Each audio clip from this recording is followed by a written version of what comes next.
saw as mutual abuse. Yeah, there's a lot of that. I'm tapping out on trying to figure out who's right and wrong. I know, and just letting it all happen as it's happening because it's too complex. The one point of clarity I did get from this proceeding is I kept asking the question, why do you keep dragging this out into the light? Why don't you just let this pass? Seriously. But it is a mission, I guess, for Johnny Depp, who really feels his reputation has been impugned, and so he wants to clear the slate as best as he can do. I don't know if this is working in that purpose, but it's interesting. Preston, do you have the story about the makeup in this, the tidbit? The makeup. The cover-up? Amber Heard said that she used to carry around this compact of cover-up all the time and named the specific brand, showed the exact cover-up that she carried around. To cover over bruises. To cover over Right. bruises. That makeup company went to TikTok and proved that makeup palette didn't come out until a year later. Oh, really? Yeah. Okay, interesting. So there's Wait, little has she things like that. testified? Yeah, I think they presented deposition material. I don't know if she's been on the stand. Yeah. I know, Kathy, your friend I was is going to like... say, I can ask my cousin if ask you her, want, yeah, please. because she watches every minute. Okay, please do. All right, so Depp has also claimed he physically defended himself at times, speaking out on about one incident in which Heard said that her nose was injured. Depp said in court that his head connected with Heard's forehead while he was trying to restrain Heard. He said there was not an intentional headbutt. Yeah, my leg bone's connected to my hip bone. Depp testified that his finger was severed by shattered glass in 2015 after Heard allegedly threw a bottle of vodka at him. He sought medical care, but said in court that he told others at the time that he had injured his finger by slamming it in a door. He said, I didn't want to disclose that. It had been Ms. Heard that had thrown a vodka bottle at me and then took my finger off. I didn't want to get her in trouble. I tried to just keep things as copacetic and easy as possible for everyone. I didn't want to put her into that mix. Think about what kind of trial this is. We're talking about crapping in the bed and chopping parts of fingers off. Oh my He said he had God. multiple surgeries to repair the finger and contracted MRSA during a recovery as well.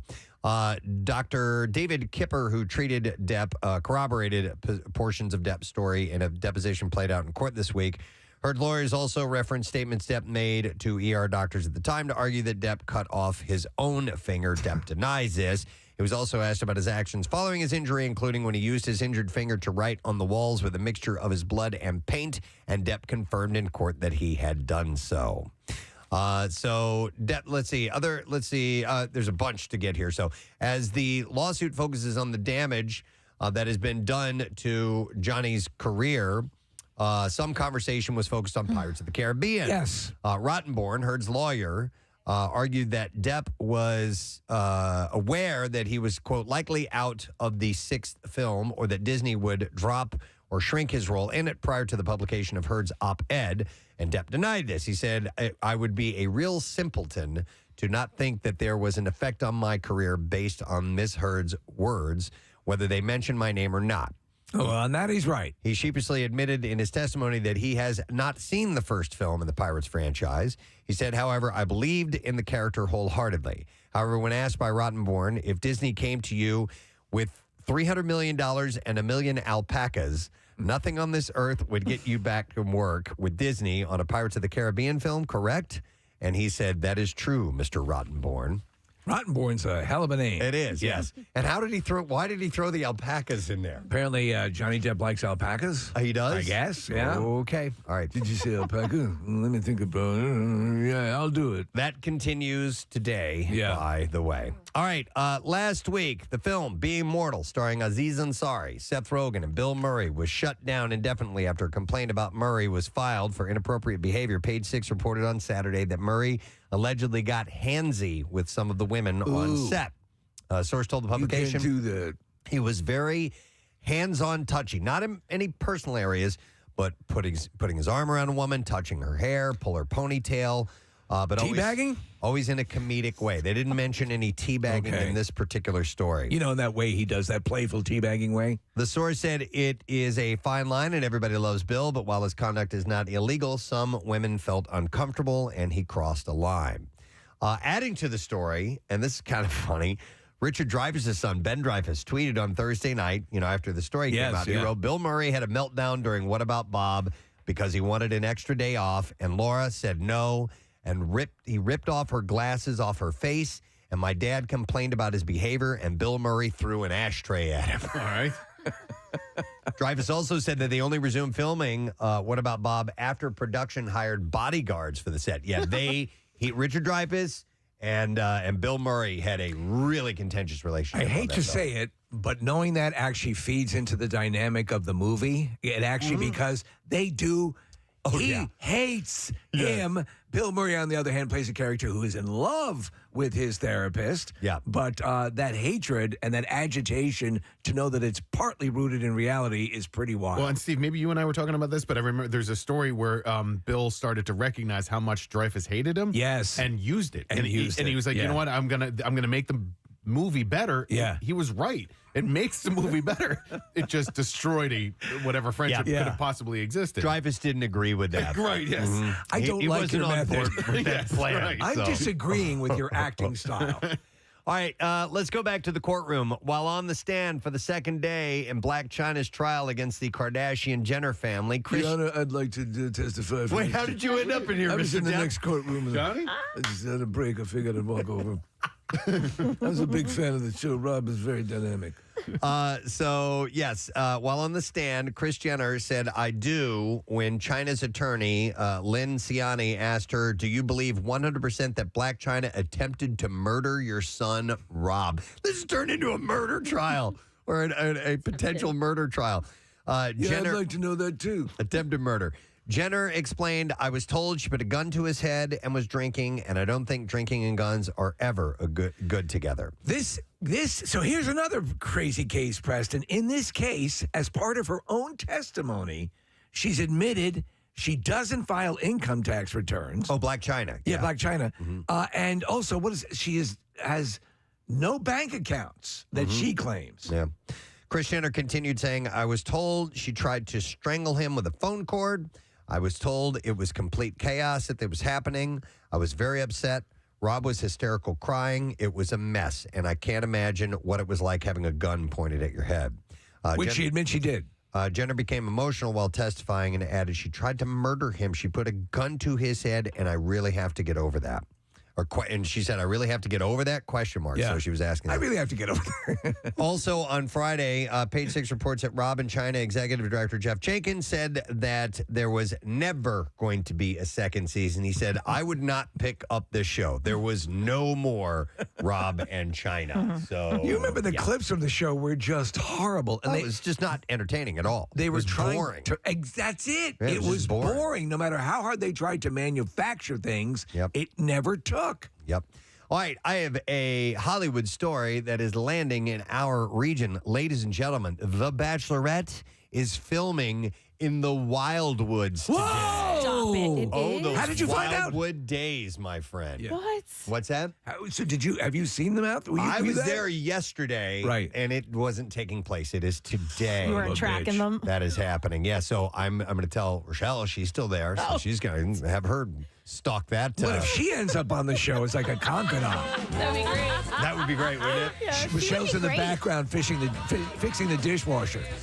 Just over a month ago, it was revealed that Tyler Norris from Rio Grande, New Jersey, which is just on the other side of the water there, will be competing on the next season of The Bachelorette. This season marks the 19th season, but this time around things will be different. Instead of there being one Bachelorette, there will be two. There's two of them. Yeah. Gabby and Rachel.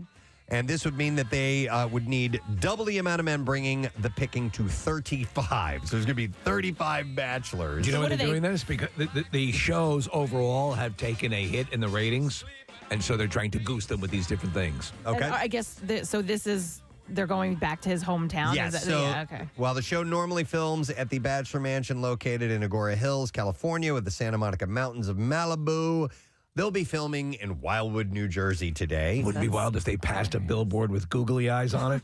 So for those who don't know how the show films, they normally start shooting a few months in advance, and this gives them time to film, edit, and film reunions and do all that stuff. So Rachel will be coming down to Cape May County to meet Tyler Norris's family and to have a date on the famous Wildwood Boardwalk. Now, it's still preseason hours, so not much of the boardwalk is really open right now. Right. There's some stuff that is open. There's a little bit of activity. There's people walking around and stuff, but it's not the lit up, really active boardwalk that it would normally be. I'd be curious to see if they're actually making accommodations for them and opening up some businesses. They probably will. Lighting up some things just to give it more of a note, because it's also a travel commercial for the area. Yeah. And it's too bad because it's a pretty lousy looking day film wise. It's not going to be like bright and sunny and look cool. Well, maybe it'll be like a more sadder, introspective episode. Or maybe. I don't know what's going on. In this story that There's an ocean over there. You grew up here, dude. What? I never looked that direction. You always look the other way? At the bright lights. Okay. I like T-shirt places. So the article that I read, the author said, keep an eye out for 4 black Mercedes Sprinter vans. Okay, so that's the production. This is the equipment crew. So keep an eye out for that, and maybe you'll get a peek at the Bachelorette. Do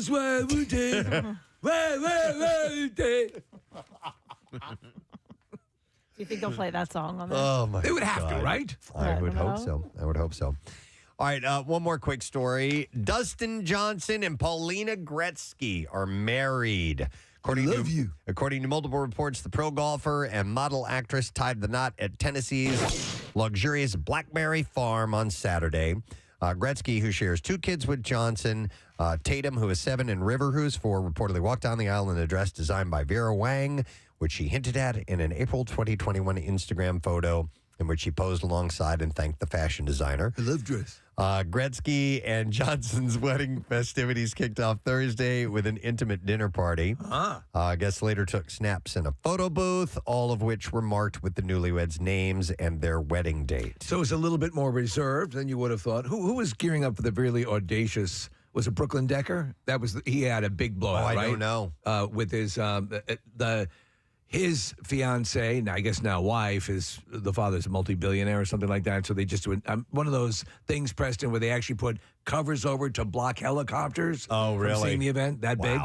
It was her bachelorette party, Gretzky's daughter's bachelorette party, that introduced me to the tequila that she gave each one of the people. And I actually, it was my friend's 40th over the weekend, and somebody gave her a bottle and they opened it. So I tried it at this party. Is it good? Yeah, it was good. Yeah. Like, it was, but the top of this bottle, so all of the bottles are unique, I think. And the top of the bottle, for whatever reason, I don't know the reasoning behind it, but it's a bell. So you like twist it a little bit so it loosens it, and then you like ring the bell, I guess, after you do the shot. So like everyone was ringing the bell on this tequila bottle. Wow. By the way, Nick is pulling up video, Steve. This was not a reserved wedding. A lot of money was spent. That's funny. Because she was in a Vera Wang dress and everything. So, they're just rolling in money, obviously. So while Gretzky keeps most of the details surrounding the big day on a rep, she did take to her Instagram story and shared a few pictures from the nuptials, including a sweet handwritten note from her husband-to-be. It said, "Paulina, you are the love of my life. I'm counting the seconds until I marry you. Now I'm off to the driving range." They did have ice cream. No, I said, "I love you to the moon and back, XO Dustin." I love you 3000.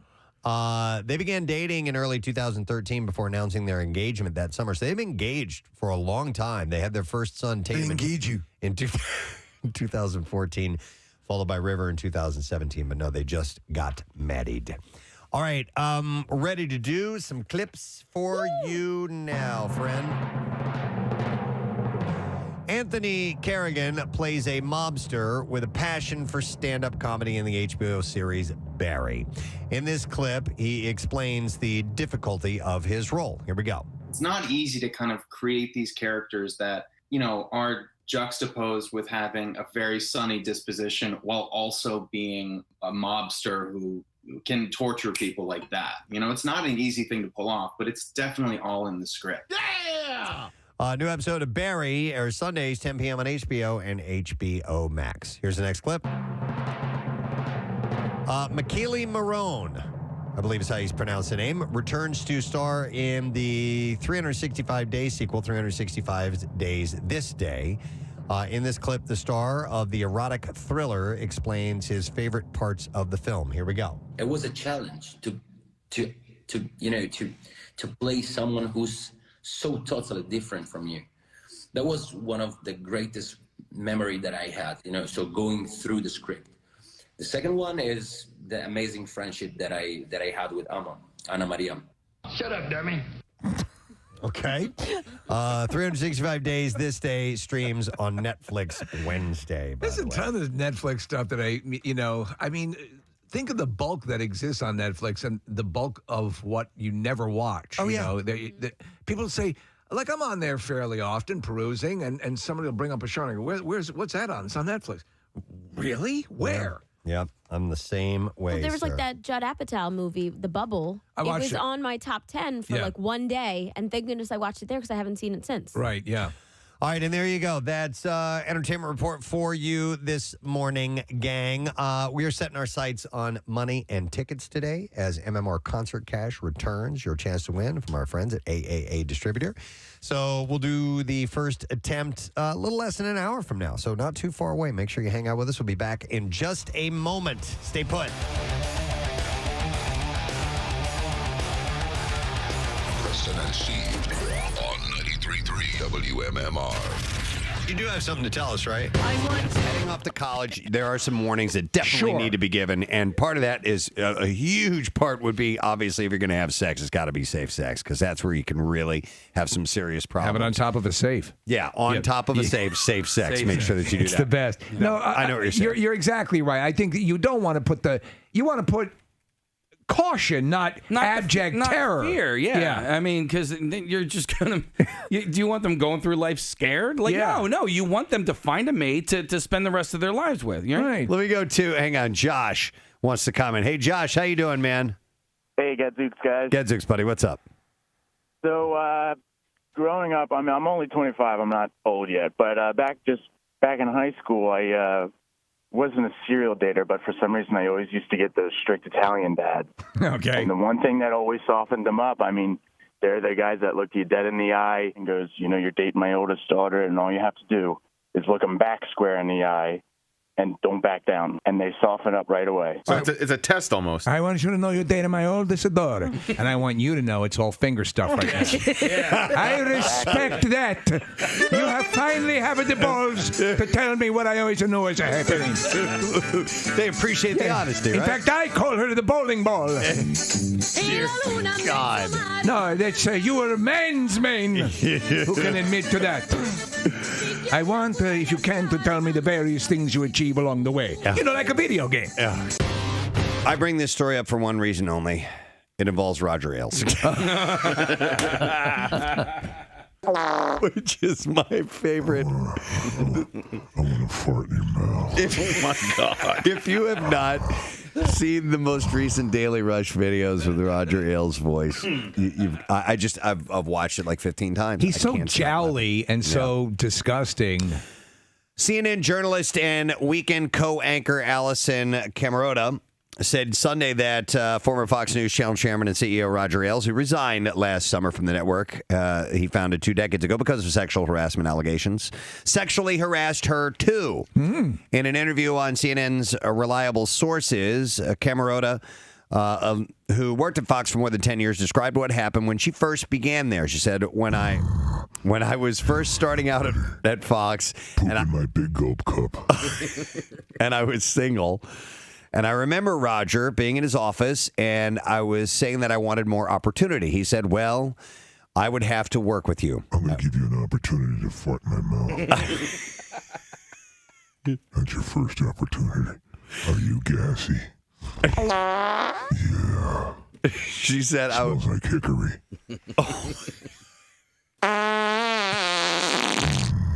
You from the South? It's simultaneously hilarious and disgusting. Yeah, it's so disgusting. She's saying that he said, I would have to work with you on that case, and I would have to work with you really closely, and it might require us getting to know each other better, and that might have to happen away from here, and it might have to happen at a hotel. Oh, man. Do you know what I'm saying? And I said, yeah, I think I do know what you're saying. Yeah. Do you really know? And then he invited her to hop up on the desk. I want to wear your ass like a CPAP mask. Direct.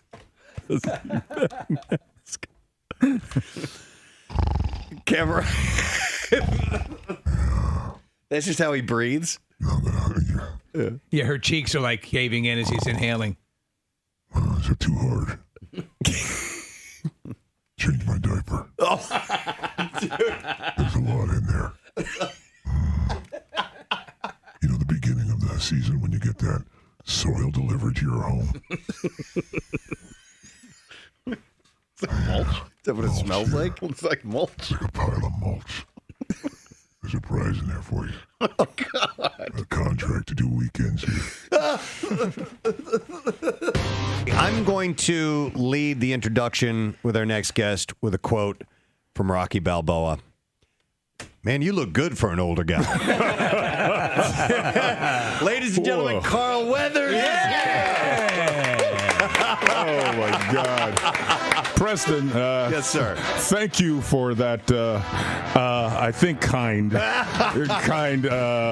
summation of what's going on here. You look damn good. Look at this. Now Steve's going to jump in on it. No, are we correct? Are you coming up on 70? Oh, jeez, man. Why did you have to go there this early in the Because morning? it defies Yes. I would not.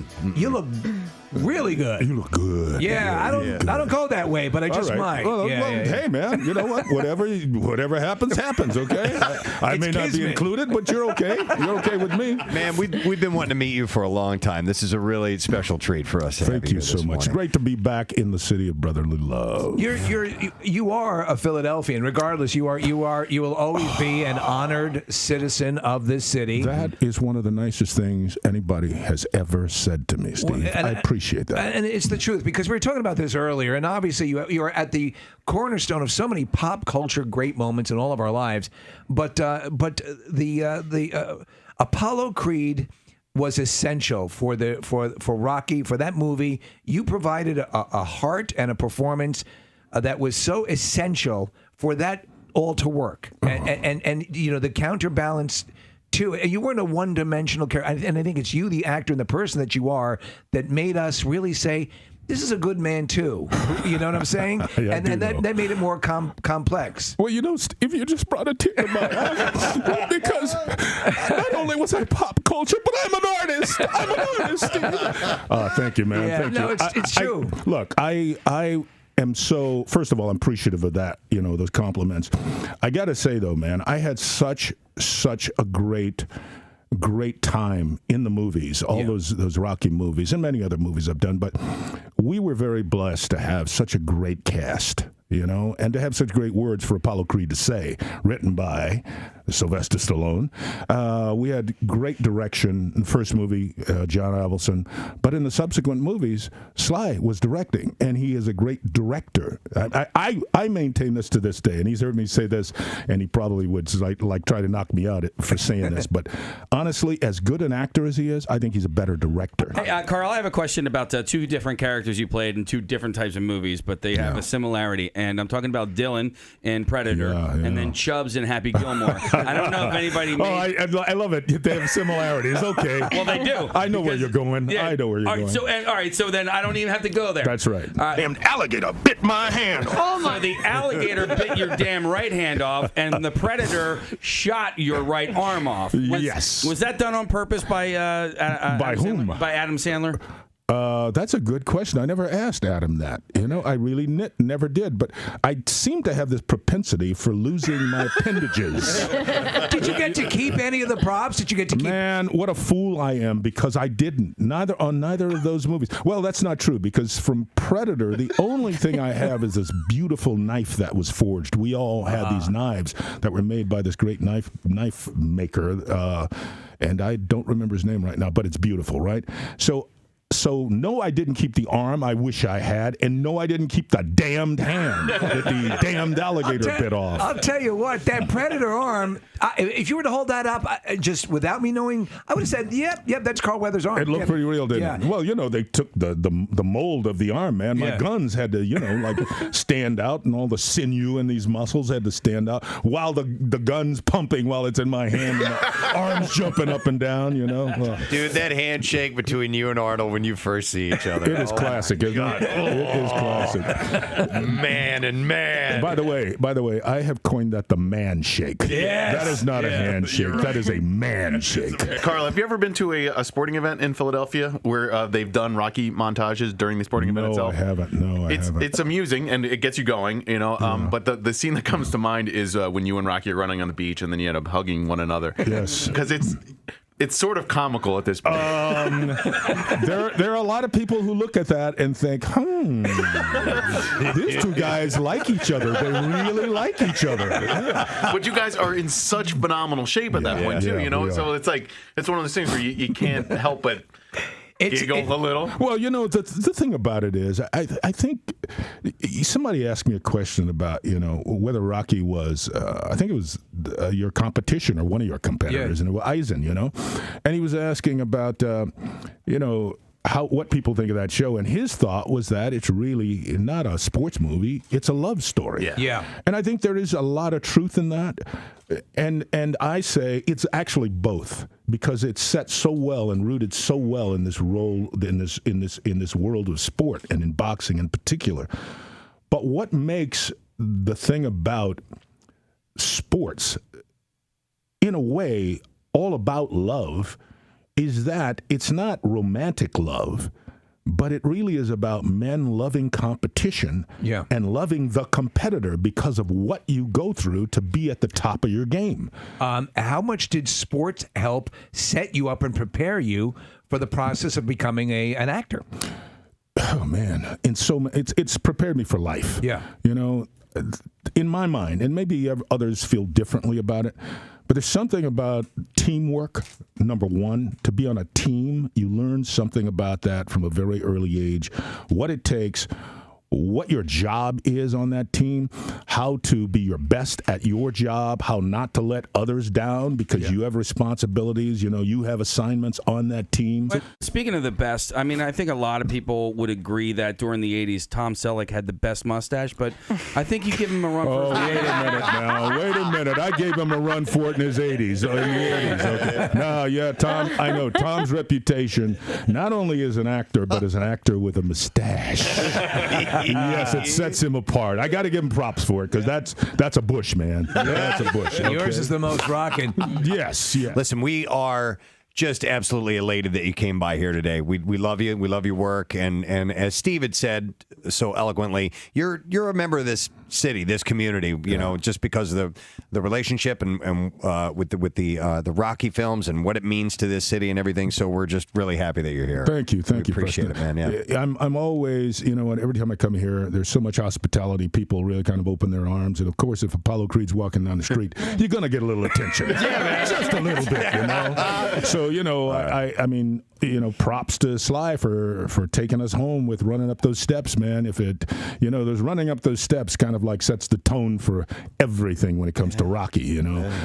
And, you know, running through the district there and seeing all the folks who are selling their goods in the morning, you know, from soup to nuts, man, having them turn around and watch Rocky and cheer him on. So we're really all very fortunate that this city embraced not only the movie, but embraced the concept of the winner, you know, and the guy from, you know, kind of underdog who makes it, man. And for all of us, you know, anybody who's ever been or felt like an underdog, Rocky is kind of our anthem. Yes, you know? So we thank you. We thank you here in Philadelphia. Chicago Justice, Sunday, NBC 10, 9 o'clock. Carl Weathers. Thank you so much. Thank you. Thank you.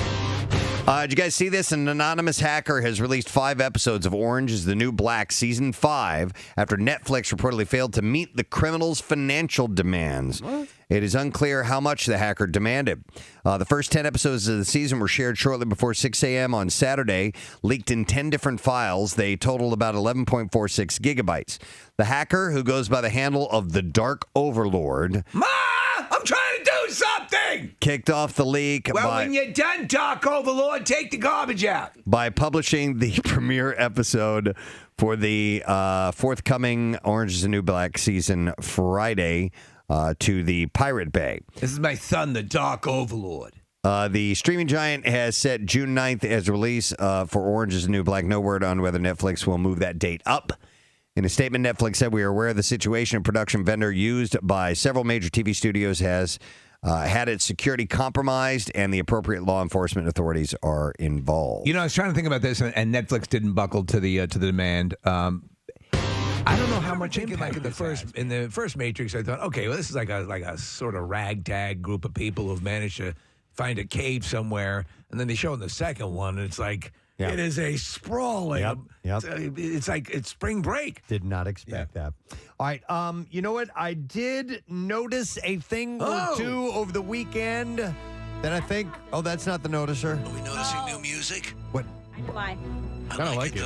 I kind of like it. That's not bad either, right? The Noticer. Yeah, it's a little more out of the shadows and ready to look at things just for you. Hang on, I think Marissa's got the actual one that we use now. Hit it.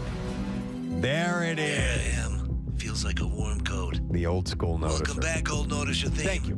Good to be back. Thank you. All right, so Where'd the music go? I know, it stopped abruptly. All right, Wait, you're not the Noticer. There you are. A never-before attempted aerial stunt, which saw two cousins attempt to swap planes via skydive in midair, ended in failure. Went perfect. Nobody got hurt. All right, so one of the aircraft was out of control and crashed. So. Like, from the point of exiting the plane on the one, there were the two guys, they were going to jump out of the planes and then cross and switch planes. They had parachutes. They were each flying a plane. They were going to put it into a nosedive, a controlled nosedive, turn off the engines, jump out of the planes, go to the other plane, and then fly and land them. And one of the planes started spiraling, and it started spinning, and so it was like one guy made it into the other plane, the other guy couldn't, so they didn't successfully do that. One plane crashed. Also, the issue as you're descending and going out, the plane is coming down. That prop on the front of the plane is spinning, and they turn it off. They shut the engines off. I got you. Okay, so that's what they were doing. They were going to avoid that danger part of it, but they were putting it into a controlled dive because at that point you don't need any more power. Sure, yeah, and It did not hold true the way they thought it was going to, and it spun. It started spinning, and they had to bail on it. Farrington said it just went, instead of stopping in that 90-degree dive, it kept going and got over on his back, and it was just no chance at that point. So these were the two guys, their cousins, Luke Aikens and Andy Farrington. Of course, it was like, this thing I was really looking forward to over the weekend, and I completely forgot about it.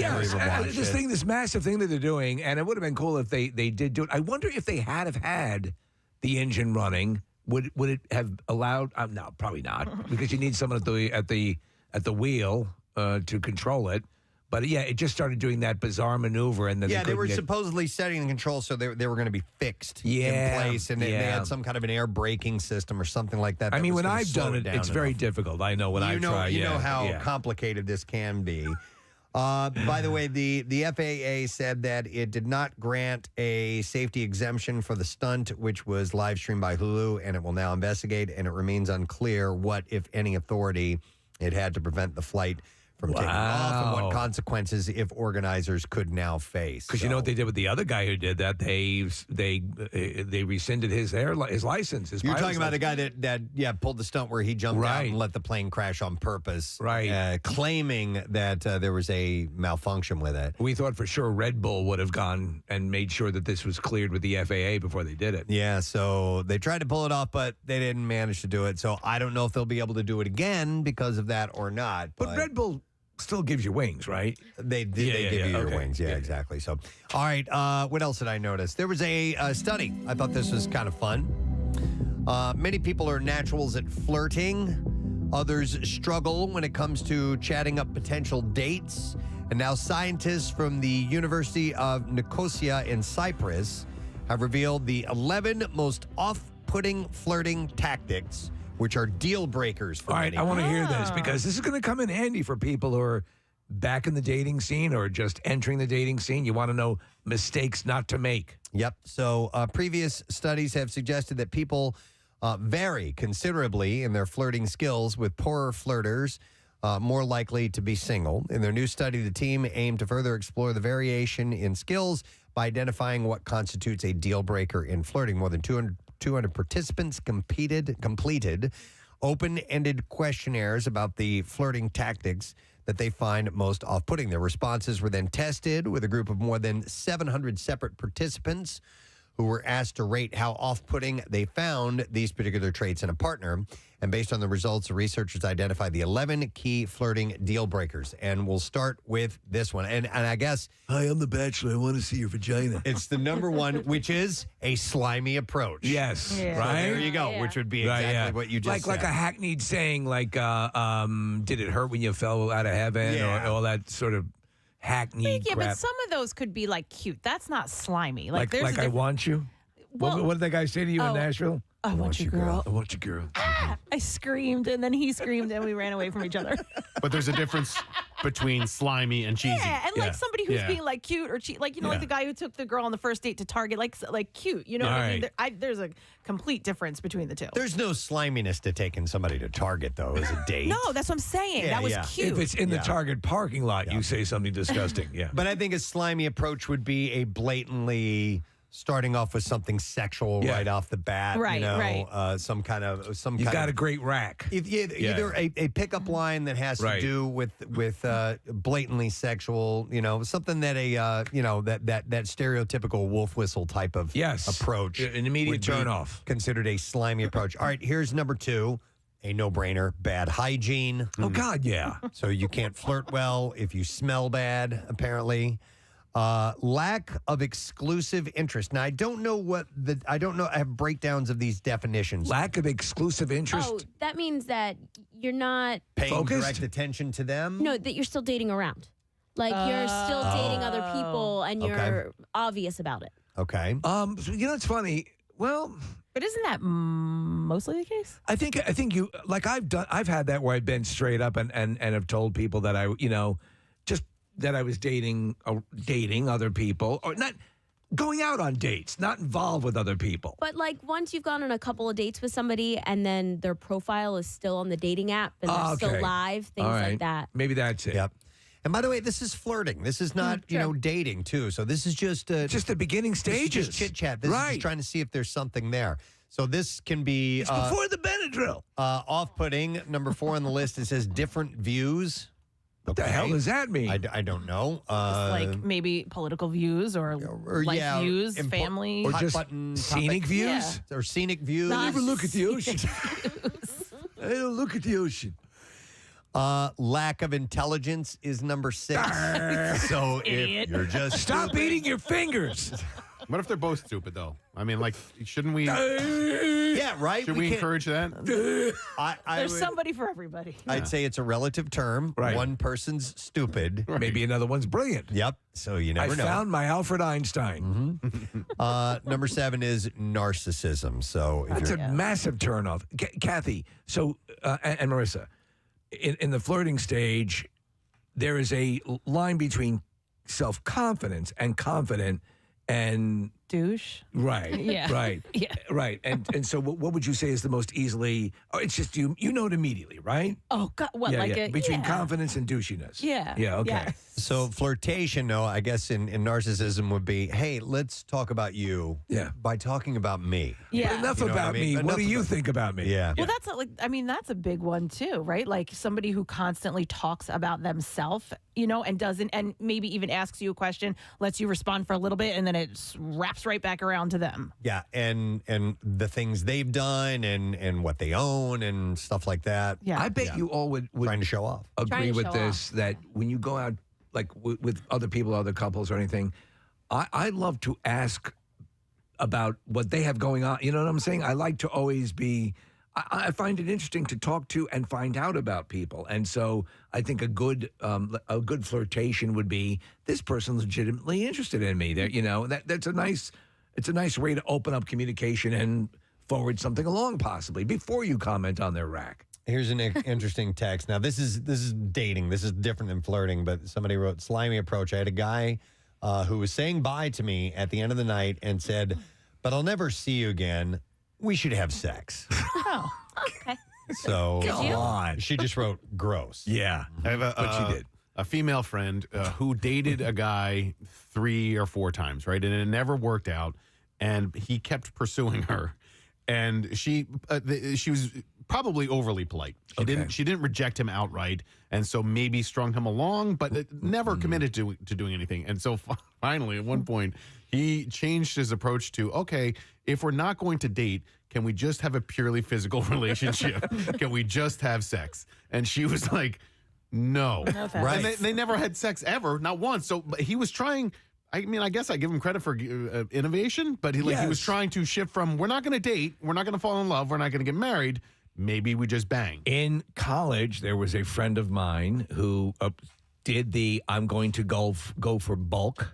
And just keep asking and asking until I eventually get, and it did. It worked. Sometimes that works, man. Nick, the guy though with your friend here, I think he was attempting the Hail Mary. I think so. You know what I mean? Yeah, this is Go long. I'm going to go long on this. Yeah. And hopefully, God willing, you'll catch this. Right, and nobody caught it. No, it nobody fell to the caught it. ground. It's like that. We always used to joke, Preston, we drive around and go to different events, and the woman on the corner, look, I'm normally not this way. Right. But if we don't act on this right now, we'll regret it for the rest of our lives. All right, so of the 11 flirting tactics to avoid, another one is lack of humor and self-esteem. Right. And I mean, that's just naturally, some people are not funny. Or don't have much self-esteem. Another one says excessive intimacy. Okay. What does that mean? People that try to get too intimate too quickly, like if you come up from behind them and cheese curl them. Well, maybe, but I mean that probably tune falls in Tokyo. No, I think like wanting to be really intimate with somebody way too quickly. Yes, you haven't not built too up quickly, to it. but all of the time. It says excessive. All right. Well, this is in the flirting stages, so. Yeah, how are you flirting and there's excessive intimacy? Yeah, I'm now having issues with this Yeah, list. this list sucks. So listen to the next one. Number 10 is poor looks. All right. Sorry. If you're ugly, you're not going to be a good. Don't flirt. Just don't even try. Oh, get out of here. Maybe excessive intimacy means like putting your hand immediately on someone else's hand, or rubbing their arm or their shoulders. Maybe. At that level, because you're right, Preston. If you put this contextually in flirting, where would intimacy come into that? And by the way, poor look should not be on this list. I've certainly seen people that I would not consider to be attractive, but are fun, flirty conversationalists. You know what I mean? Terrible. Maybe, That's the only way. I got a wife. Yeah, right. Maybe it's not dirtiness, but just kind of like it looks like you haven't taken care of yourself. No. Bad hygiene was number 2 Oh. on the list. So this All right, this never is mind. totally different. This means unattractive. If you're ugly, don't flirt. Do not. Whatever you do, don't flirt. You have no chance, loser. Just wait for someone to throw you a pity F and hang out. Yeah. Otherwise, Just accept who you are. Can I get a hand job? That's terrible. this is ridiculous. Well, you look like an elephant. And then the last one is stinginess. Yes. That's a good one. How That are you means going to cheap. know if someone's stingy when When they're just flirting? Well, Right. On a date. if you're out on a date and you're seeing, and they break out the tip calculator and say, okay, who had the nachos? But that's not this. We're talking about flirting. I think they've mixed up the word here, flirting. They've and it should- conflated it. You're It should exactly maybe right. go with dating. Dating, You're yeah. exactly, or at least initial dating. Because flirting is just fun banter, right? It's playful. And it's to see if you have Guess what's in my pants? some kind of a rapport, a little back and forth, Right. and if you can kind of play that little back and forth game. Exactly. Yeah. By the way, I was one of the biggest flirts in high school. It was listed in the yearbook. Really? Really? The superlatives named you as flirtiest. I wasn't the number one. Like our superlatives, there was like one main person, and then there were 3 people named under it. I was one of the 3 named under So it. did you believe that was a fair assessment? Oh yeah, I was Okay. like the biggest flirter ever. I never hooked up with anybody or Right, did right. anything, but I would flirt with everybody. Didn't one of your friends? Some people refer to you as a flirt. a CT. Yeah. Yep. You had one of your former friends. Thank you for never following Oh through. yeah, yes, that's right. He I was texting him. It was a guy I dated in high school, and I said, how's everything go? We hadn't talked to each other in a while. He actually helped us out with wigs for kids. He used to his company used to donate. And so I asked him how he was doing. He sent me a picture of his daughter, and she's beautiful. She's absolutely gorgeous, blonde, and she was dressed up going to some sort of dance or something. Right. And he goes, "How do you think I'm doing? This is my daughter." And he goes, "I have a new appreciation for your prudeness in high school. I said, see, I was doing my parents a favor. He goes, I know that now. There you go. Funny. Yes. I was the pawn in a very cute flirting interaction over the weekend. I was at a wedding, and somebody was in from out of town. I had met them the first on the dance floor, and he turns to me and he's like, "Oh my gosh, we should be Instagram friends." And hands me his phone. He's like, "Put your information in," and so I type in my information. I hit follow. And then he did the same thing to another friend of mine. He turned to it and he went, "Oh, you should give me your information as well, too." And I kind of saw it and I was like, he did not want my information whatsoever, but he was using it to get somebody else's information. Because he knew you were with someone already, right? Yes. And so, that's a perfect way to play it. Absolutely. Yep, I was the safety. That's a good play. It's kind of clever. Yeah, it's pretty good. I like that. Or it really beats the van across the street. You know, that can be suspicious. This is where she lives. So women were found to be more sensitive to almost all 11 deal breakers on this list than men. The researchers said one reason is that women carry a larger portion of the obligatory parental investment of child rearing, like innately. So they face a higher risk than men if they make a mistake in mate choice. I think your classification of this list is being it's not not refined enough. There are too many things that don't apply to the flirtatious stage. Were you a good flirter in your dating years? I was decent. Yeah. I was better. Listen, and this is why I'm in radio. Because on the phone, I could talk a great game. Yeah. In person, I pretty much crumbled. Right. And so that's why I'm great on a microphone and not face to face with other people. And I think I started my radio career actually on the telephone with girls that I was interested in, and then I would just crumble in person. I think I got confident because so many of my friends early on were women, or I had a lot of female friends, and so I had sort of the information one would need to go forward. By the way, this text says, really? The girl who batted her eyes and drank for free at the Rat was a flirt? 100%. God. How much you would the good old days. You would literally go out and not spend a dime, right? I would go out with sometimes I would go out with like a few bucks. I'm not kidding you. Like $5 was the most in my pocket. I had a friend. I was working with my friend who was the bartender, and so she would like lure guys in and be like, "Hey, see my friends over there? You should buy them drinks." Like, give a little wave, get a drink, and then flirt with them for a little bit. Oh, she's kind of pretty. I think I'll do it. Bye-bye. All right. Well, anyhow, this list is. All right, I noticed some other things. Let me get to this one. This is pretty cool. A Pennsylvania man joined the ranks of the video gaming elite. Yeah. By becoming one of only 11 people worldwide to achieve a perfect score in the classic arcade game Pac-Man. So when you saw this story, I was amazed for a couple things, but one of them that only 11 people, for as long as this game has been out, have achieved a perfect score. Jake Goldberg is his name, and he completed all 256 levels of the 1980 arcade game in 4 hours, 12 minutes, and racked up 3,333,360 points, which is the highest score possible in the game.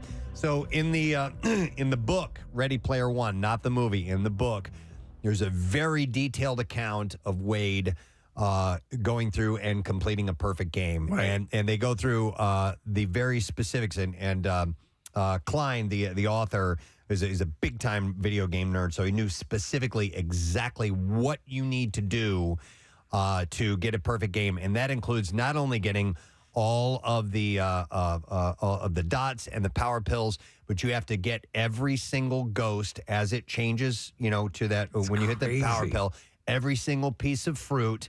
And there are certain little maneuvers that you can do to kind of hide out and avoid getting killed, and they're little secrets. How addicted were you to Pac-Man when it came out? I was not. Pac-Man was not my game. I was. I loved it. Yeah. I was more Asteroids. That was my game. But and then when the other games came along, like Donkey Kong, but I didn't get deep into Pac-Man. But I knew people, obviously, you would go to an arcade. Sure, There'd be like a line of 10 of them because everybody was playing them. I actually preferred when everything against each other is laid out. I would say Ms. Pac-Man, I enjoyed the gameplay a little bit more.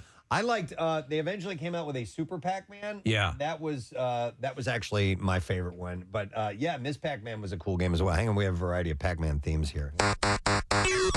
Ooh, that's from that's Atari. Oh yeah, Pac-Man regular. Here we go. This is what we're looking for, probably. There you go. That's the game. So, Twin Galaxies, the record-keeping organization for video games, said Goldberg is one of only 11 people in the world to have achieved the perfect score in Pac-Man. Goldberg said he is aiming to get the highest possible score in the game Galaga. A feat that would take more than 16 consecutive hours to achieve. Wow.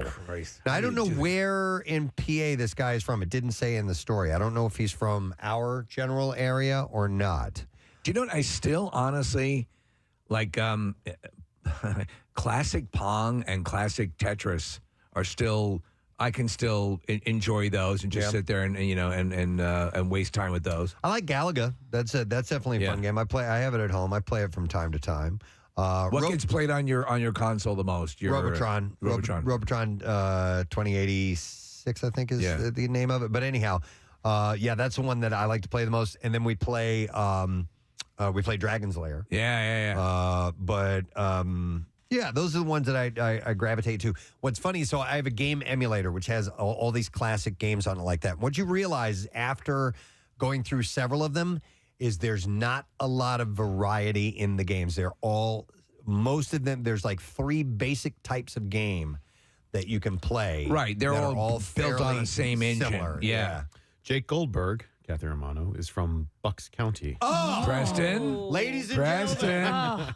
Bucks Go just got 10 points. Yay! Bucks County wins 10 points. Wait, let me see if this is the right sound effect. Yes. Bucks County has just received 10 points. All right, and Casey's not here for that either, so we don't have to hear him bitching about it. Seriously. So it is now 65-80 with Delco in the lead. Closing the gap. So that is definitely... Where in Bucks County does it say? Oh, shoot. I closed the article. Sorry. Nick? I'll find it. Okay. Well, anyhow, he broke the record, and he is going to move on to Galaga. So that's a huge achievement. Wow. All right. Let me see what else we noticed from the... More from the noticer. He's noticed some pretty good stuff. Is this going to be a continuation or a disappointment? I noticed this one. A 13-year-old boy from Minnesota will soon earn his bachelor's degree from college with a major in physics and a minor in math. Well, say he's a smart little feller. 13 years old. Elliot Tanner is maintaining a 3.78 grade point average at the University of Minnesota and is participating in undergraduate research while also tutoring classmates. Did you... All right, so this obviously, gifted in many ways. Did you ever go to school with someone who was on a super fast track, like a really... Not skipping grades, but I was friends with, valedictorians and stuff like that. But there was a kid who skipped 2 grades and was like... In fact, I think eventually he just cycled out. He was nothing was challenging at the school for him. Yep. Yeah, there were 2 kids that I went to high school with. One got I forget what the SAT scores were at the time, but he essentially got 1 wrong on the SAT, and the other was our valedictorian. Complete straight A's. He went on to be a doctor. Right. So he said, I have an incredible passion for physics, and it's been one of my favorite things to do. He eventually wants to become a professor of physics and a high energy theoretical physicist. So he's 13? He's 13 At 13, years old. I was eating mud. Yeah. Yeah, but you were good at it. Yeah. Be the best mud eater you can be, my mother would say. She wanted to be supportive. Yeah. I understand. He eats mud. This is my son, Steve. Ooh. Do you make your own mud? No, I find it. Yeah. He's like a truffle pig. His mom said people who hear Elliot's story say he doesn't get to be a kid or he grew up too fast, but he's still very much a kid, and the only difference is he goes to school in a different building. Besides being on the verge of graduating, he has been accepted into the University of Minnesota's physics PhD program. Jesus. He's 13. Yeah. He finished high school in 2 years, by the way. Yeah. At 9, I think, or something like that, or 10, 11 years old. There's a difference between finishing and being finished with. Yeah. And many of us had the other. Yes, I was finished with high school before my senior year. Now his parents are trying to figure out how to pay for, the postgraduate school and all that stuff. Right. 13 years old. He's just insanely brilliant, one of those. I was watching footage of a woman, and she was on on Letterman, and I forget her name. She was kind of a celebrated, almost like a pop culture figure, and she at the time was the smartest human on earth. And she, do you remember this woman? Okay, and so there was a lot that she was very wonderful about her. She was an engaging conversationalist. But you always had the perception that, almost like Dr. Manhattan, Preston, that she was also in another room. Yeah. Somewhere else. Yeah, somewhere else. And she could on dismantle Mars. you with her mind. Yeah, right. Yeah. Actually rip your physical being apart.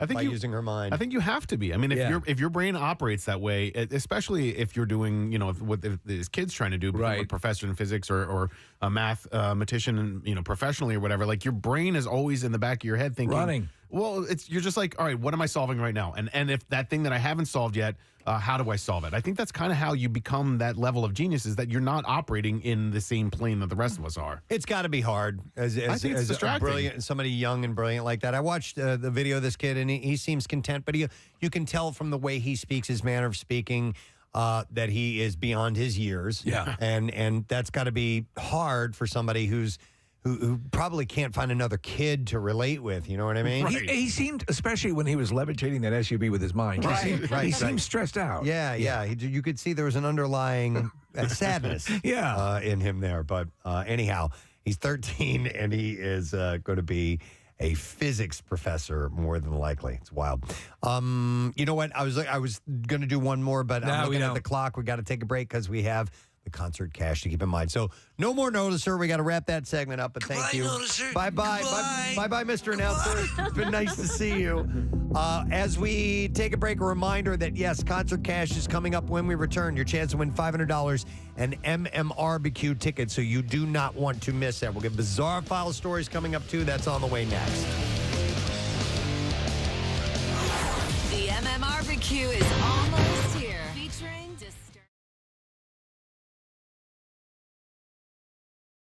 It's $9 a month. You already You already have it. More than likely. So, and you're not going to watch it any quicker or any sooner than you would normally. So I wonder where the damage is really. Maybe in some people who aren't already subscribing, getting it, but. It is what it is. I guess piracy still remains to be a really big problem. For me, it holds no fascination. I'd rather just fork over the however many dollars it is to watch the actual official version of something, and I can wait until Friday. Yeah. I don't need to see it on Monday before it comes out. What are you going to do? Watch 9 episodes? Yeah. Well, the hacker isn't stopping with that show. The cybercriminal claimed via Twitter to have unreleased shows from ABC, Fox, National Geographic, and IFC as well. Okay, again, tell me of Game of Thrones and maybe I'll listen. Right. This is the Dark Overlord. I have your Capuchin Monkey special, and I will upload it if my demands are met. From National Geographic. Your special concerning the Watusi women of Buka Buka will be released to the world. If you do not yield to my demands, I'm the Dark Overlord. Capuchin I know. There's the extortion there. In a message posted Saturday, the Dark Overlord wrote, This is the Dark Overlord, your 1-hour special concerning FIFO, the zebra who can tap dance. Will be released to the world. The Dark Overlord wrote on Saturday, it didn't have to be this way, Netflix. You could have avoided it. You're going to lose a lot more money in all of this than what our modest offer was. We're quite ashamed to breathe the same air as you. We figured a pragmatic Someone's gotten a little carried away with their Dell laptop. Yeah, we figured a pragmatic business such as yourselves would see and understand the benefits of cooperating with a reasonable and merciful entity like ourselves. What are you talking about? Come on! No. Yeah, you're You stole it's illegal. Yeah. And by the way, Dark Overlord. Dark Overlord. It is a substantial fee and prison sentence that they're looking at if they're found and convicted. Yeah. I mean, on the consumer end and on our end, it seems like, what? Okay. I agree with you, Nick. I mean, you already have Netflix. Chances are you already have it anyway. Netflix encourages you to share your passwords, for Christ's sake. Hey, and also, if you don't have Netflix, then you haven't seen the previous seasons of Orange is the New Black.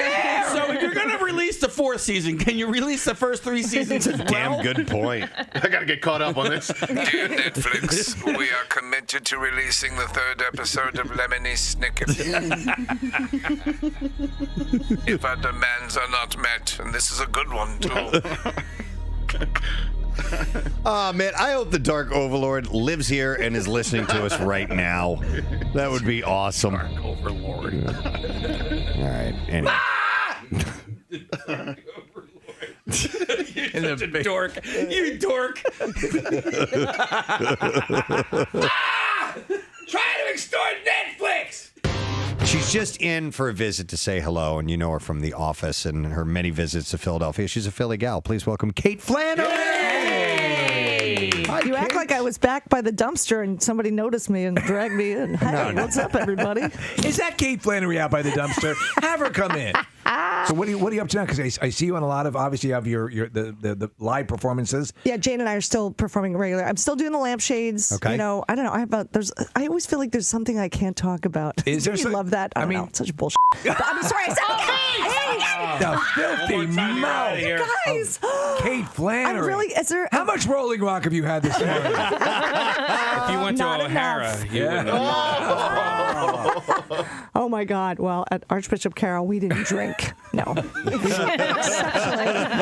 exceptionally good human beings. I also do another show called Talk Show, the game show. Yes, that's I saw that that's coming listed up soon. Yeah. So what is that? I think it starts this month. No, but what is it? It's a talk show and a game show. But so they make the celebrities compete against each other with questions after their interview segment. Huh? And no more stand up in stilettos. It's that's done. Yeah, that's done. Yeah. But Wanda Sykes is the producer of Talk Show, the game show. That's very cool. Yeah, she was actually there on site. I was like, "What are you doing here?" She's local. I know we talked about media. Yeah, and she's never been on the show. Been on our show. Yeah, she lives in media. Her. Let her know. Watch your mouth. I know that fucking. No, I'm sorry. You're getting worse. I know. I'm so sorry, you guys. I will tell you Are this. there children It's listening? gotten worse. She just dropped the F-bomb. What's wrong with you today? You tell me not to do something. The more my unconscious is just like, oh my God. Let's put it this way: we had Andrew Dice Clay in here and never had to do the dumb button once. I need some straps like on my chair, like on the pyramid. Kate Holy Flannery crap. 3 times. I'm so Nick is like, you're never coming back. He's shaking his head. It's like, this is it. Oh, we need It's a nice to see you. taser. Because that'll calm me down. We have to keep you here for a little while because there's some curses you haven't said yet. What are the 7 that you can't say on the air? You know what? That list, by the way, that classic list, Yes. as legend has it, we've said it before, did not exist before Carlin created Are you kidding that me? list. The FCC had no set list of words, but once Carlin created that list, the FCC said, "Yeah, that sounds good. Yeah. Let's go with that." That's amazing. All right, so when you're not on the air, Yes. you curse like a sailor? And how does that go I didn't think so over? until I got here. Okay. No one blinks an eye in Los Angeles, where everyone is drug induced and on painkillers. Once in a while, I don't know. No, I don't know. I'm so sorry. I think I have not had enough sleep this No, week. we have many dumb buttons for just such. Now we're going to call it the Flannery switch. No. Mark it on the board right here. Oh my gosh. Hit the Flannery switch. Hit the Flannery switch. Oh no. I'm sorry. We had to Flannery out on that. Well, the owner of a sperm bank has been accused of secretly switching donor semen with his own in order to father 60 children. This has happened before. It has. Jan Karbat, who died at the age of 89 last month, has been accused by 23 families of using his own semen instead of the donors at a fertility clinic in Rotterdam. So what does he do? He puts the samples under cups and moves them around quickly on a table? He is also accused of tampering with the clinic's data and donor descriptions and allowing couples more than the allocated 6 children per donor. Bajorp Medical Center. Yes, Bajorp. Which closes in 2000. For all your family needs, think Bajorp. It closed in 2009 following reports of irregularities. I just love the word Bajorp. I do too. It's why. In fact, the dude put his own Bajorp in the cup. It's one of the reasons I put this early in the B file. Is Bajorp by any chance slang for semen? I don't know. It was one of Dude, that's too much Bajorp. One of Rotterdam's largest sperm banks in the 80s and 90s, Bajorp. Let me get a second cup. The 23 families are now seeking a DNA test to see if the sperm bank boss used his own. So I broke into this house and I Bajorped on the couch. Karbat reportedly admitted to fathering 60 children through the clinic before he died to one of the plaintiffs. What? A lawyer speaking on behalf of the Karbat's family insisted that there is not the slightest evidence that Mr. Karbat or the owner or was the donor, and asked the court to listen to the doctor's request that no DNA test would be carried out after his death. When the guys do this, what is the desire to be? To Just be to seed the world. Seed I guess. the world. I don't know. I don't get it. Bajorp. You know, as they say. Yeah. Bajorp. Well, listen, our next guest is in for a visit, and the latest film that our next guest is involved in is called Interracial Cougar Cuckold Number 5. Wait, no, that's our Katie other guest. Morgan. Yes. She's later on. Yeah. I'm sorry. Different. I'm sorry. I was an associate producer on that film, but I don't take credit for it. No. Please welcome our friend Mike Birbiglia. Who is here? Hey, Mike. Hey. I'm sorry. Is that the name of her movie? Interracial Cougar Cuckold Number 5. AKA Don't Think Twice. No, you shouldn't. You show little reserve if you're if you're a cuckold. So yesterday, I told Mike that Katie Morgan was going to be in the same day as us, and he wrote back. He goes, "So we'll have 2 porn stars. Cool." No, but listen, Mike is in town for personal reasons and wanted to stop by and say hello. Actually, is it your My sister-in-law's law school graduation? Where's From she Temple. at? From Temple, yeah. Nice. That's Yeah. sensational. That's I'm in awe of people who complete law and too. medical degrees. Yes. Likewise. Yeah, I will. I continue to disappoint my parents year after year after year by not doing something like that. But you went to good on her. Georgetown, That's right? wonderful. I did. But then I didn't. Yeah, I didn't. Were you expected to go into law? I think I was expecting to do something that was financially sensible, and I didn't do that. But my dad came around eventually. Yeah. I think when he saw me on Letterman, eventually he was like, oh, okay, I get it. I feel like a lot of comedians have the same story. Their parents finally came around. Yeah, they come around eventually. Yeah. But yeah, you ultimately you realize when you have a kid, you're like, oh, you just want the kid to be okay. Yeah.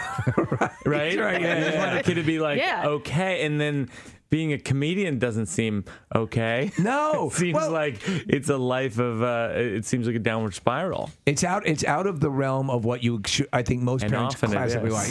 Yeah. To be clear. Did you get cred with the parents with the grandchild?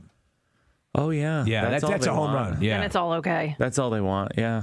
I have so I have a daughter now, and I had a lot of trepidation about. Preston was saying when I walked in, he was like, "Oh, you look skinnier," and I'm trying to lose weight because I'm like, my body's a lemon. I went to, I'm telling you, I went to the doctor and he goes, I'm not kidding. This is in one visit. He goes, he does the blood, calls me up. He goes, hey, this came out well. This came out well. You have Lyme disease and diabetes. Oh my God! I was really? like, whoa, one at a time, fellas. We're all gonna get a chance. Oh my gosh! Yeah, the Lyme. So no, Lyme disease. I took meds for, and that's fine. We caught it early. And then diabetes, I guess it's just road living over the years. It's like I have the body. Yeah. I eat terribly. I have the body of someone who's just about to start P90X and then doesn't. And Gets to the first. it caught up to me. Yeah. I mean, it's So do you take insulin? Or you? No, it's diabetes 2, so it's Okay. like, so I'm not at that point yet. But I had a bladder tumor when I was 19. That's what I'm saying. My body's a lemon. Yes. It's like I had a bladder tumor when I was 19. So I was lucky it didn't come back. But every year or so, I have to go for a cystoscopy where they take like a rod like the size of this with a camera on and they stick it through your urethra to look in your bladder. But while you're awake, Why do you say be awake? Preston, you've had it. No. Vasectomy? Yeah. Now, they numb Mike's you not down getting there. that. They that numb you true? down there. But still, I had read, which was my big mistake, that you could actually feel, there have been occasions where people were able to feel something. I felt and you something. definitely see and smell stuff. Right. And so I'm like, I want no part of that. And somebody had said, you know what, they'll knock you out if you want. I mean, not completely under general anesthesia, but they'll give you propofol. Right. What do you that's take like, most that's like of the the way Michael. down? That's like the way Michael Jackson went to sleep. Right, Yes, exactly. exactly. That's what it is. That's what propofol is. Yeah. And once I found out that they could knock me out, then I was like, okay, I'm totally down with this. And it was easy. But you stayed awake for yours. I was totally awake for mine. You mentioned a smell. What smell is generated during a vasectomy? Smoke, from what I hear. I couldn't smell anything, but you have to Wait, describe where the smoke is coming from, please. Well, because they cauterize stuff. It's the doctor's cigar. Yeah.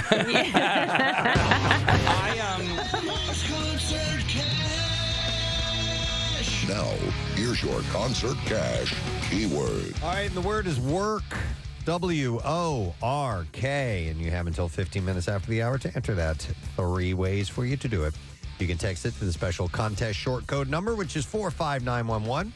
Or if you'd like to be entered for the $10,000 grand prize, enter it via the MMR app or at WMMR.com. One random entry will win $500 in this company-wide contest, and all MMR winners receive 2 free tickets to the MMRBQ. And winners will get a call from our company, Beasley, so make sure you answer your phone. Contest rules available at WMMR.com. Sponsored by AAA Distributor. So the word I will give you once again, work. W-O-R-K. It's yours. Come and get it. WMMR presents Preston and Steve's Bizarre File. Brought to you this morning by Mulch Works of Aston. They offer the highest quality mulch and topsoil that's manufactured on-site, delivery or pickup for residential and commercial markets. Visit mulchthis.com. We'll begin with a disturbing story out of New Jersey. New Jersey man will stay behind bars after he was charged with attempted murder for allegedly running down a woman at least 3 times in a road rage incident caught on video. Vincent Jean was ordered held without bail last week for the incident in Elizabeth that was filmed by a neighbor's surveillance camera. The footage showed a car on a residential street backing up before chasing a woman onto a front lawn where she slips and falls in front of the oncoming vehicle. Neighbors said that the 56-year-old Jean was backing up on a one-way street to avoid traffic at a light during the Tuesday morning rush hour and hit a woman's car in an intersection. Apparently, the minor crash upset the man so much he began following her in his vehicle. Police and prosecutors allege that Jean began pursuing the woman after she had began taking pictures of his car as he tried to flee. He allegedly drove over the victim after she fell down, then backed up and drove over her again. According to a witness, a gentleman named Isaac, he said he ran over her 3 times. Seconds after the first hit, a school bus showed up and blocked the driver, according to the witness. It was at this point that the driver turned around and allegedly plowed into the victim again. Prosecutors said that Jean then sped away as he left the woman injured on the ground. Neighbors called 911 as Isaac and his wife ran over to help the woman. He said, as my wife put a blanket on her to keep her warm, it was raining and the grass was wet, she told my wife, thank you. So she was able to talk. It's amazing. Yeah. Prosecutor's office charged Jean with attempted murder and other offenses. A few hours later, police said they found Jean sitting in his damaged SUV a few miles from the scene. The 23-year-old woman was taken to the hospital in critical condition and suffered multiple broken bones. I'm curious what her condition is now. Yeah. But the fact that she was on grass at the time probably helped a lot. Yeah. A passenger was arrested after deploying a plane's emergency slide while on the tarmac at a New York airport. Cynthia McKnight, a 24-year-old from Sacramento, is charged with disorderly conduct. The plane, which was scheduled to travel from Buffalo to Chicago, was forced to return to its gate shortly after pushback because of a disruptive passenger. I'm blowing this taco stand. Well, before the plane could reach the jet bridge, McKnight allegedly opened the boarding door, deployed the emergency slide, and then she used the slide to exit the airplane onto the tarmac. I mean, can't who do that. hasn't wanted to I do that? want to desperately, But yeah. you can't do that. No. Yeah, at least you have to ask. The individual was quickly apprehended by local law enforcement and has been placed on Americans' internal refuse list pending further investigation. By the way, Preston, we're looking at a picture of this slide deployed, and it looks different than the ones you always see in the movies that have that's like side guards to keep you from falling off. This just looks like a straight. It's probably a smaller plane. It was going from Buffalo to Chicago, but it may not have been one of those really big ones. Following the incident, the plane was taken out of service, and all of the passengers were rebooked on alternate flights. I think when I book tickets, I'm going to ask what kind of slides they have. Please do. Yeah, yes, yeah. I'm just curious. Outside of the Magic Kingdom, Orange County Sheriff's deputies confronted Quincy Campbell, who was caught with a gun hanging around his neck going through security. This is to get into Disney World, okay? Yeah. So he's wearing a gun around his neck. Hey, that's a nice gun. He was already in trouble, and that's when Campbell pulled a plastic baggie from his pocket and thrust the contents into his mouth as deputies tried to stop him. Deputies ordered Campbell to spit it out, but Campbell kept chewing, and they could see a chalky white substance around his mouth. Wow, he doesn't know what Disneyland's about, does he? Campbell insisted, "I swallowed a piece of gum." That's what he said. Deputies didn't believe him. Campbell of Winston-Salem, North Carolina, was charged with possession of a firearm by a convicted felon, destruction of evidence, and possession of cannabis. Campbell had gone through the bag check when Disney security realized he had a gun in a black bag around his neck. He told deputies that he was holding onto the gun for his sister, who has a concealed weapons license.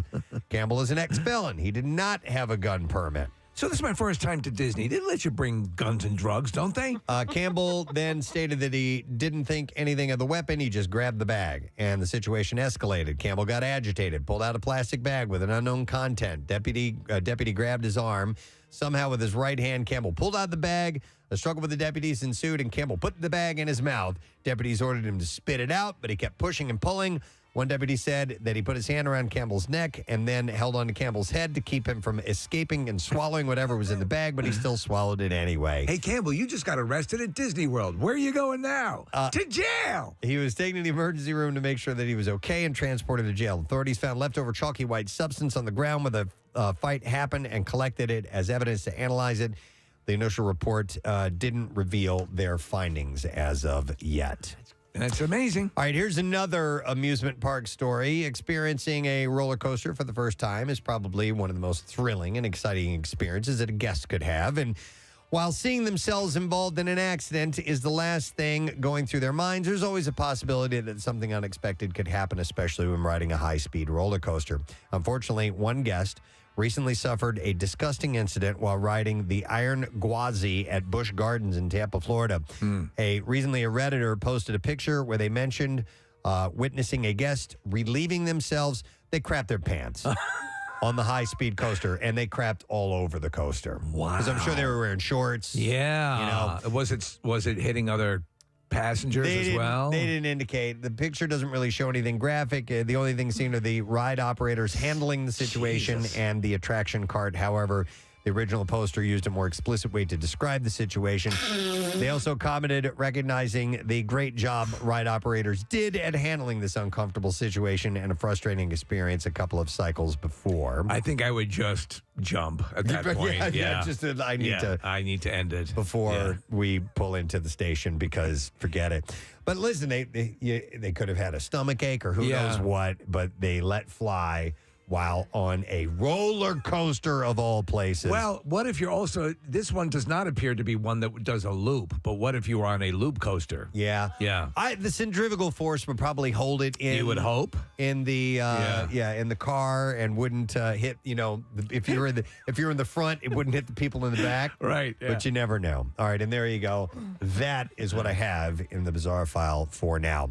A reminder, you got about 5-6 minutes left to enter the word work, WORK, for the MMR Concert Cash giveaway. So again, the word is work, WORK. And by the way, we're going to be one short on the contest today because there's a Flyers game that we're carrying tonight. So that 8 o'clock one is not going to take place. So take advantage of each and every one of these that we have for today. We'll be back in just a moment.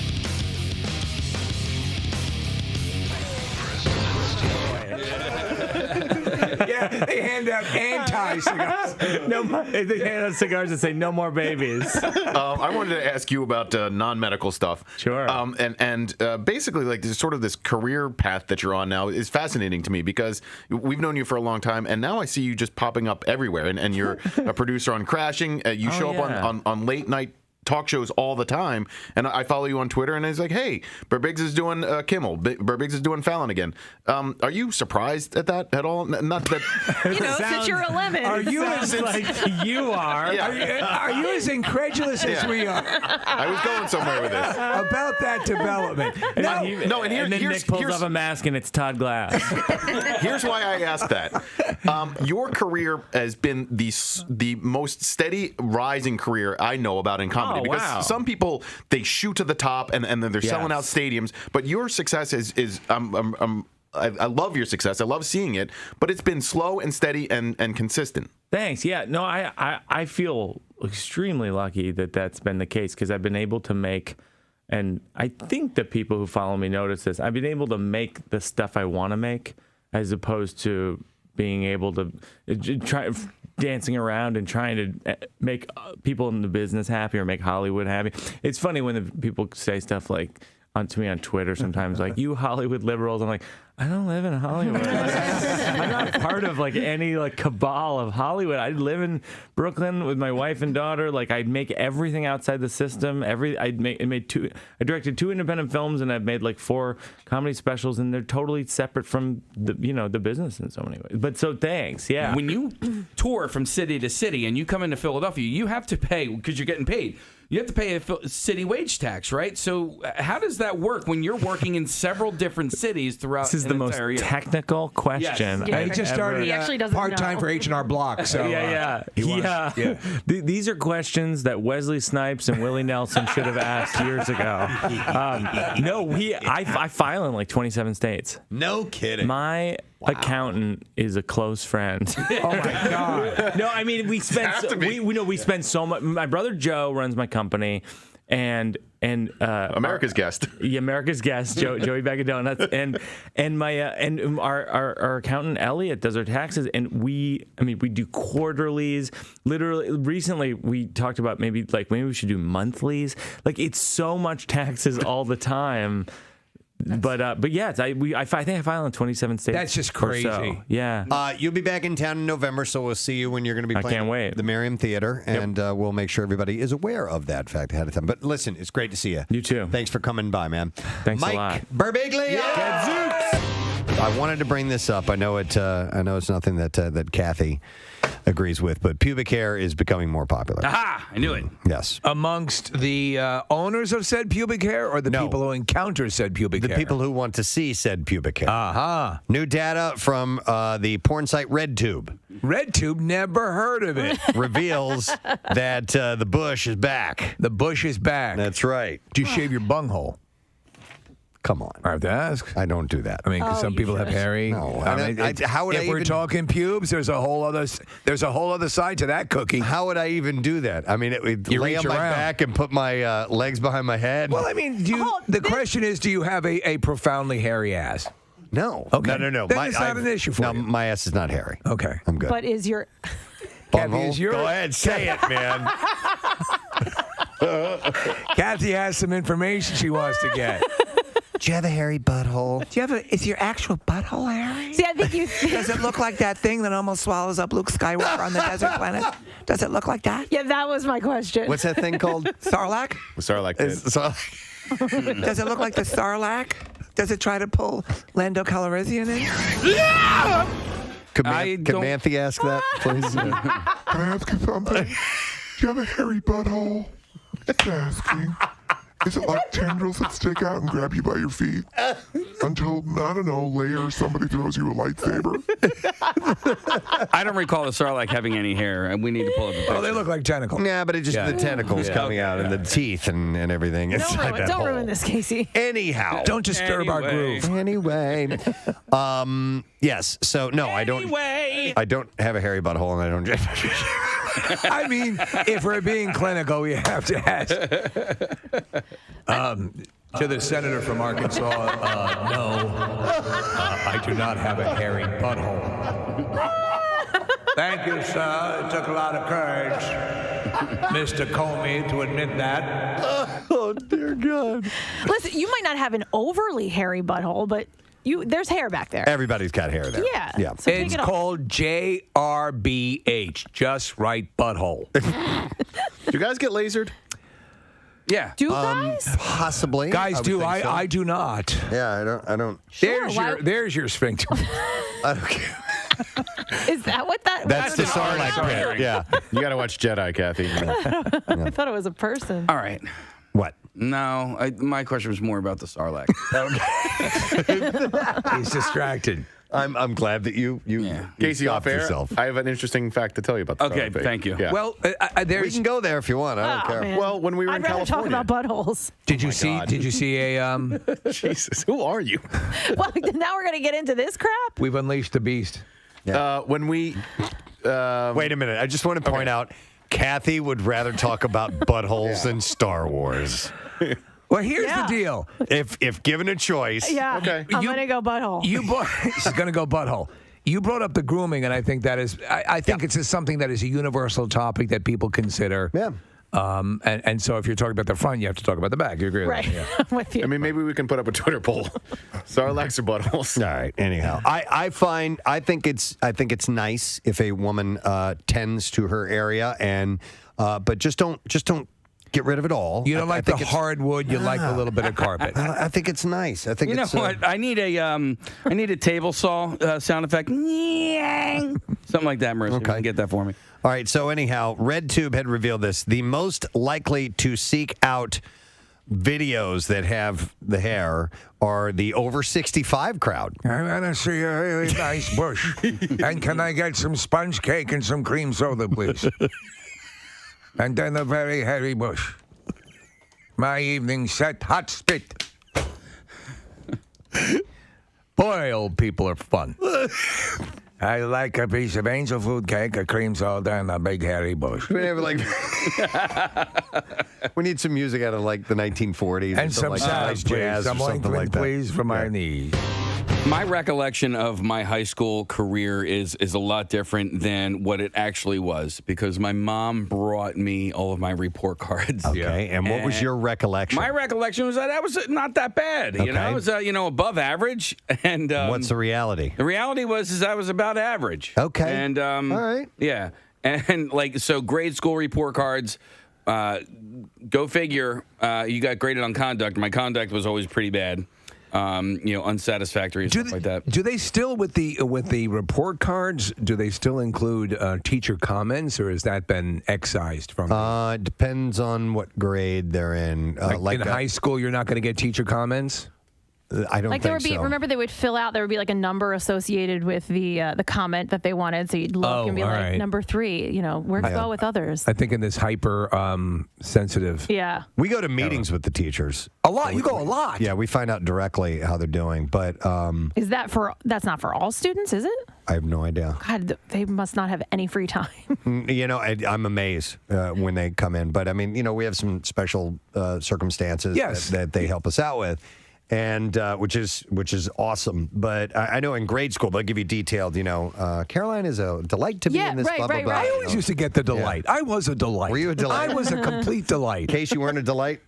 6th grade was it. Miss D. You were a delight in Miss D's class? I bet you what. I know what she wrote. Always eats in class. No.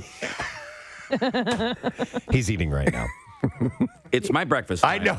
Yes. And it's just simply a bagel. It's just a bagel the way any broadcaster would eat a bagel live. I don't have time to get it any other time, and I take my medication at a certain point. Oh, my God. Okay. Getting back to that war situation, excuse me, everything bagel. I wasn't going to talk, but you brought me into the conversation. Well, you are. It's presumed that you're going to participate. I participate in between bites. In between bites. There's just a general assumption that when we're on air, you might talk. I am writing that down. Yeah. That is a T-shirt. I participate in between bites. Thank you. Now, if you don't mind, I'm going to get back to eating my bagel, and you guys can talk amongst yourselves. Today, December 7th, 1940. Excuse me, I have to take another bite. Hey, what's going on? It's Preston, and actually Nick is here with me as well. We're in California, and we're at the 20th Century Fox Studios, and we are here with Mr. Michael Giacchino, who has become a friend of the Preston and Steve show now. That's my favorite thing. Friend of the show. Mm-hmm. That's my favorite thing to hear. Yeah? I've never heard that before. And then the last time I was on, I was like, friend of the show. I was like, yes! Yeah.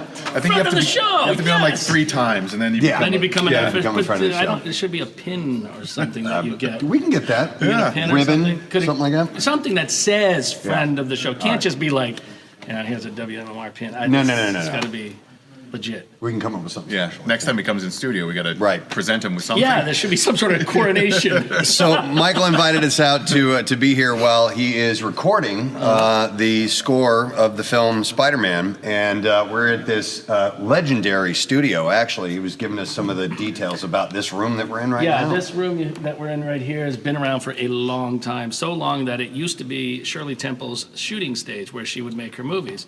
And, let's see, the original Planet of the Apes was recorded here. We had Jaws was recorded here. The Day the Earth Stood Still was recorded here. There are these amazing, the iconic, yep. That whole thing. And the 20th Century Fox theme. Yep. That was done here. I mean, just oodles and oodles and oodles of things that you would know. Just incredible history here on this stage.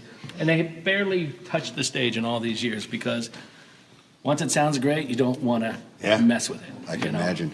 And what you're not seeing right now, we're on a lunch break right now, but the amount of people that are involved when you're putting together music for a film. And today was a light day, even as far as the amount of musicians. Today we did a smaller orchestra, maybe about, 50 people. But usually we would have like 100 people out here, 100-piece orchestra. But the cues we were covering today were just for smaller moments in the film, so there's no need to bring everyone in. And this room, the studio as well, filled with people. Yes. I mean, friends and family, and you got engineers, you got you got the people that are actually working. Yes, we have as well. we have music editors, we have recordists, we have Joel, the recording engineer, is in charge of everything. Jeff, my orchestrator, is over there. We have some people from Marvel who are here, just their lead music editor. It was in BuzzFeed a little while back, and I wanted to kind of explore this a little bit. The title is 35 Very Specific Things You Saw Every Single Time You Went to Your Grandma's House. And I remember, and obviously this was pre-video games and all that stuff, when I was a kid, when I would be at my grandparents' house and I would have like all day by myself just wandering around. I mean, there were other people in the house, but there was no other kids to play with. And nothing for you to do. I needed to kill time. I had to kind of just find things to get into and do. So I would do a lot of just going through dresser drawers and just, whatever, just nosing around. And I remember things like playing with my grandfather's old shoe shine kit. Oh, yeah. Right? Yeah. Okay. Did they have the buffer thing too that like spun two ways? Not the electrical one, but like the brushes and all. And obviously I'd get into the shoe polish itself, which is a total mess. But I remember things like that. Marissa, you brought in for show and tell the old adding machine with the hand crank and all that stuff. That my other grandparents, they had one of those. I would always play with that. Well, I clearly remember there's certain things that you would have. Like I remember so my grandparents passed away, years ago. But they were. I remember going to the house enough. Their various houses. They lived in Staten Island and then Flagler Beach, Florida. And the thing I remember, Preston, is they had that old style TV remote with like a button on and off, and like one thing that would manually turn the dial. And the thing looked like what in Star Trek they had those tricorders. It was that freaking big, and that was a big thing at my grandparents' house. So here are some items, and feel free. I would like to hear from you guys listening. 215-263 WMMR. Like this one says, an old vacuum cleaner from at least 1979 that had one of those really big bags that filled up with air and got really warm whenever she used it. Also, and when it would develop a small tear, it'd be like a fog machine coming out of it because we'd blown the dust right out that vent. Mm-hmm. My aunt kept my grandmother's, and she used it for a haunted house that she would have at her house. It was like part of their haunted house was this old vacuum with the bag on the back of it. Oh, my God. Nice. I remember playing with the sewing machine. Sewing machine. I don't know why. Something that it was fascinating to me. During visiting time, if your parents were there to visit and you were, as you said, there were no other kids around, unless you had cousins or whatever. But if you're not, you had to play with the house. Yes. Yeah. Yeah. All You right. had to find things. I got an example for you for that, Steve, because I have 2 younger brothers, and so when we would go to this is my dad's parents' house. My mom, my grandmother on that side, she was the one that said the cassette player. Right. So it's that family, and they had a laundry chute.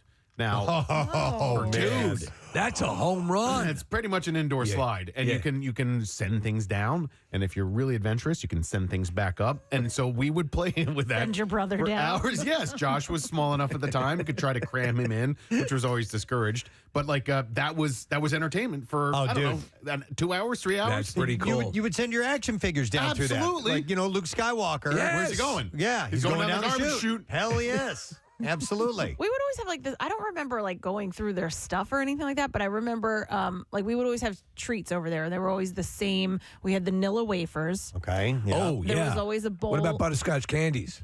Candies. Yeah. There was like an old, bowl of candies that no one Hard really candies wanted. that would mold into one big piece. And then Yes. they're Like free. eventually. It's like a sedimentary rock. Wait, and then I remember going through. My grandmother always had a change purse. So like that was the fun. I was like, let me go through your change purse and see how many quarters you have in there. Was it actually one of those rubber ones that when you open and That you close it would look squeeze? like a mouth? Like a pop. No, hers was almost like I forget what they call it, but like a mini purse where it had like a snap thing at the top. This is where I keep my cocaine. My grandfather had a coin collection, so that was something to like. That look is at. interesting. That was Right. okay, yeah. But Kathy, my grandmother, would serve for whatever reason flat 7-Up because Flat soda. Yeah. We had flat soda Yeah. every time we went there. Why was it flat? Old people at that time really loved flat soda. What the Flat hell? soda. Why was it no carbonation?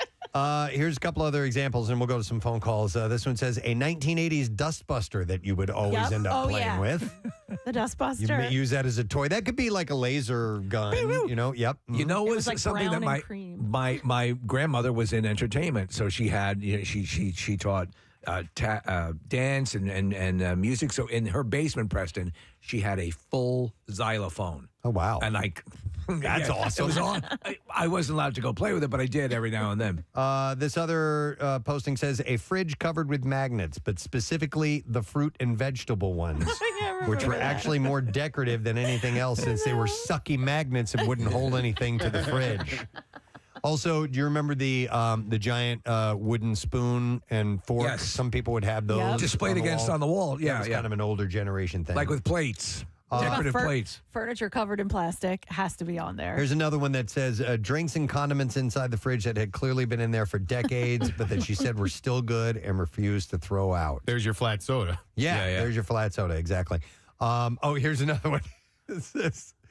And also in her fridge, grandma's fridge, lots of Cool Whip and Country Crock containers that have all types of food in it except whipped cream and butter. Yep. When there was makeshift Tupperware. Yeah. When my mom passed away and we were clearing out everything in the house and just kind of giving a big clean, she would take Carvel ice cream containers and she would make gravy in advance because she was a Southern cook. And we had like 10 Carvel containers of frozen gravy in the refrigerator. It was hilarious. At my grandmother's house, she always used to do the Folgers instant coffee because it was just her. So she would make 1 cup at a time. So all of those Folgers cans turned into what the nails went in. There you go. All the bric-a-brac. Yeah, I went remember into coffee those. cans for nails. My dad had that. Yeah. Let me go to Michael. Hey, Michael, good morning. Hey, good morning. You guys rock. Thanks, man. What's up, Michael? Well, 2 things. One about myself, but one as part of my profession. I've been a nurse for over 30 years, specialized in geriatrics, worked at, like, say, the Philadelphia Corporation for Aging for years, and always would go into the seniors' homes and ask if we could look in their medicine cabinet. And there was always a standard. Okay. You had the rusted can of Barbasol. Oh, yeah. Yep. You had that little thing to make the the cream, the little container with the little brush for shaving. Okay. Yep. The straight razor with the screw bottom with the rusted blades still sitting there making a stain inside the Rust cabinet. is big with the the older community. People don't remember those kind of razor blades where you actually had to take the blade out and then screw it back in. Mm-hmm. Exactly. exactly. My favorite was when they had the very early electric shavers that looked more like instruments of death than they did something that we would use nowadays. The blades just were scary. Yeah.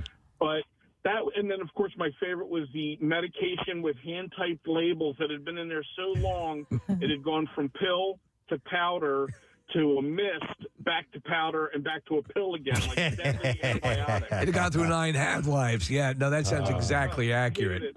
Yeah. But for myself, going to see my grandparents who lived in Florida, we always had the hot dogs and the freezer-burned crinkle fries. All right. Fair enough. Freezer burned, yeah. The way of entertaining myself was I would steal one of my grandfather's white undershirts, dental floss, and pennies, and I would make parachutes and throw them off the second floor of their apartment building. That's great. Yes. Very creative. All right, Michael. Thanks, man. I appreciate it. You know what I most vividly remember, most clearly remember, from my grandparents' house was not anything in their house, but what we used to do over there. And for whatever reason, I was like I was like an actress when I was younger. I like to pretend and all this stuff. And I would make my brother pretend that we were hitchhiking because my grandparents lived in an apartment. So there was where you would park. My mom would let us walk down the street before she got to the main road. And so I would pretend we were hitchhiking and we didn't know my parents. And my brother was so little at the time and he used to cry and be like, "No, that's our mom." And I'd be like, "No, it's not. We're hitchhiking. We're getting in with strangers." So you'd play with the neighborhood. Yeah. Wow. I would make my mom, drive past us, and I'd wave her down with my thumb out. Wow. That's nice. I will go next to, let me go to Paul. Hey, Paul, good morning. Good morning. Good morning. What's up, Paul? Oh, MMR rocks, partner. Trust Thanks. me. Appreciate it, man.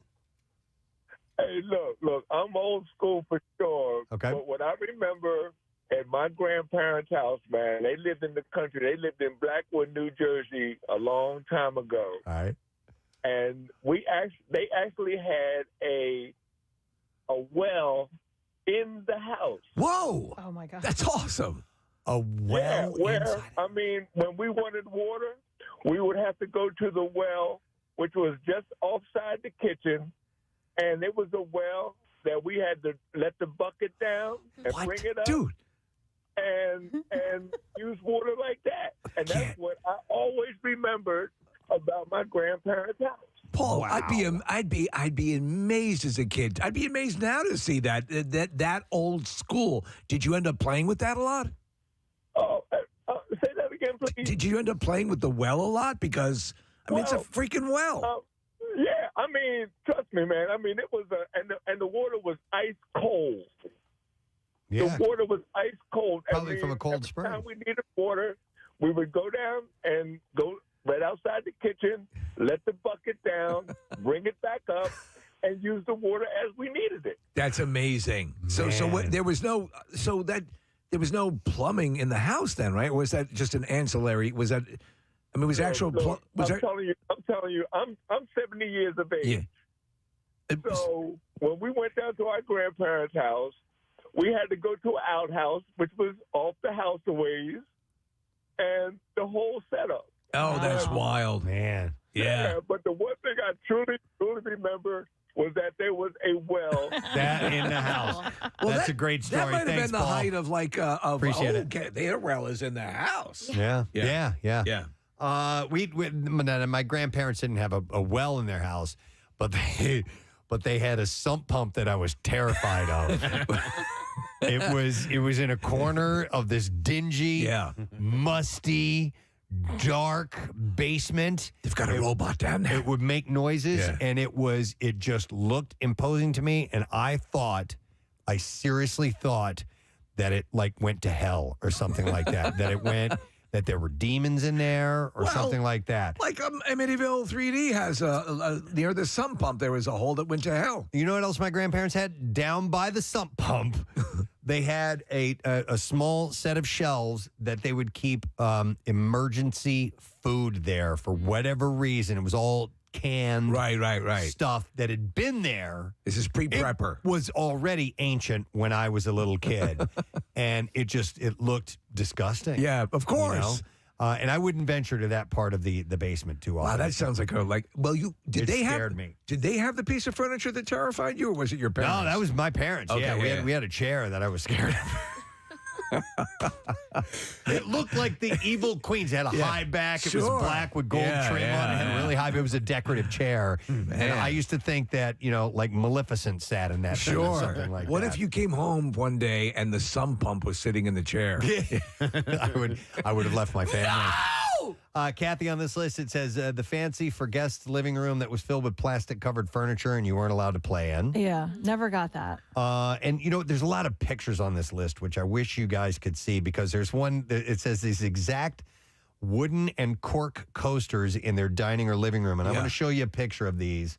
And yes. Yep. Where you pulled them out of the little container that they lived in. Yeah, it was like a little holder. Yeah. I think it was like stacked poker chips. Yeah. On that furniture thing, with the covering in plastic, I never got a definitive answer. The Kostanowiczes, and I was friends with Randy up the block, his entire living room everything was sealed, hermetically sealed in plastic. But I never asked the question, is the end result just to preserve the looks of the furniture? I think it is. But I mean, was there ever a hybrid where you could take them off if you wanted to sit on them? It seemed like going against purposes to sit on cold plastic. Yeah, I don't know. But it was maybe for a formal event. Like they would unzip the plastic and let if they were going to have several people in the parlor or whatever it is. Kathy, I remember, because you were the one that brought it up, I remember some friends who not only had the plastic on their furniture, but they had a runner. The runner. Oh, yes. Plastic cover. Yes.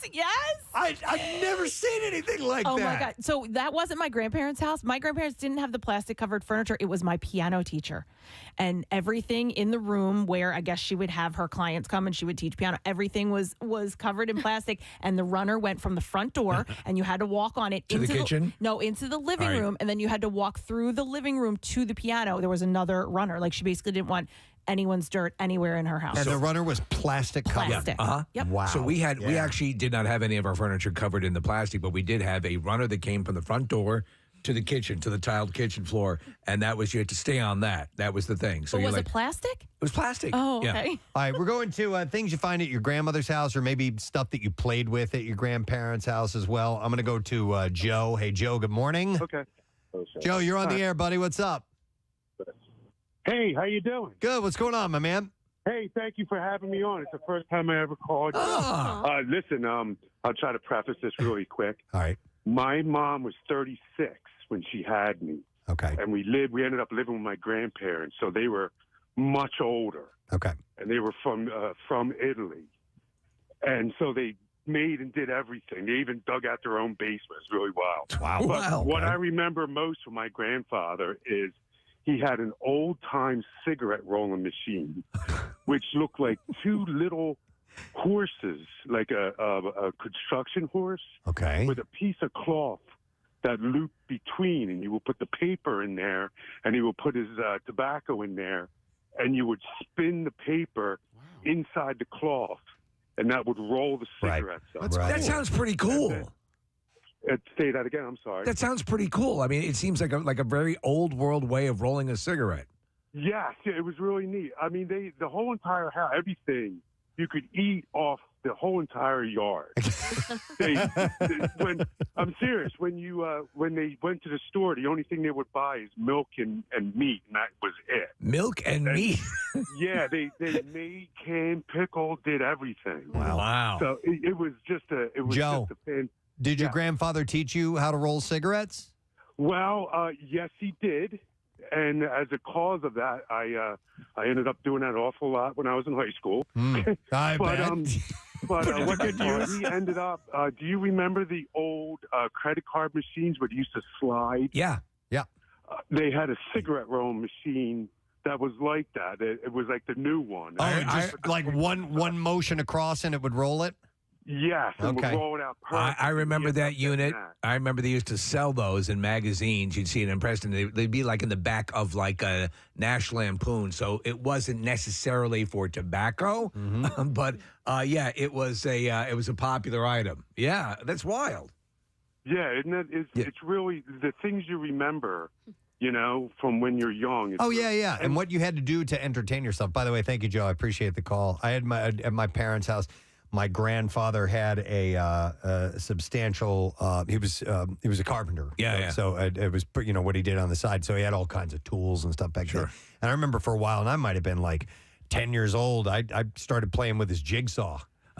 Just finding pieces of wood and cutting it and just doing whatever. And I would play with that. That was kill my some time. toy. Yeah. But you had to find things to entertain yourself with. If there wasn't something on television, like I said, this is obviously pre-phones and actually a lot of pre-video game days. You just had to kind of root around and see what you could find to entertain yourself for a little bit. The houses weren't set up for kids. Yeah. It was set up, you had the big clump of butterscotch by the front door, and there were the standards meant for very old people. Or the strawberry candies. I remember just grabbing the snuffer, the candle snuffer, and walking around the house and putting out fake candles. Right. Like they weren't lit, but I would still put it out. Yep. Here's a couple other things from this list, which are things you always find at your grandmother's house.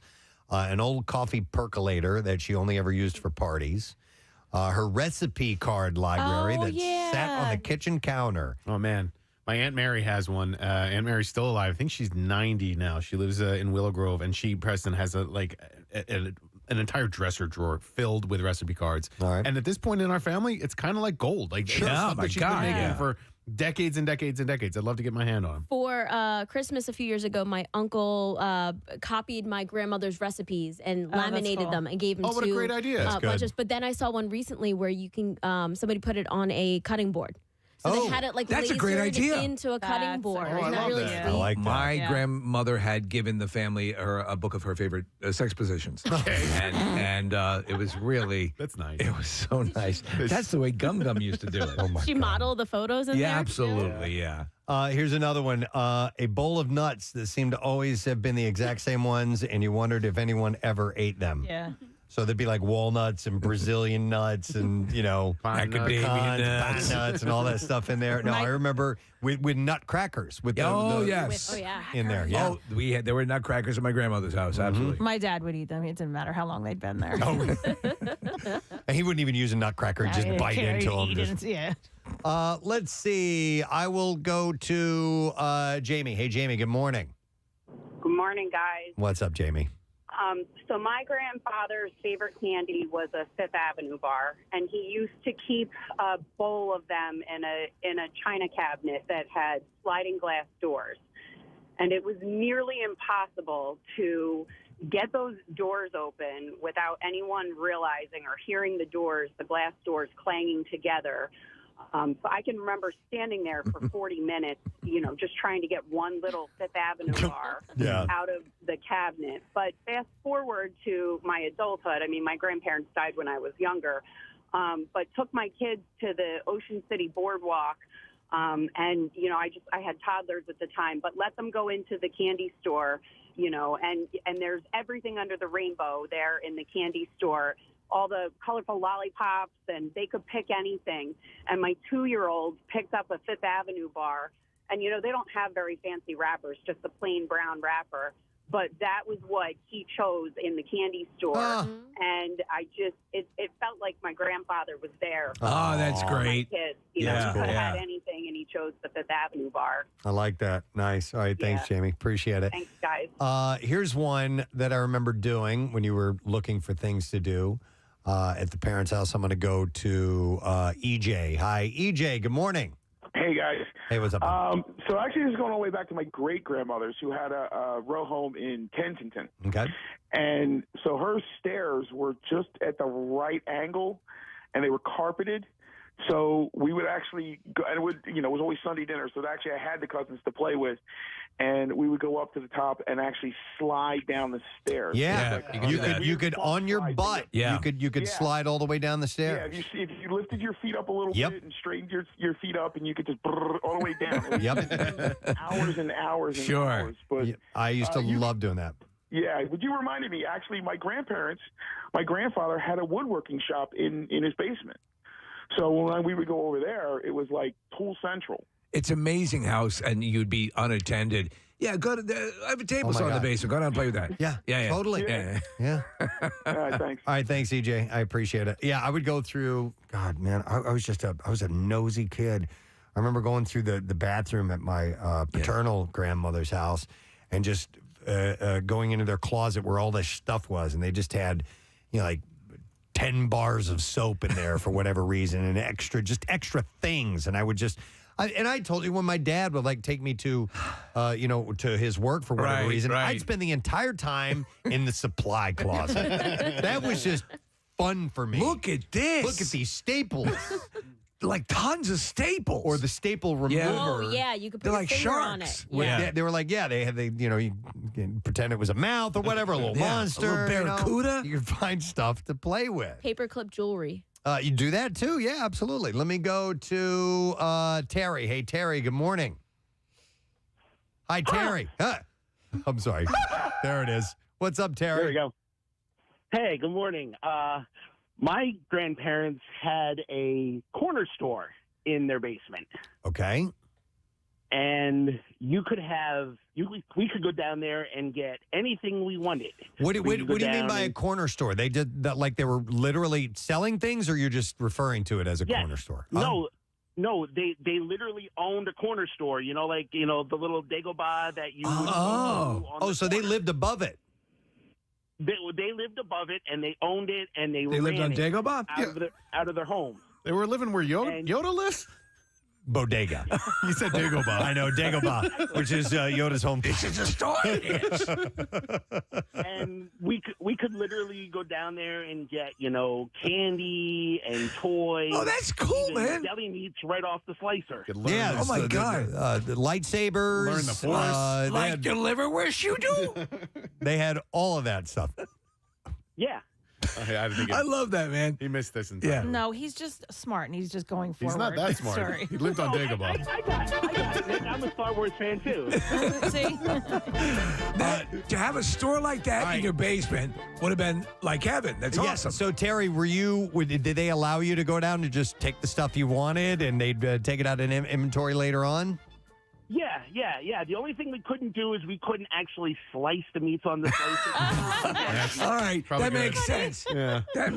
That makes sense, Terry. You stay away from the deli cutter. That would be awesome. Yeah. But everything else would be great. All right, thanks, Terry. But everything else, they even let us ring up people on the register. I was wondering if they would let you guys do that. Ring up customers, you will. Oh my God. Uh-huh. All right, thanks, Love man. it, man. Appreciate it. Hang on. All right, sometimes you find something you don't want to find. I'm going to go to Gary. Hey, Gary. Good morning.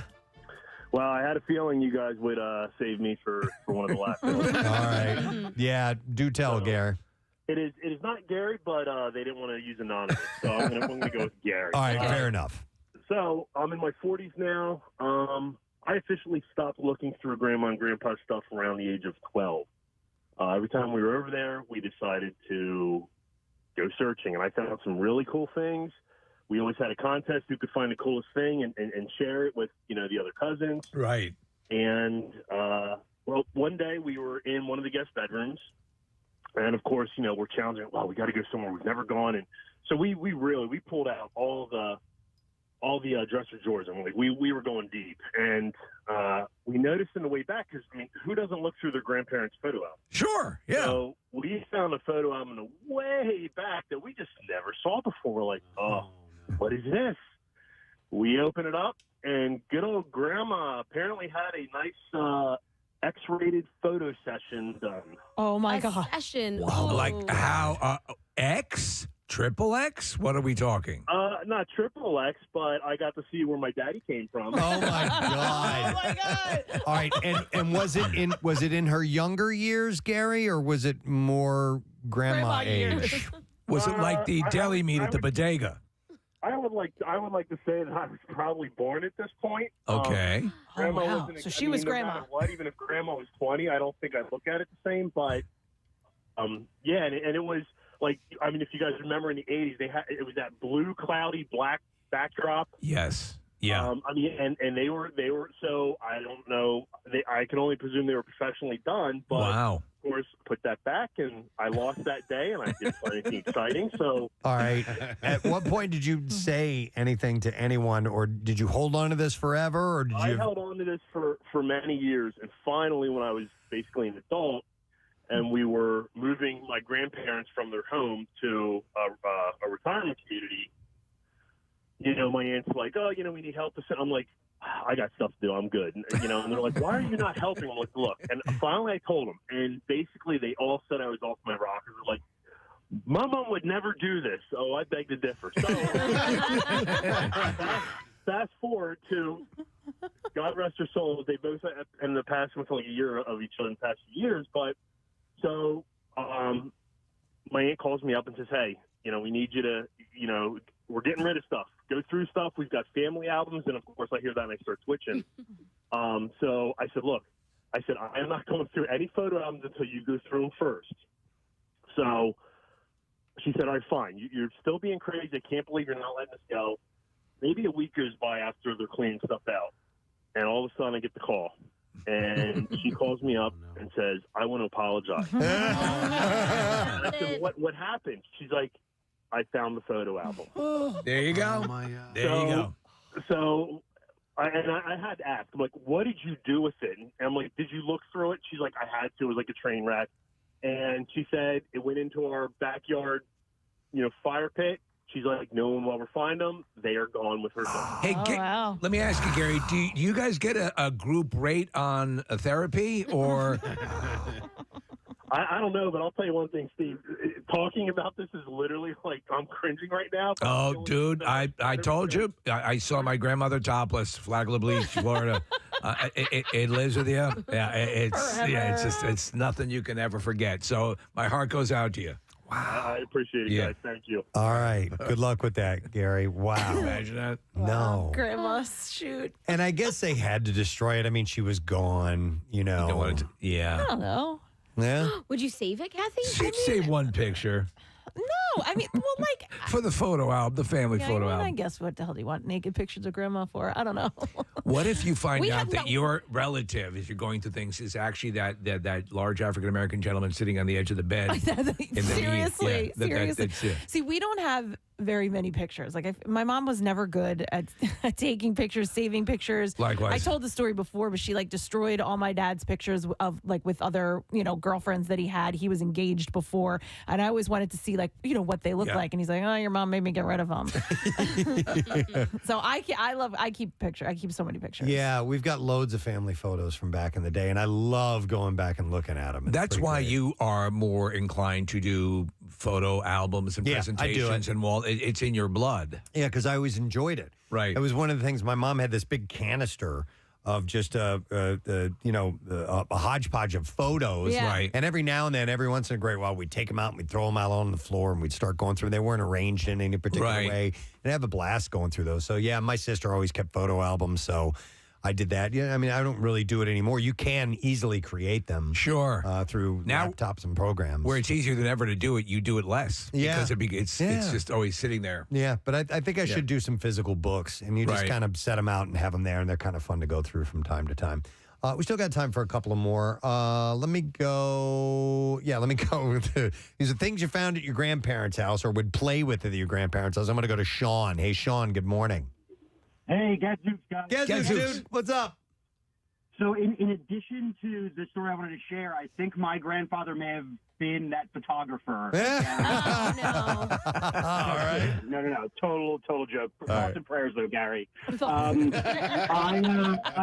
brother and I used to love the chairlift on my grandfather's stairs. Dude, I wanted... And he would not love when we would race it up and down the stairs. He also did not like when we would commandeer the remote control so that when he would get 75% of the way up, we would have him go back down and jostle him up and down a bit. Sean, I kid you not. One year I remember asking Santa Claus for one of those chairs. I'm a kid, but it just looked like so much fun. Obviously, it's not fun if you're 90 and can barely get up one step. But what was So you would have the remote. Your grandfather would be going up the steps, and you'd be able to take control of it and start lowering it and F with him a bit. Correct. Yeah. Because the remote would I guess supersede the little lever on the chair in case something went wrong. He'd be inching up to the top to go to the bathroom or something, and we'd have him going back down. And then, I always wanted. So always remember. Sean, thanks, man. I always think, and Preston, I think of the ones that would go up and then curve, like in the movie Gremlins. Yeah. So it goes up the steps and then it curves, and then launches the granny out the window. Yep. My grandparents had a lot of furniture that was another item. So they had like a big credenza that was actually a radio when you'd open up the top. The TV in the cabinet was a standard. They also had a table that was a craps table, and these all took me years to find out. So You had a craps table at home? Yeah.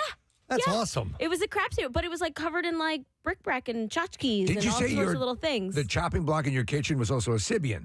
Yes. Oh yeah, another one of those is bumper pool. Oh yeah. Because you could put a top on it and it would become a table. Sure. I love bumper pool. I hated bumper pool. I loved it. It took me way too long in life to find out. I opened up the lamp was on a table, so it was connected to the table. Right. I opened up the table bottom on one day, and there was a record player in there. Okay. And Abbey Road was sitting right there. Oh, that's good. Here's a couple more on this list of things you always found at Grandma's house. A decorative bowl of plastic grapes that she had for at least Wax 25 fruit. years. Yeah. Wax fruit, a perennial. Very dusty. I remember playing with the plastic grapes and pretending to eat them as well. Could have choked on one. How about a set of very outdated encyclopedias? Oh my God, we had the encyclopedias. Yeah, we did too. and I would go through them and find in the anatomy ones, they would have those the clear pages that you could fold like the muscle groups on top of the internal organs, on top of the acetate, bones. yeah, the acetate. That's it.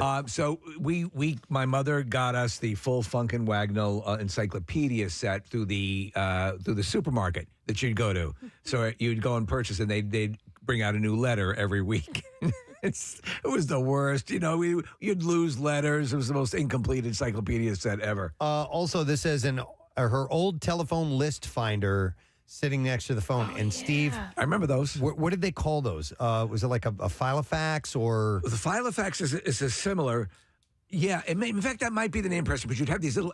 Yes, that's I have a picture of it right here. Yeah, it was. You'd move an arrow down. It was flat, and you would move this arrow down to the letter you want. And you'd hit the button, and it would pop open. Yeah, right to that part of where the phone numbers were kept. Yeah. And I used to play with that thing all the time. I loved it. Yeah, it's because it would spring open.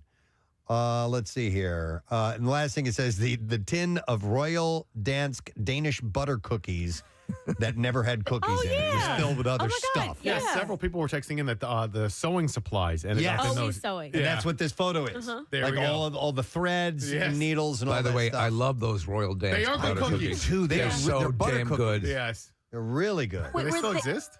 Yeah, they do. Let's Yeah, probably get some. they're excellent. Were they all the same flavor? No. They were different flavors, Yes. right? Now that I'm looking at them. I think they were all butter cookies, different shapes. Some of them had sugar on them. Some of them didn't. Some had chocolate swirled into them. Yes, Some of them had like little fruit inserts and things like that. but they were all super healthy. Yeah. Oh, here's another one: a cozy Afghan blanket. Oh yeah. That smelled just like her house. Yeah, and my actually both of my grandmothers were quilters. So there were quilts all over the place as well. So, yeah, these are it's interesting, and I'm wondering what it's like now if kids in our era, in this era, even need to root around through stuff and find things This to is play my with. grandmother's zip drive. Yeah, exactly, because you've got plenty of options of things to either watch or play with, handheld devices that you just give the kid the phone and they can play, with apps and phones like that. I wonder if they still go through drawers and go through closets and find things to entertain themselves with. They can find grandma's naked pictures online now. Yes, exactly. Yeah. They're there. Just go to Pornhub. PrestonandSteve.com. Digital is forever. Yeah. Grandma's on OnlyFans. There was one time at Keenan's. Yeah. Billy's hottest, one or the other, something or the other. Why did your hair never grow in right, Grandma? All right. Well, thank you for your calls. We do appreciate it. Speaking of Keenan's, it's back on, folks. We made the announcement last week. Scott came by, Scott Keenan. to reveal the information. So the date is Friday, May 27th.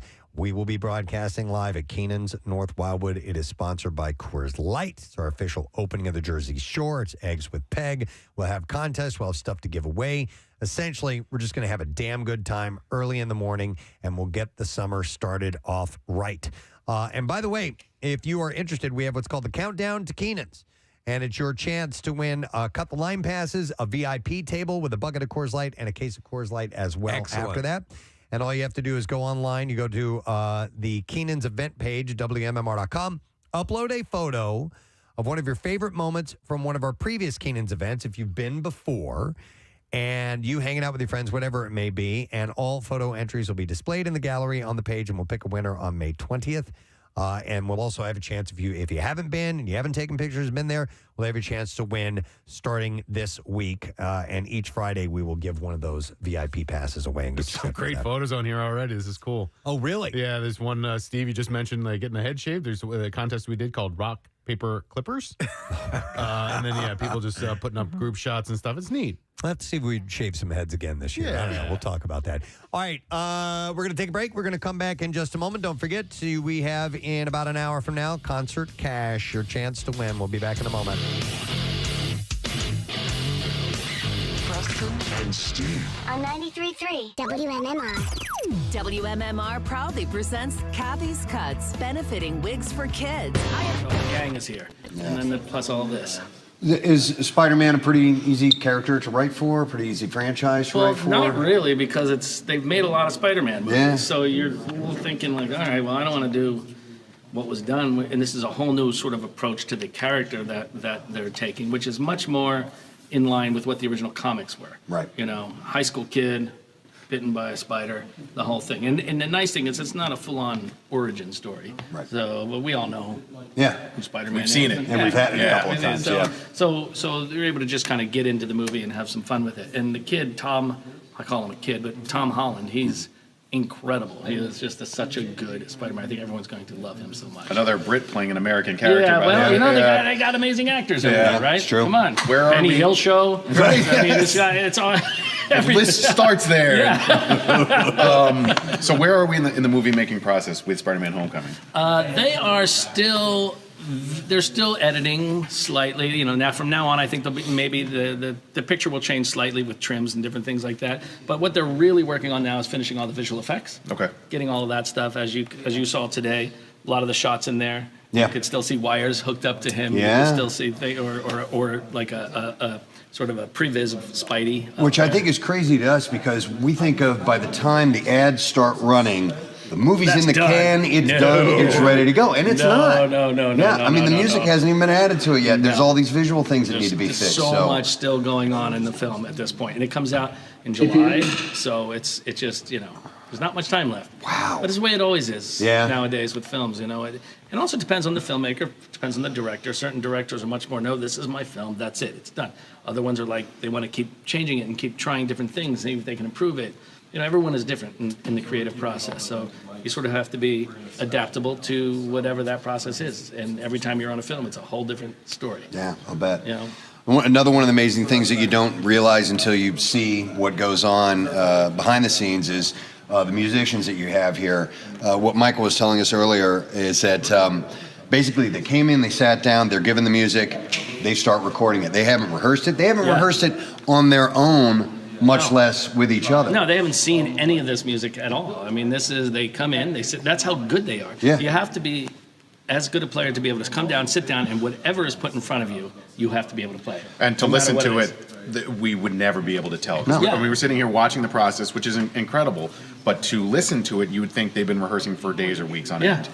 Could you do it? Could I? It depends. I did jump in on a cue on the Planet of the Apes when the piano player was stuck in traffic. But it was an easy cue, so I got in there and I did that, and that was fine.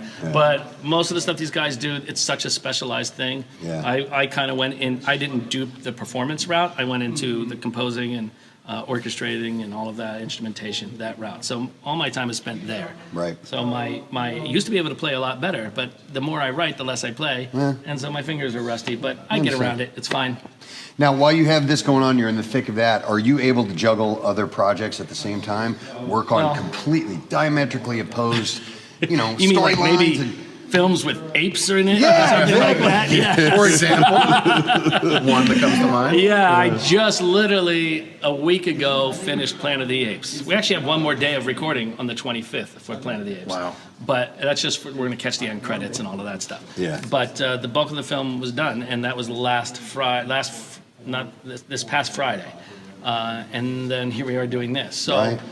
You don't always want it to be like that, you know. But it's been a crazy schedule the last couple of months, and but luckily, like who I'm working on Apes with, Matt Reeves, is such a good friend, and we've done everything together. He did Cloverfield, a film called Let Me In, the last Planet of the Apes, and this one, and right now he's scheduled to do the next Batman. So wow. So he's such a great filmmaker, such a good guy. So I love working with him, and he's very understanding about everything else that's going on. Yeah. And they're very kind about that. So we make room for it. I was talking to Curtis, who is your assistant. Yeah, or- Curtis is great. Curtis is a friend of the family, but also an incredibly talented musician. And what he does is he tracks all of the percussion changes. Because what we do, a lot of times when we're using big rhythm sections like this, Yeah. you know, we change things all the time. Change this, change that, do this, play that. Or they may pick a certain type of snare to play. It may say snare in the score, but we don't always know which snare they're taking. So what he does is tracks. Okay, they took this snare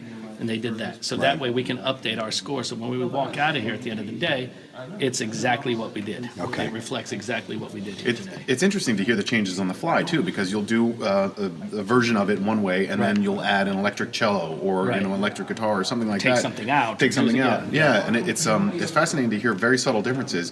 And is that just something where something feels right for you? Yeah, You I'm go just with that? listening to it and I'm like, nah, that's not going to be right for this scene. Yeah. Because it's always about you want to track what's emotionally happening in the scene Mhm. and make sure whatever the music's doing is reflecting that. So sometimes if, the first time you play it through, the percussion guys, they pick something, they do it, you go, okay, that's not exactly right. Or sometimes it's spot on what you want. Right. But it's always keeping an eye out for that to make sure it can't ever be about like, oh, I like this music I wrote and we're just going to do whatever I want. It's got to be what is right for the film, what's Right. right for the picture. Well, as a composer, you have to be able to hear it without ever hearing it as you're writing it. Yes. Because these guys haven't seen it, they haven't played it, meaning you haven't heard it. I'm sure you have a keyboard that We you have a work on, you keyboard, get we an have idea. mock-ups, we get, I can do orchestral mock-ups or with fake French horns and all Okay. of that stuff. Yeah. So in that way, it's more so that the filmmakers can see it and hear it with an idea of what is going to be happening behind it. Right. But on a score like this, it's very tough because so much of what's going on, as you saw in that room over there, how are you ever going to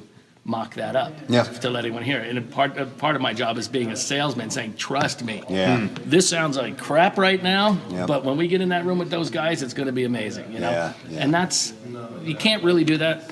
It doesn't work so much on an orchestral score.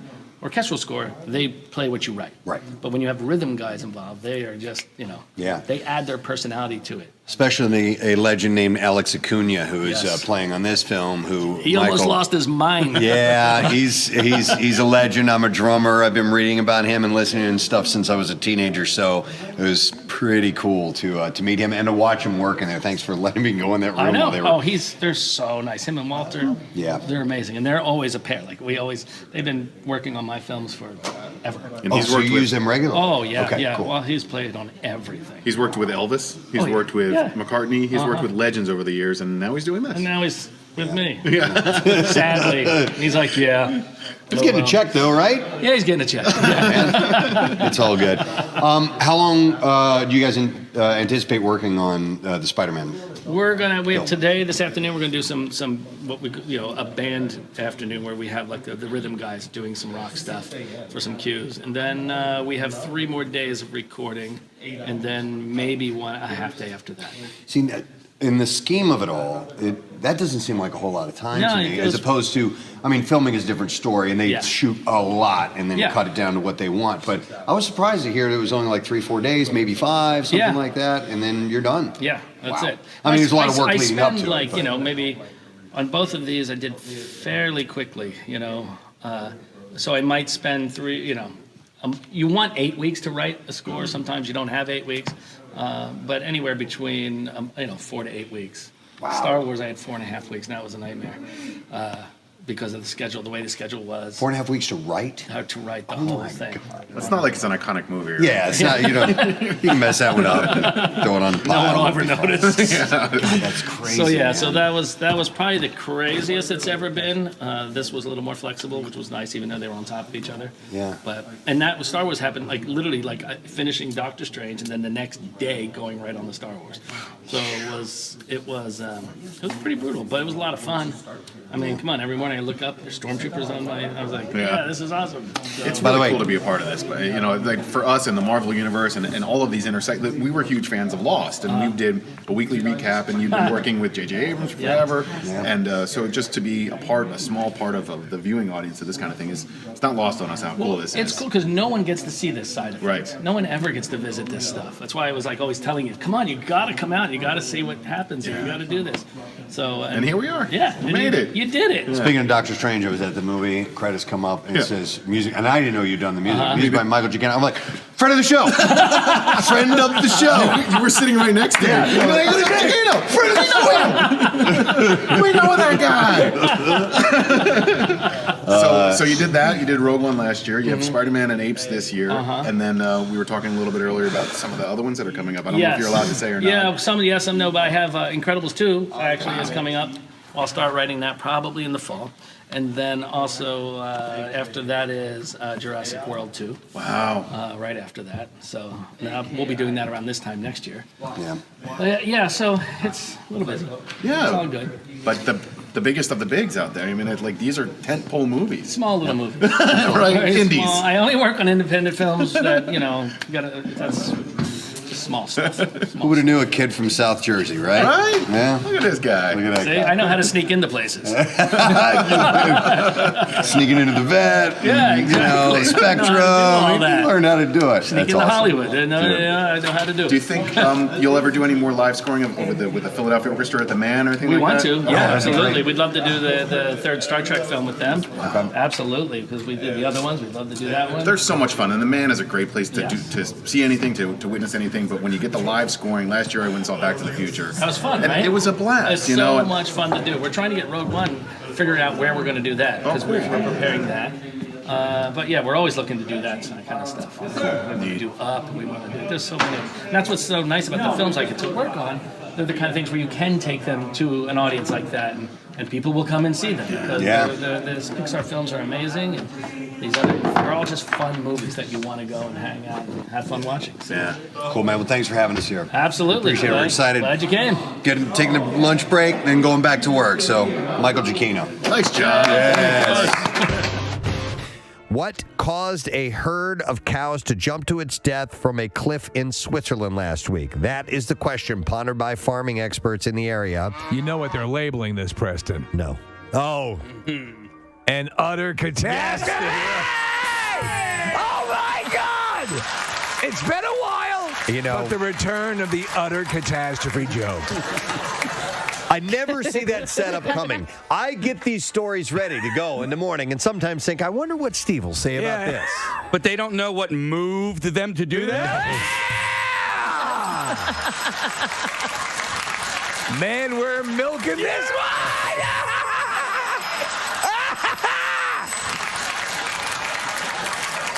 No one knows what may have steered them off of the cliff. It just doesn't stop! Yeah. Still going. Before they had to hoof it out. All right. Okay. What else you got? Teats.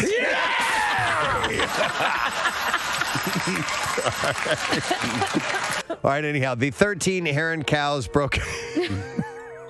The crowd loved it. I did. They did. You can hear the applause. Broke out of their pen, ran towards a cliff, and either fell or threw themselves off the 50-meter drop last Wednesday night. Wow.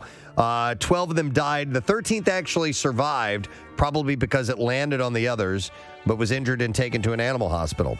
The cows broke through several lines around the pasture before finding themselves on the ridge. They fell into the void as though they were forced into it. The president of Farming Insurance Company in the region told the paper, in total, the cows were thought to be worth about 20,000 francs. They're saying the remaining cow's odds are half and half. God. Got one more. Oh my God. That one I actually like. Okay. That was good. They belong, even though it was cheesy. It's a dairy product. That's right. So they belong to several owners, but were all grazing on land belonging to a local couple who said that they thought some kind of predator must have chased the beasts off the cliff. That must have been one hell of a predator. It's not. Yeah. They're not even considering a suicide cult. Nevertheless, the behavior was a bovine suicide cult. Yeah. I think they need to consider all. We're just cows. In a new study, the finding of which was published in the Journal of Molecular Psychiatry. Yeah, I get it all the time. Has said that women are more likely to have a mind-reading gene mutation that gives them the ability to read a person's thoughts and emotions by looking at their eyes. The scientists found that the genetic variants on chromosome 3 in women are associated with their ability to read the mind in the eyes, known as cognitive empathy. Yes. Which is an interesting term. Hey, I could see that, though. Yeah. Do you find that you're intuitive, Kathy? Like when, for example, Dennis sees your Target bill. Can you see into his eyes? No, but I think I could look, and more so though with men than women. Like if do you know what I'm saying? Like if it was a girlfriend of mine, I'm not sure that I would necessarily be able to tell. Maybe that's because we're I don't know, better at hiding cancel each other out or something like that. But yeah, and not and like maybe you guys too, or other men that I'm close with. Do you want to see my defensive face so that I can show? Yeah, let's see if I can. Right, Preston? Yeah, you look stupid. Yeah. I know that face. I go gump. I'm going gump. I'm going dumb. I'm going gump. She'll never break through. I gotta go gump on this one, or she'll be on to me. I don't know. You know what? I don't find myself trying to think too much about trying to read people. Casey reads people a lot, I think. Do you notice that about yourself, Casey? Yeah, well, I was a communications major. So. That's where they teach you to read people. No, but exactly. I find that Casey reads people a lot and can say that, he's lying. Or he's thinking about something else. Hey, Preston. Yep. I drew a picture. Okay. Hold it up. Look into my eyes. What's the picture of? It's a penis. I knew it. Steve, I didn't even see you. All right. That's just because for whatever reason, I realized that we omitted something we at least once a week try to dabble into, and that's the connoisseur. Yeah, what happened? So therefore, I don't know what exactly happened, but I would like to make good on that, and now bring you the connoisseur. It's time for the Make Good edition of the Connoisseur. Yes. Because we missed it last week. We did. But we had a lot of good guests. We did. Maybe that was it. That was probably why. We had like 4 guests on Friday, so we didn't get a chance to do that. Well, listen, I'm mentioning this particular item to make my wife happy. Taco Bell has confirmed the rumors about the fan favorite Mexican pizza and its return. A menu item whose return has been the subject of rumors and speculation for months now. After pulling it from the chain's menu almost 2 years ago, the Mexican pizza is coming back on May 19th. So she's a big fan. She likes it. She went to Taco Bell not that long ago, and she asked me to get her one. I'm Is like, it they don't make that anymore. An open-faced taco? No, that was the tostada, which I thought was stupid. Because it's just a messier version of a taco. It's a taco on a plate, Right. on a tortilla plate. What is that nonsense? And I'm like, they just, you're holding this thing up, it's crumbling, it's falling apart, it's all.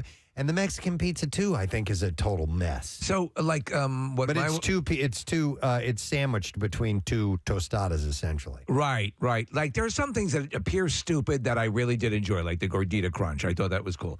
But the thing that, like, for example, after we do our turkey tacos, Claire always saves, whatever remaining and then makes a taco salad with it. Oh, yeah. And that's a likely iteration. This concept that you're talking about seems unnecessary. It seems like a lot of work. Yeah. A lot of work. But hold on. We're wealthy businessmen. But people love it. So Really? Yeah. So we heard it on Friday, and I said to Preston, I'm like, don't you love it or something? He was like, no, my wife does. But over the weekend, I saw all these TikTok videos of somebody announcing or telling their spouse or significant other that it was coming back and how the two of them would like freak out together. Oh, really? that's great. Yes. It's almost like a baby, like I'm pregnant. Yeah. Or, they're freaking out. Is it like a McRib level excitement? It was Yeah. like one of the videos that I watched. The wife told her husband, and she was like, "I have the greatest news ever." He was like, "What?" And she was like, "The Mexican pizza's coming back to Taco Bell." He was laying on the couch. He jumped up and he was like, "Are you kidding me? We've been waiting for this for years." We're looking at a picture of it. It's just a mess, man. It looks like a total mess. But if you love it, fine, whatever. That's cool. I think if I were to be stranded on a desert island and I only had one food for the rest of my life, I probably would go with Mexican. It's probably my favorite, like overall food. There are other individual outliers where I might, if I had to choose from. But however, I have issues with sloppy Mexican food. And this, Preston, fits that bill. Is it all Mexican food? Well, not a burrito. Burritos are pretty self-contained. Burritos are self-contained. Also soft taco shell tacos. Thank you. Especially in, Nick, I don't know if you're a fan of FMI, of the new boat-shaped taco shell that keeps its structural integrity. As a connoisseur, yes, I have to ask you this question on burrito eating technique. Okay, all right. Okay, so if you and I'm speaking specifically of Taco Bell, because let's get a burrito supreme. It's an easy one to go to. Now it's you feel it. It's squishy. It's plump. There's there's sour cream and refried beans and all kinds of stuff in there. But as you bite into it, you're biting down, and that's causing pressure, pushing those ingredients down towards the bottom. And therefore, if you're not careful, it can push through the bottom of the burrito, bust out, and make. Now, so what I do is, as I have it in my mouth, I lightly suck in. At the end. Yeah, on the end of it. Yeah, I go. Yeah. And You bring suck some it of that back stuff in here, and then I bite down, so I'm not pushing down too hard and causing an explosion. Let's hear your methodology, and then I'll explain. Yes. I'll explain how I do it as well. Please, Nick. All right, so I because you're raising a good point. Yeah, I approve of that technique, and that's saves within the burrito, and it's also fun just to lick the end like that. Yeah.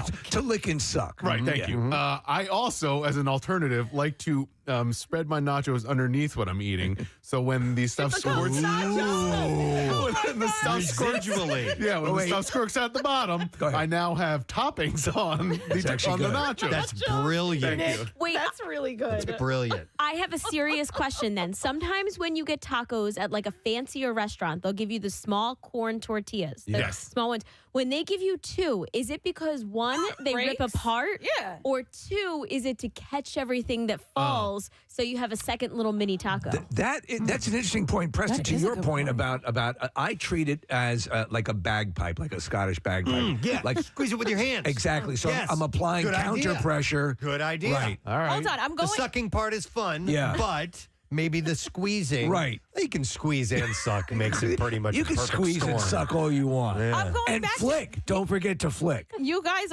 I said it's messy food. You're like, well, no, burritos contained. We're talking about it falling apart. This is what I was talking about. It's pretty messy no matter what the Mexican food Hamburgers is. are messy too. You know, I mean, it's No, but I was saying, I said, isn't all Mexican food messy? I mean, for the most part, it is. I do like the contained. I have to say, my turkey tacos, the way I make them, some people love to just overflow. I would prefer a more You like it contained, contained. that I can eat and get it all. Okay. All right, I will. So that I can lick and suck the way I want. There are some dishes in the Mexican realm that there's no question there's going to be a mess no matter what you do. And I think the burrito is probably the least of that. Now, unless it's a knife and fork thing, then you're in the clear. Because like tamales and things like that, you're not going to pick up with your hands. Do you consider it a breach of protocol to, for example, eat a taco with a knife and fork, or a pizza from another? I think it maybe like a soft taco. Yeah, yeah. No, I'm okay with eating pizza with a knife and fork from time to time. Yeah, yeah. No, that doesn't bother me. It's not as good that way, but sometimes you have to. You can get away with it. Same with the Mexican food, though. Like if your burrito or your taco falls apart, you need a What fork. about nachos? Though, straight up, you gotta just that's hard with a dig fork. in there. You guys ever had a sushi pizza before? You ever had that, Nick? Yes. I would imagine. Yeah, I have. That's better than I thought it was. It is, but it takes. You have to adjust your mind right before you bite into it because Everything's cooked. Well, no. It's different than regular sushi. Obviously, it's different than pizza. So you have to you got to get prepared mentally. Is it in fact raw sushi? Depends. It depends on what the toppings Parts are. of it. Yeah, Okay. sometimes there are some cooked elements, Steve. Oh, Would you have a burrito sushi?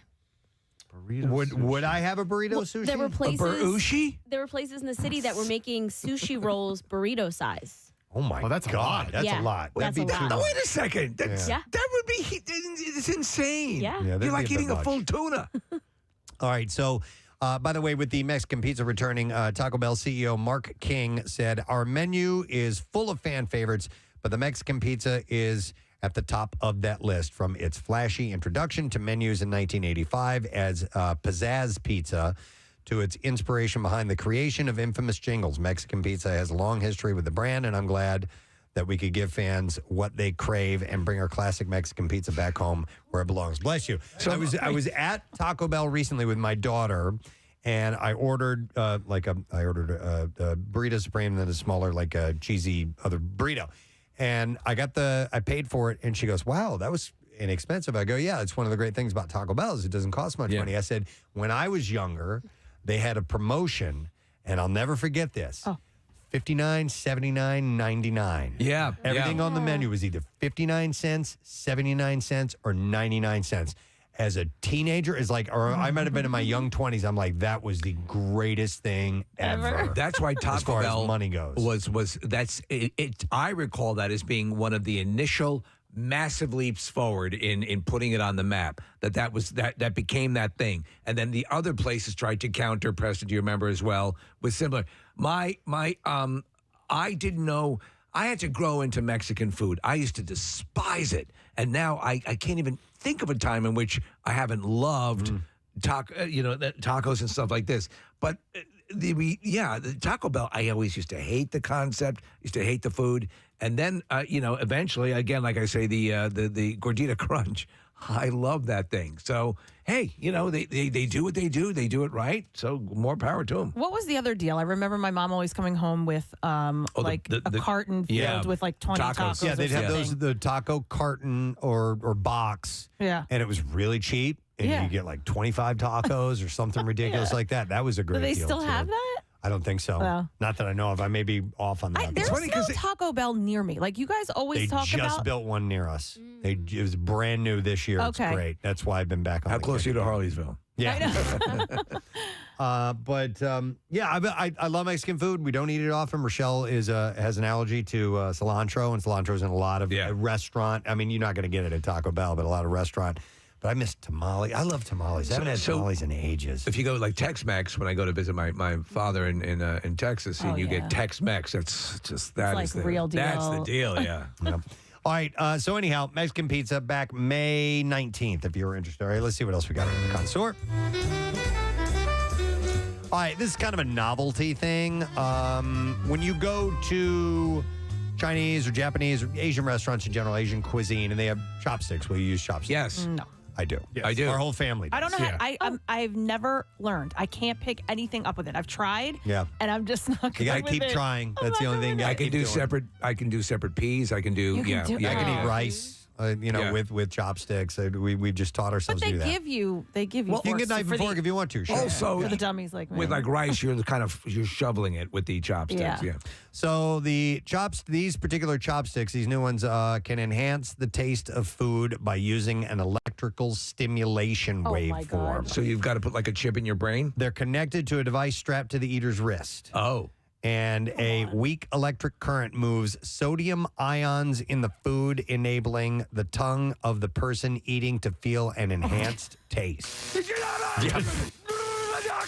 they're putting more salt in it. Homai Mayashita, professor of Meiji University, said that there is a computer inside this. The computer uses electricity to float and suck the sodium ions in the food that you are eating. A lot of licking and sucking today. As a result, we are able to enhance the salty taste by up to 1.5 times without having you indulge in more sodium. Well, it's okay. You just get that taste. So it's salty enough to begin with, but they're saying they're not adding salt. They're just going to give you the impression. We're looking at this device, Preston. It seems a little absurd. So the chopsticks have been tested on people who follow a low-sodium diet and found the device enhances the salty taste up to 1.5 times. So if you want lower sodium food, but you still want that taste, you can get it apparently with these chopsticks, and maybe they'll be able to do that with it keeps you aroused for 7 hours with other utensils.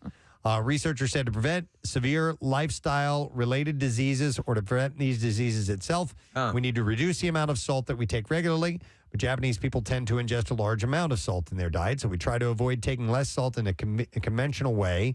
We would need to endure cutting out our favorite food from our diet or endure eating bland food. Do you think 1.5 times enhancement is substantial enough for you to really notice a difference?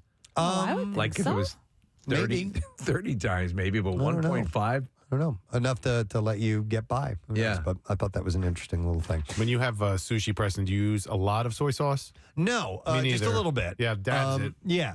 I don't, that's I don't really soak high. it in there because it's loaded with flavor. It as is. You don't need much. It's high in sodium, and not that I avoid too much sodium in my diet anyway. But and I know there's low sodium soy sauce that you can purchase. But I don't need a lot to make me enjoy the sushi a little bit more. What's your favorite sushi item? Like a standard is probably like a spicy tuna. Okay. Something along. Is tuna's kind of the standard? There's a place that I go to a lot. It's called Ozzy on Main. It's right in Villanova, and they have a spicy tuna crunch that's delicious. And then they have this crunchy dynamite one that's banging. Yeah, we just look at the specialty rolls and see what all's on. We're like, oh, that sounds kind of interesting. Let's get that. Strawberry jalapeno has become my new favorite. Ooh. Yeah. Is there a classic? Is there a classic? Well, I don't mind if I do. Is there a classic? Because isn't the classic way for it to sort of like in a lot of Japanese sushi places to have it passing by on a conveyor belt? I don't know if it's classic or not, but there are places that have that. Is Pod like that? Pod is no longer. It's now a place called K-Pod. Okay. From Peter Serpico, and that is it. There's another one opening up on Chestnut Street, like 17th and Chestnut. It used to be an American Eagle. Okay. So if you like to eat American Eagles, that will do the. This is great bald eagle. That does it on a conveyor belt. It's going to have the conveyor belt throughout the entire restaurant. Okay, cool. All right, let's see other food-related items in the connoisseur. I meant to get to this last week. Like I said, we didn't do the connoisseur last week. We were just too busy with guests, so you may have seen this, but the Food and Drug Administration has launched an investigation following more than 2,400 reports made to consumer websites claiming they became ill after eating Lucky Charms cereal. Yes. The FDA officials are investigating whether the cereal, after thousands of people complained on consumer websites. It was called I Was Poisoned. That's the website. Oh, my God. Not a good website. That they had become ill. Look for our product line on iwaspoisoned.com. Newsweek found dozens of consumers had complained about having suffered cases of vomiting, diarrhea, and nausea. Always after me, lucky diarrhea. All symptoms of food poisoning. The FDA said in a statement Saturday, April 16th, the FDA takes seriously any reports of possible adulteration of food that may cause illness or injury. The FDA added that it received more than 100 complaints related to the cereal this year. General Mills, the company that makes Lucky Charms and other cereals, said it was aware of the reports and it takes them seriously. But the company did not find any evidence of consumer illness linked to Lucky Charms, but they encouraged consumers to share any concerns directly. So they're saying that they didn't find anything wrong with it. Sometimes things get out that are not true and can really damage product lines. But were you a Lucky Charms fan at all? No, I never liked Lucky Charms. I like the actual cereal. I wasn't too keen on the charms, you know? Yeah, I'm not big on Charms. marshmallows in cereal. Yeah. I liked, if you were going to get like Crunch Berry, I liked the little berries. Right. But for But the that's most part, fruit. Yeah, well, for the most part, I didn't like, I didn't like added mushrooms and things, or mushrooms. Mushrooms. I don't like mushrooms in my I cereal. don't know what's in this, but I love it, man. Seahorses. This is like a seahorse body. Yeah. Where did mushrooms come from? I'm looking at because He eats breakfast with Billy Jack. No, because of all the different little things they have. They're green clovers. I thought, I don't know. Brown mushrooms. My mind went to mushrooms. Black tar heroin, speedballs. Purple tabs. Yep. Yeah, when I think of Lucky Charms, I don't know, it's a goofy scene, but I think of Austin Powers where the guy's like, he's always after me, Lucky Charms. And, it's just so stupid, but it makes me laugh every time. All right, well. And why a toucan, right? Was it a toucan? No, Toucan's ham was Fruit Loops. That's right, yes, right. Because his nose was big, so you could He smell follows his them. nose. It always knows the flavor of fruit wherever it grows. Exactly. Or the with- flavor of flute. Yeah. Yeah, 2 O's, fruit. My mom gave me jelly bean flavored Fruit Loops for Easter. I had them last night. Any good? This year? No.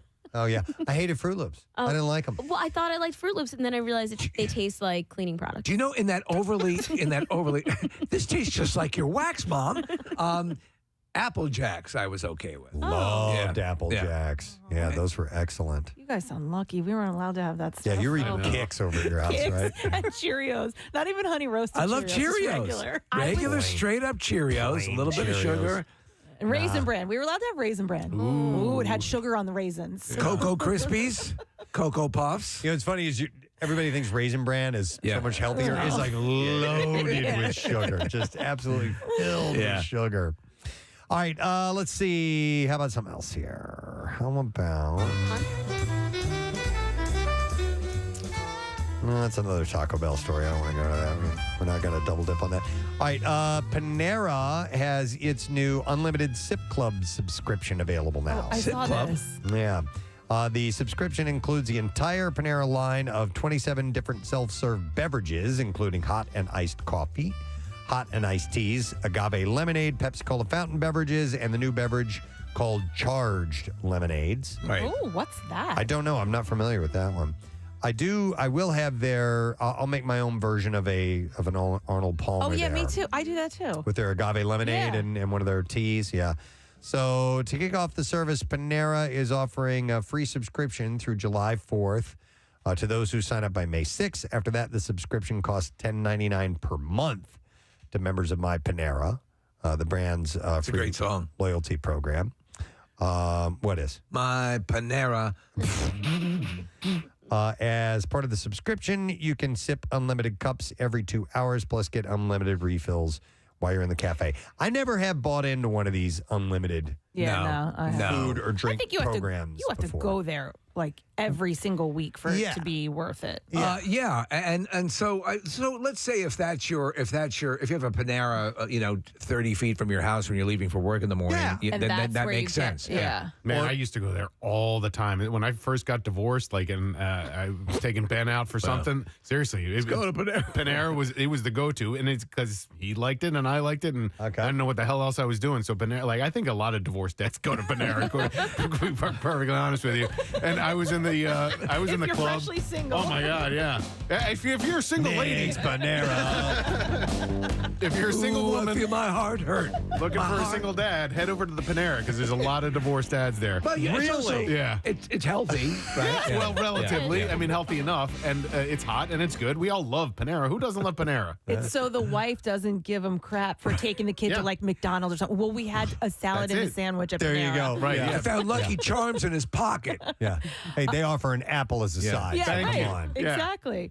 So the charged lemonades are they're like their lemonade drinks or whatever their drinks are, and it says N caffeine. So there's caffeine in it. Hence the name Charged. There are no Paneras that sell or have liquor, right? There's no. Not here. No, but you know what, Steve? Some out-of-state Chipotles do. Yes. Do they? Yeah, That was it. Chipotle, you can get like a Corona. I think it's just beer. I don't think it's beer and wine. But if you go to Chipotle in another state, I thought I heard that they were going to have margaritas. I kid no you kidding. not at some of them. Yeah. Okay. Shake Shacks have beer and wine. Yep. Yep, they do. Wait, can I just mention something as far as margaritas go? You know how Casey does his pizza tour?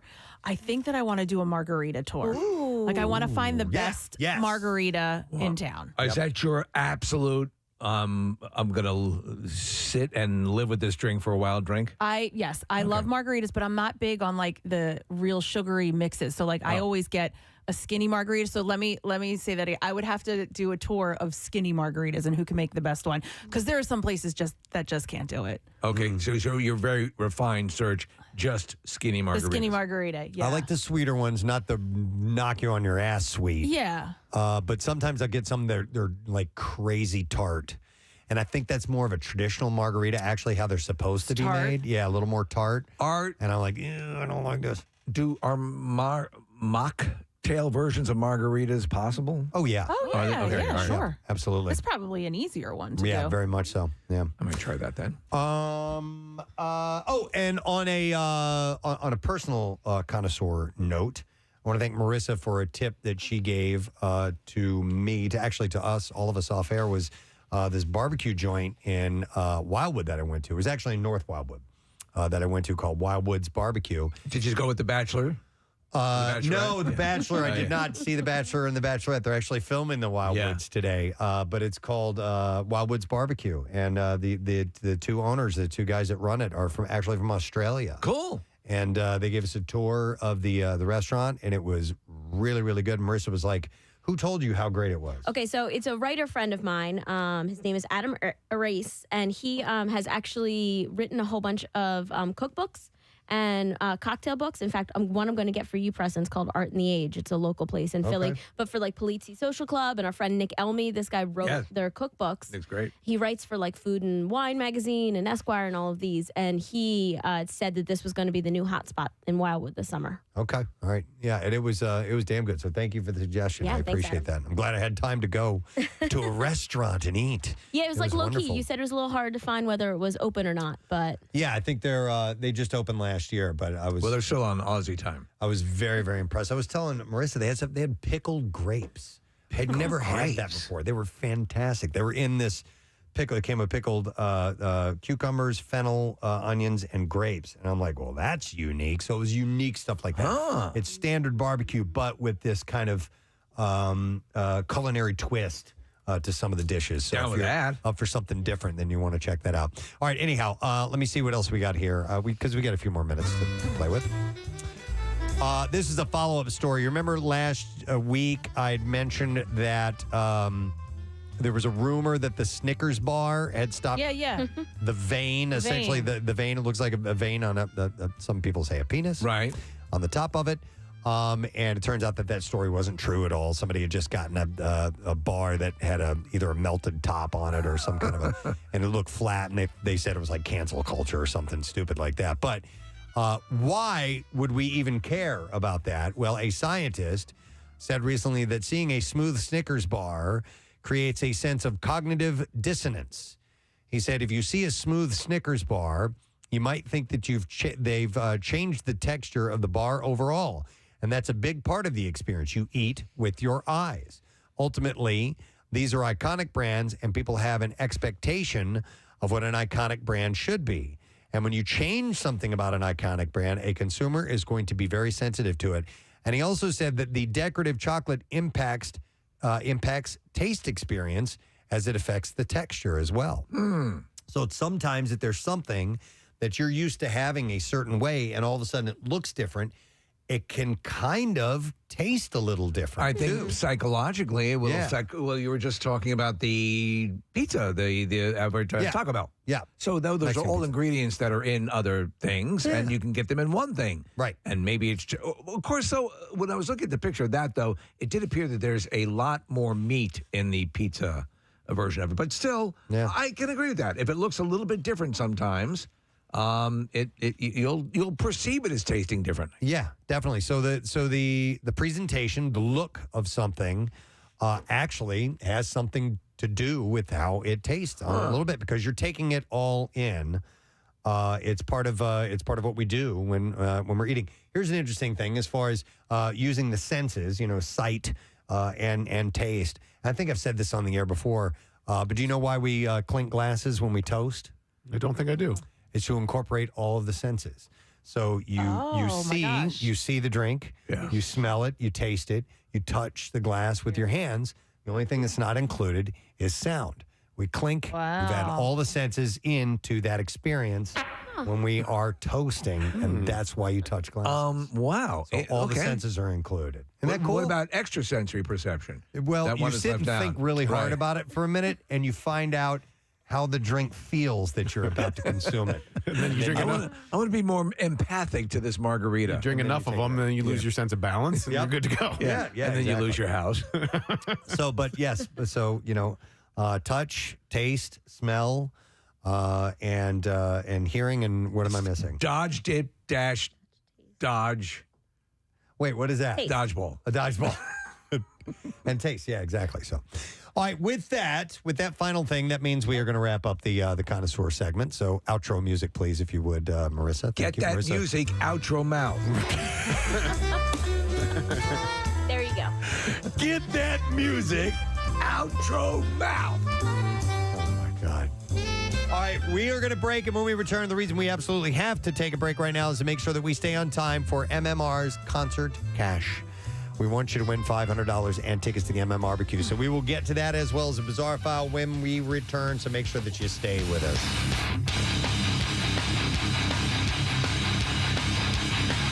Preston and Steve on 93.3. You going to draw a picture? Yes. Dude, I totally nailed that. Yes, you did. What else would you draw? I almost said butthole. All right. Yeah. All right. So,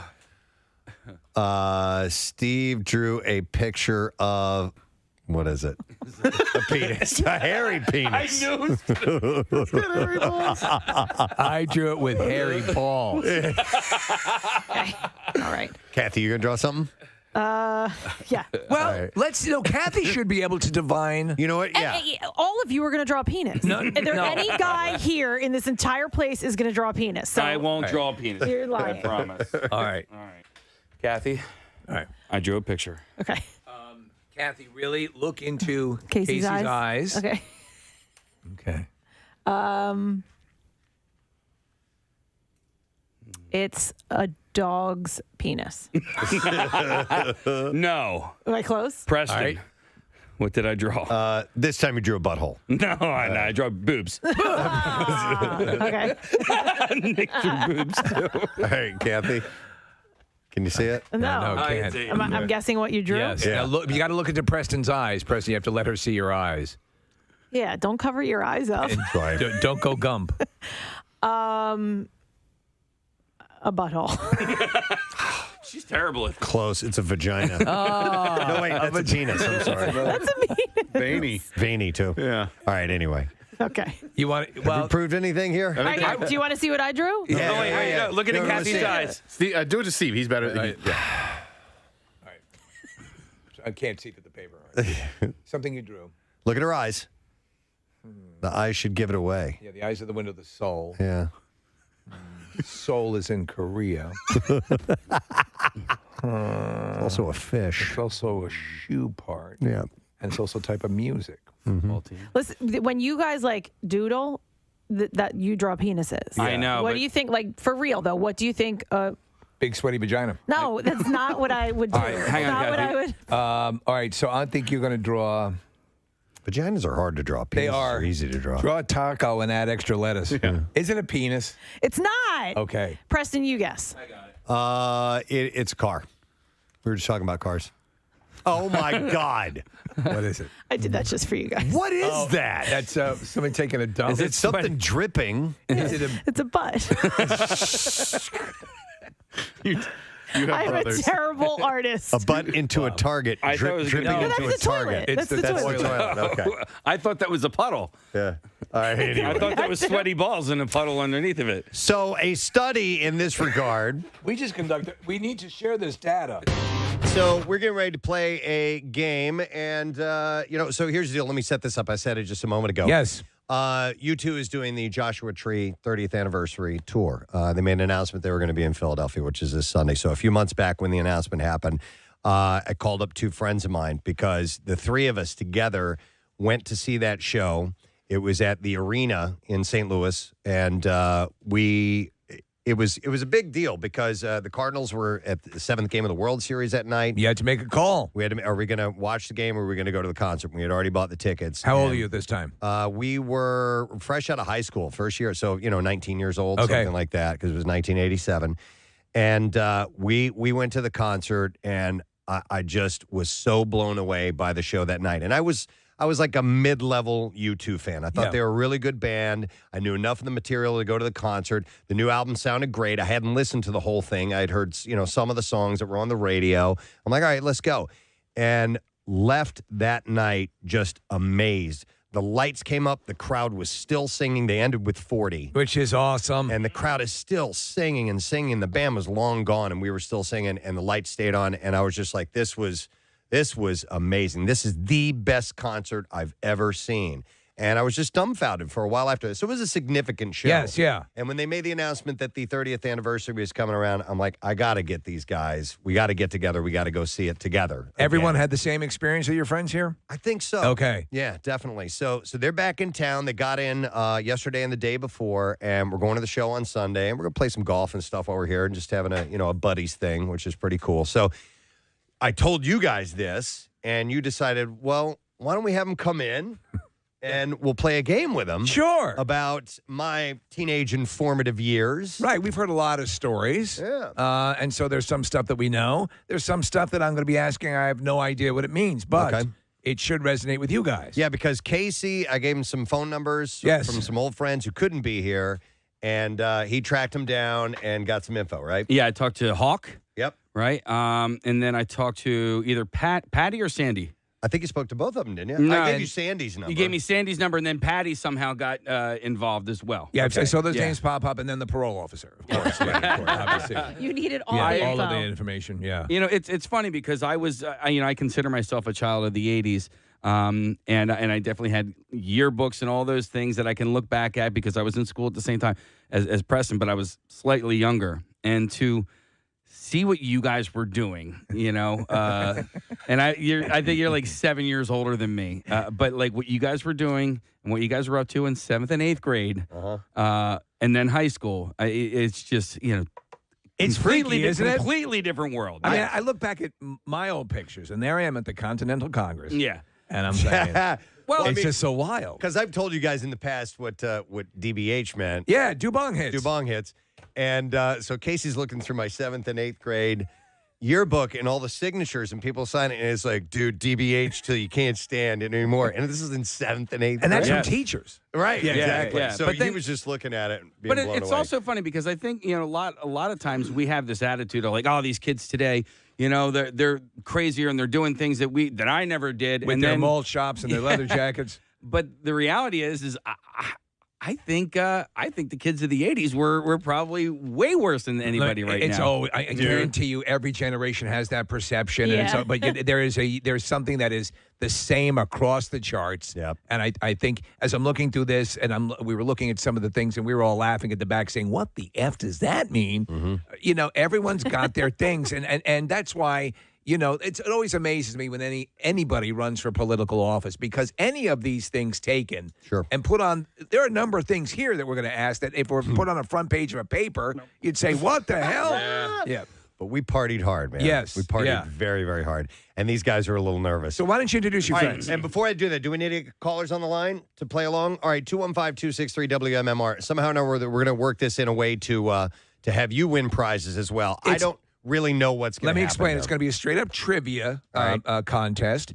And so we're going to have people playing. You're going to play for callers online. We're not going to go to them. Okay. They're just going to win prizes as we cycle through so we can move some product, and that'll be happening in the background. So All right. everyone will get assigned. If someone gets a question right, that person wins, and then we put another person in that spot, All right. and that's how we'll proceed. Before we introduce our contestant, Steve, what's the name of the game? The name of the game is Preston, Cheston, and Steve Blast from the Ass Trivia Challenge.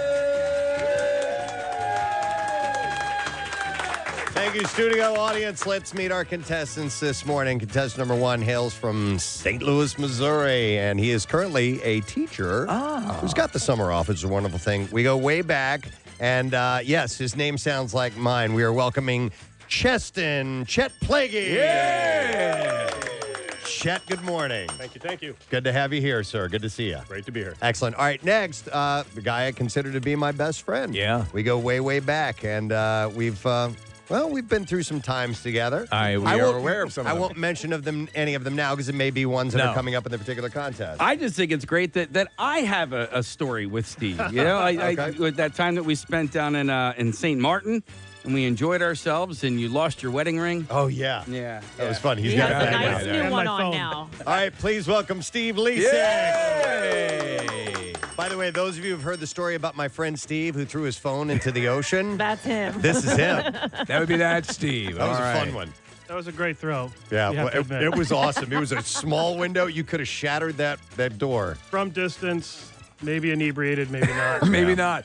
So, friends, by the way, and just to contextualize this, these are friends at this point in time we're going to reference. But how long, does it go back to junior high and even...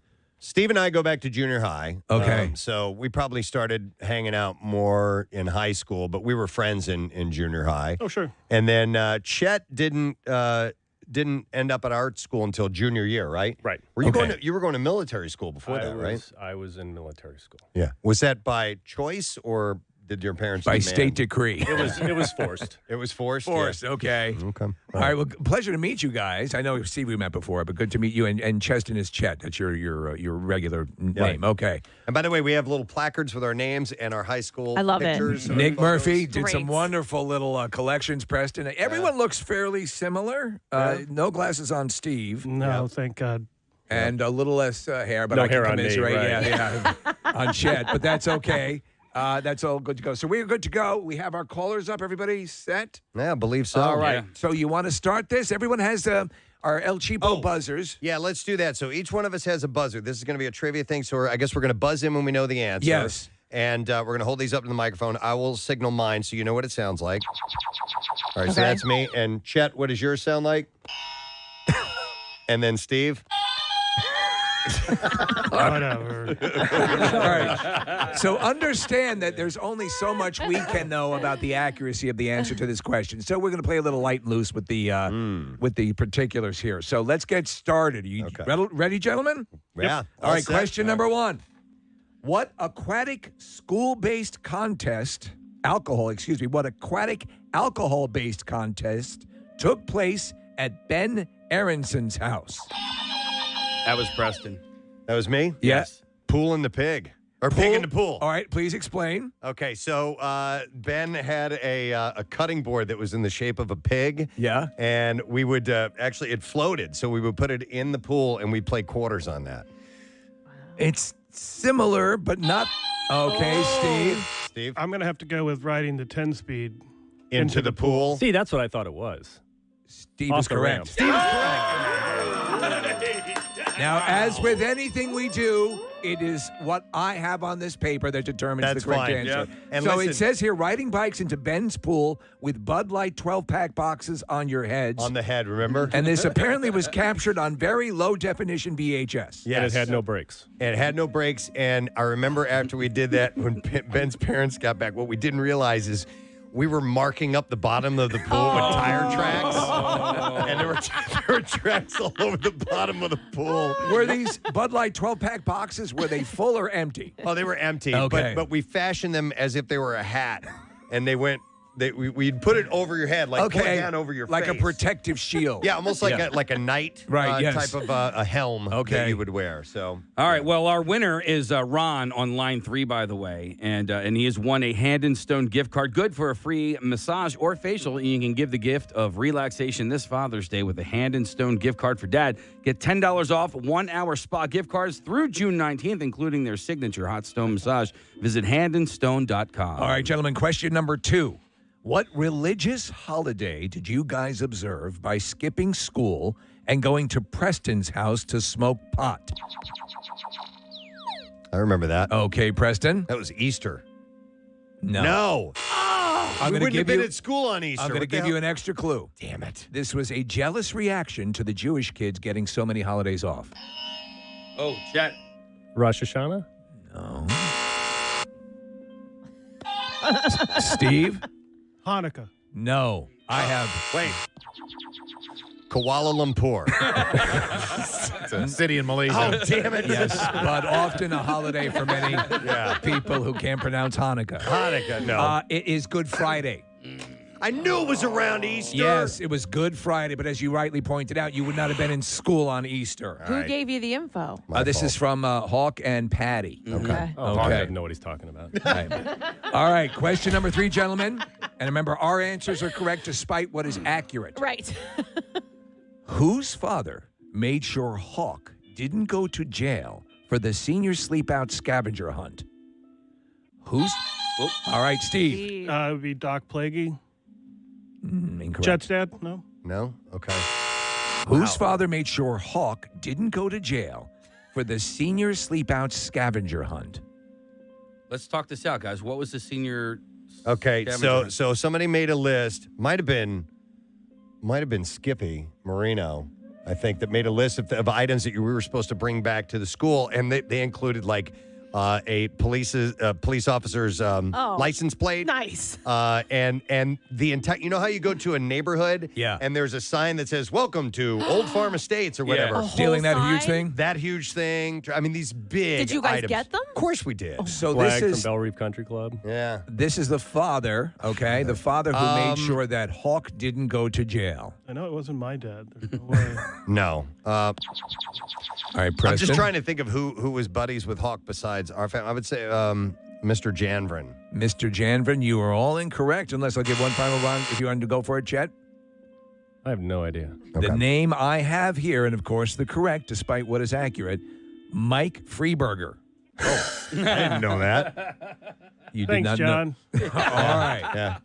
This next question, I have a feeling you'll get this. All right. By the way, the scavenger hunt, what would have been, obviously you're stealing things that are felonies. Yeah. Stealing is right. What was the most hard to get item in the scavenger list? I think it was probably the neighborhood sign. neighborhood sign. And somebody did. And where'd you get the neighborhood sign from? I didn't get it. I don't know. I don't. But somebody did. And by the way, I assume that was the crime. You had to bring all of these items to the high school and leave them there. All right. And then there was a huge list. And I really didn't get anything. So that you were night, I don't bringing think. stolen items onto school property. Yeah. All right. Senior sleep out was awesome, man. Slept in my car. Me and Howard Rosen. I remember that. I don't know if you guys were out all night. You guys lived in a predominantly you're predominantly Jewish neighborhood, right? Well, I mean, there were a lot of Jewish students. Yeah. Absolutely. All right. Question number 4. You've got one correct, 2 not so much. All right. We suck at this. Mike Kirby. Kirby. Drove this rather muscular mullet Preston. Walk is happening this Saturday. It's obviously in memory of Officer Bradley Fox, and it's taking place at the Archbishop Wood High School. That's 655 York Road in Warminster. It is in the morning, 8:30. You sign up and walk up and register. And 9 a.m. begins the whole proceedings. The packet pickup is the day before on Friday. All the information is on PrestonandSteve.com. And so you can get all the information. It's a wonderful thing. There's going to be raffles and things to give away. It's in memory of Brad Fox. And also, it is a wonderful charity and helps out a lot of people. So if you can participate, that'd be great. And that is this weekend. That is this Saturday, yes. All right, cool. It is now time to do this.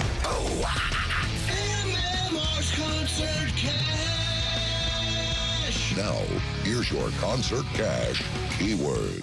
Word is flip, F-L-I-P.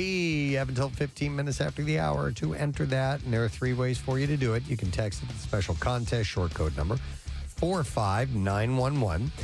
And if you'd like to be entered for the $10,000 grand prize, then by far you need to enter it at the MMR app or at WMMR.com. One random entry wins $500 in our company-wide contest, and all MMR winners receive 2 free tickets to the MMRBQ. Winners will get a call from our company, Beasley, so make sure that you do end up answering your phone. Contest rules are available at WMMR.com. So again, the word that I pass along to you now is flip, F-L-I-P. WMMR presents Preston and Steve's Bizarre File. All right, we will begin with what I would refer to as a home run bizarre file story. Awesome. Doctors have reported the case of a 43-year-old man who arrived in an emergency department showing signs of fever and increased heart rate and an unusually massive swelling of his scrotum. Oh, no. He informed doctors that he had suffered from the scrotal swelling for the last 3 decades. Oh, my balls! But had not sought medical treatment. However, it had gotten to the point where he was unable to get about without using a walker and relied on his mother for most of his daily needs. So is this like stuff we've seen before where it's gigantic? Oh my God. Upon inspection, the doctors found a, quote, massive scrotal edema or an enlargement of the scrotal sac with displacement past the level of his knees. That's how far down it hung. So he could basically sit on it like a bouncy ball. Yeah, kind of like that. Yeah. So the skin of his scrotal sac had thickened, and 2 large open wounds were also quite visible, Kathy, with foul-smelling, purulent, leaking fluid out of them. Oh, my God. The man... If this gets any worse, I'm going to have to go to the doctor. with my open fissures of pus oozing sores on my 3 foot in circumference ball sack. Foul-smelling, purulent fluid leaking out of them. Should I get this looked at? The man finally went to the Honey, ER. can you come in here for a second? At a hospital in Panama and was given a scan of his abdomen and pelvis, revealing a large inguinal hernia. Part of his bowel tissue was protruding through his abdominal muscles. Well, he's carrying around that incredible weight dangling from his that region. So the hernia led to lymphedema of the scrotum, which had gradually worsened. It's also the town of the Lost Boys. Wait a minute. San Dimas? San Dimas. They diagnosed him with Fournier's gangrene, a sometimes life-threatening type of necrotizing fasciitis or flesh-eating infection that primarily affects the genitals. Concerned by the risk of sepsis and rotting flesh, he was taken to surgery for emergency debridement, which is a removal of tissue of his infected scrotal skin. You got on this early, so it's going to work out well for you. The surgeons found necrosis of fat below his skin as well as further open wounds, and they wrote catheter placement attempt proved to be difficult due to, quote, a buried penis. Oh my! There's another penis in there? But was just, it was underneath all that. I'm not especially long, but I have a 70-pound scrotum. He's not a grower. He's a shower. He's not a shower. He's a grower. But was successfully accomplished by a dorsal slit procedure. Oh, my God. He returned for surgery the following day to have more infected tissue removed and was placed on intravenous antibiotics. 5 days later, after attempts to replace the wound's dressing were found to be too painful for the patient. They also found a bowl of butterscotch candy in their breast. The decision was made to remove his scrotum and end his trauma, so they just took it all off. Okay. Surgeons then stitched the scrotal area together using a skin graft made of mesh. The patient then had surgery to reduce his hernia, and following the operation was discharged 2 days later to a rehabilitation I feel like facility. a new man. A follow-up 4 weeks later found that he was healing well with satisfactory cosmetic and functional outcomes. The doctors were pleased with the approach taken in this case, confident that it minimized the trauma experienced by the man. It would be the amount, and you just listed off, you reeled off a list of some of the other things, but walking that way, the spinal impact, all of that. Yep. Because there was that footage years ago, that Indian gentleman who had, I think it was elephantitis of the scrotum, I think it was called. But yeah, it's impossible. And he would sit on it. He would sit on I believe. it. Wow. Okay. Well, if you go to like this, your kid's soccer game, it's right. It's quite convenient. Yes, folding chairs can be problematic. Yeah. All right, a San Antonio great-grandmother is recovering after a brutal carjacking this week. I saw the picture of this woman. She is bruised and beat up like you wouldn't believe. But she's lucky not to have been more seriously injured. But her assailant, the guy who carjacked her vehicle, crashed that car and died in the accident. And you see this, listen, you don't want anyone to die, but they beat the piss out of this woman. Charlene Hernandez, 72 years old, was on her way to a gas station Tuesday morning, and on her way inside, a man grabbed her, hitting her several times in the face in a tussle to take her keys. Hernandez said despite 3 men trying to tackle the attacker, he still got away with her car. Not long after, police found her car on the interstate, totaled, and with the suspected carjacker dead inside. Which doesn't faze me at all, man, because he could have killed her easily. He would have, yes. Hernandez said that she is still sore and beat up with a bruised face, but she is mostly okay. However, she is left without a vehicle for now. Despite her age, she still works every day and needs a vehicle to get her there. Residents created a GoFundMe page to help Hernandez buy a replacement car. I saw a picture of her, and we're looking at a picture of her bruised up, and she's, sort of a blank look, but she was smiling, and I mean... Yeah. Listen, she survived that, Yeah. It's amazing. A Long Island man was arrested after allegedly shooting a 14-year-old boy who rang his doorbell as a prank on Thursday night. Wow. James Moshier. Now, at first, when I first read the headline, I was like, well, this is a real dick. This guy, so mad at kids doing ding-dong ditch that he shoots them. Right. It's a little bit more than that. James Moshier, 64 years old, was charged with assault and recklessly injuring a child with a deadly weapon after allegedly shooting the teen in the arm on his property. The teen knocked on Moshier's front and back door several times, causing a woman who lived in the home to believe that they were being burglarized. So that's what they thought was happening. So she woke up to Moshier, who then went to his bed. So he's woken up from a sleep to his back door and allegedly fired a shotgun at the teen. Now, whether he saw it was a teen or not, I don't know. Several other teens who were at a sleepover with the shooting victim said that he and the other friend were bored and they had picked at random a home in the neighborhood to doorbell ditch. And the teen was apparently, they said sometimes, the police said sometimes what we think are harmless pranks turn into major incidents. Well, you begin to terrorize people. But the teen was treated at the hospital. Marshall was freed on a $20,000 bail ahead of a court date next week. So we'll see what the court has to say about that. And then one last story. 2 Altoona men are facing charges after stealing motor oil and throwing it all over the bathroom at multiple convenience stores because they said they thought it was funny. Gage Nehart, who was 20. I got an idea. And let's steal motor oil and louse up the bathrooms at convenience stores. And Timothy Rice, who is 21, were identified as the 2 men police were looking for after a Sheetz employee called about a motor oil being thrown all over the men's restroom on March 26.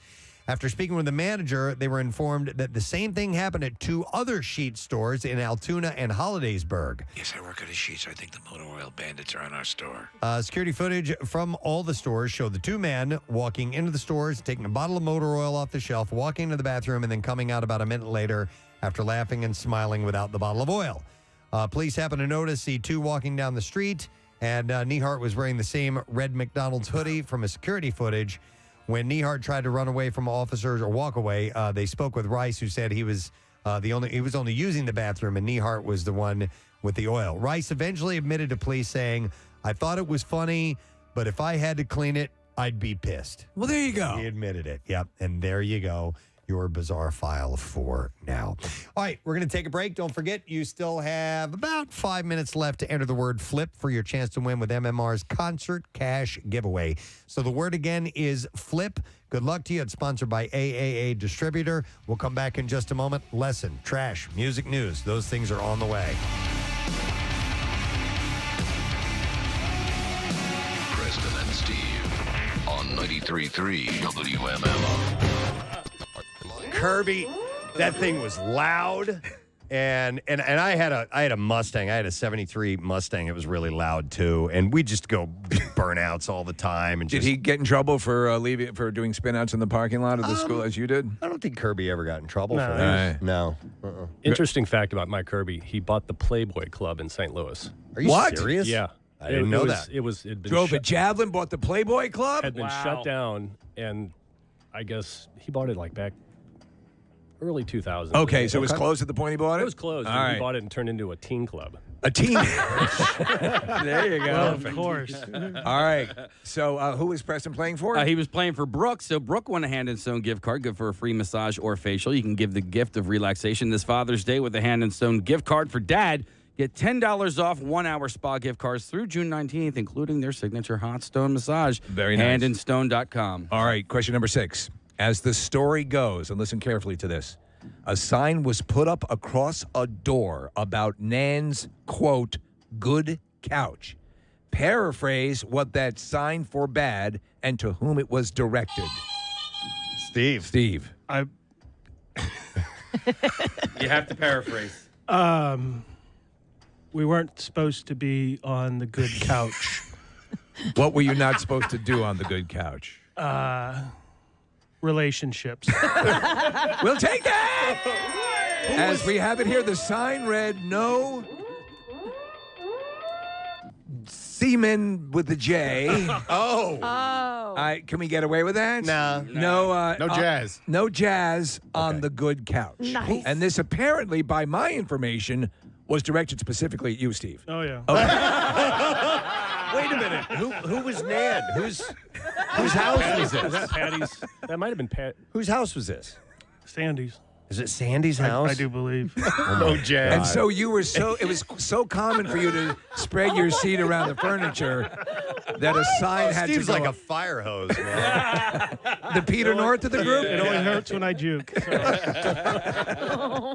There's another story. Yeah, we'll tell that another time. All right, so that's an interesting piece. I'm not going to ask another question for fear of giving away another upcoming question. All right, so that was Erica was our winner, and she's won a pair of tickets to the Bucks County Playhouse presents The Nerd, June 23rd through July 15th. Get ready to laugh out loud at the most ridiculous comedy of the summer. For tickets, call Playhouse box office or visit buckscountyplayhouse.org. By the way, so Sandy, the girl who this happened at, now that was an offshoot of, we went to a high school called Parkway Central, but we also had a friendship with some Catholic school girls who went to St. Joe's Academy. Yeah. And that was Sandy and Patty and Cindy and the whole slew of them, actually, that were over there. So it was the Catholic school girls that were afraid of the semen on the couch. So you could no man batter on the couch. Yep. All right. On Nan's All right. couch. There we go. So, question number 7.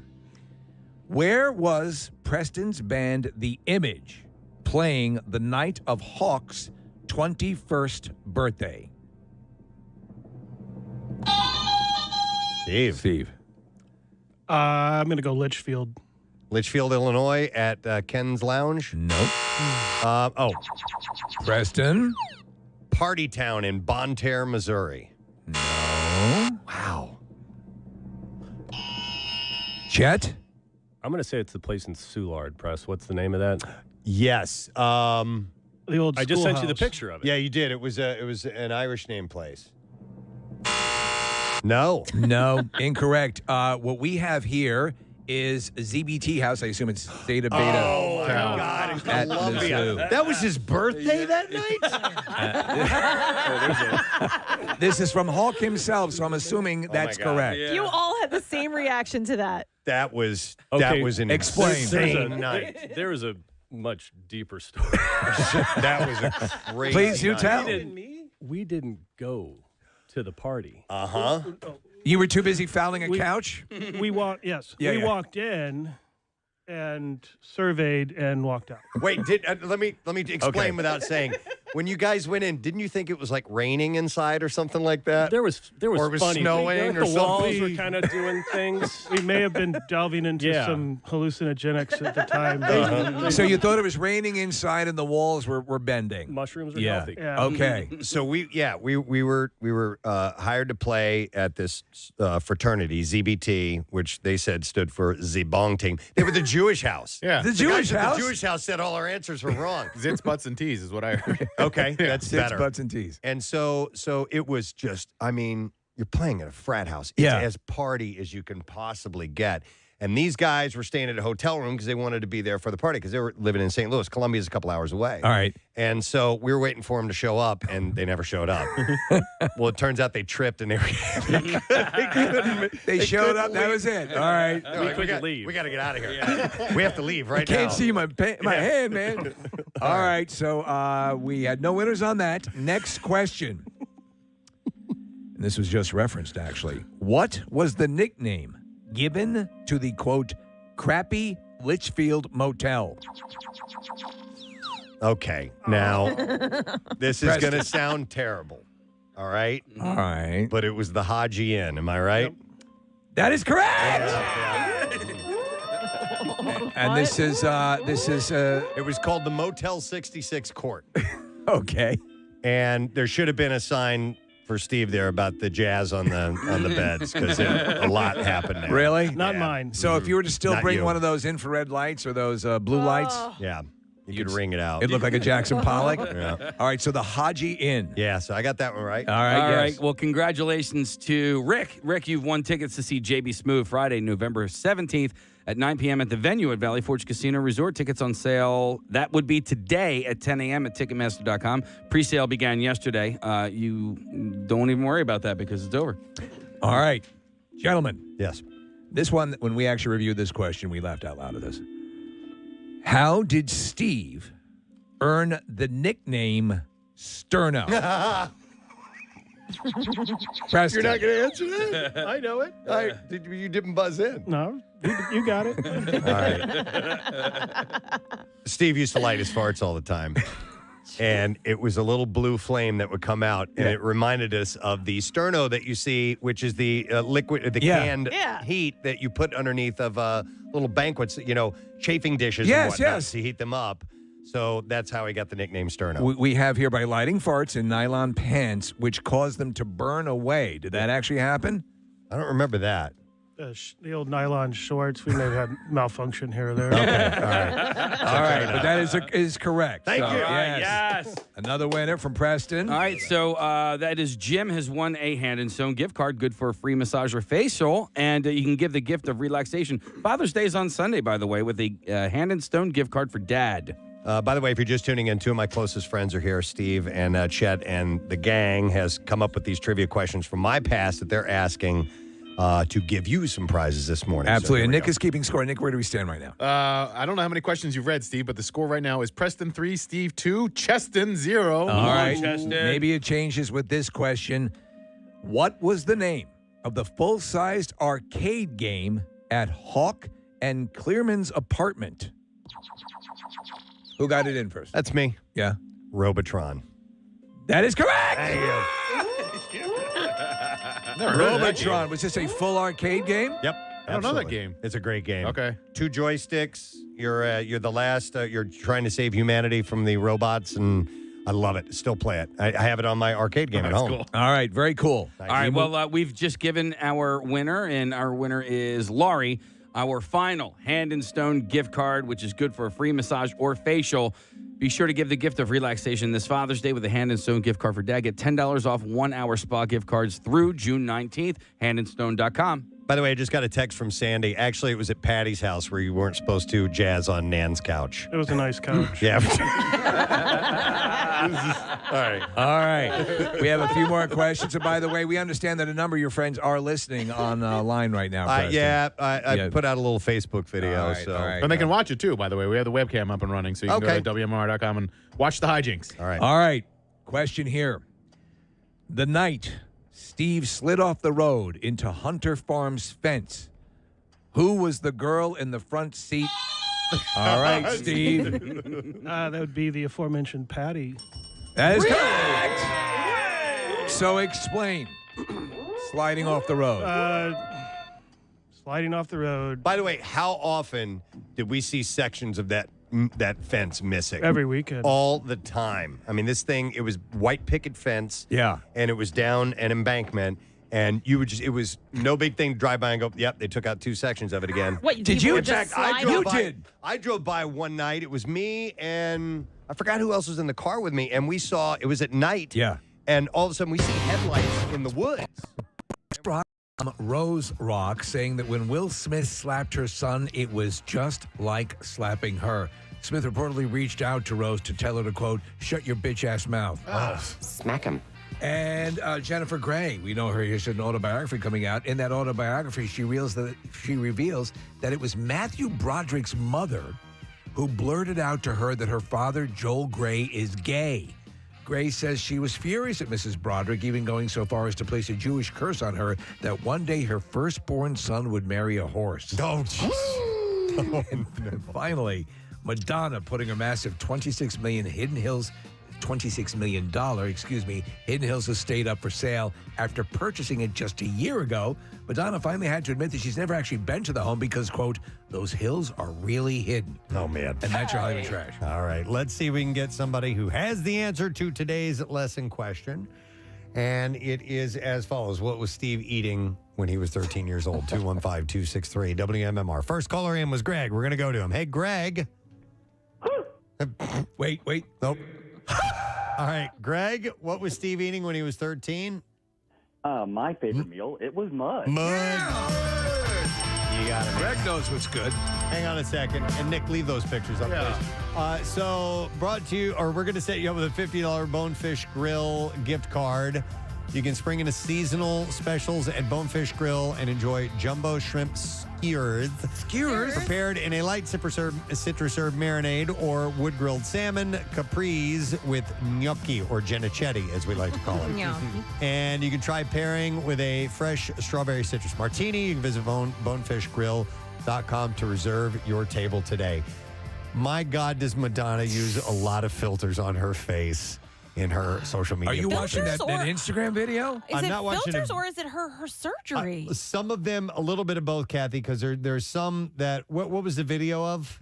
I don't know, but I pulled up her account, Steve, because of the story that you had about the Hidden Hills home, and so just sort of perusing through her Instagram account, it looks like there's one where she's slowly leaning into the camera. Okay. Yes. And so that is she's had lip filler, and that became a meme because everyone basically was having the same reaction you had, Preston. What in the F is going on here? I thought it was a joke at first. I mean, I thought like she was fooling around and I'm not actually this young, but I'm going to post this anyway. Yeah. I think that she has had surgery literally to make her look like she's a kid. I agree with Kathy. I think that's what happened. I think she's in that dysmorphia stage. Oh, I definitely agree she's had work done, but as far as like the texture of her skin, and you can see that she's using filters as well, so you don't see. Well, stop using those filters. Nothing natural either. Yeah. How old is she? She's about 63. 60s, right? Yeah. 63, 62. Yeah, she's trying pretty desperately to hang on. Yeah, she's hanging on. All right, do what I did. Give up. Let's do music news. Now, Preston and Steve's Music News on 93.3 WMMR.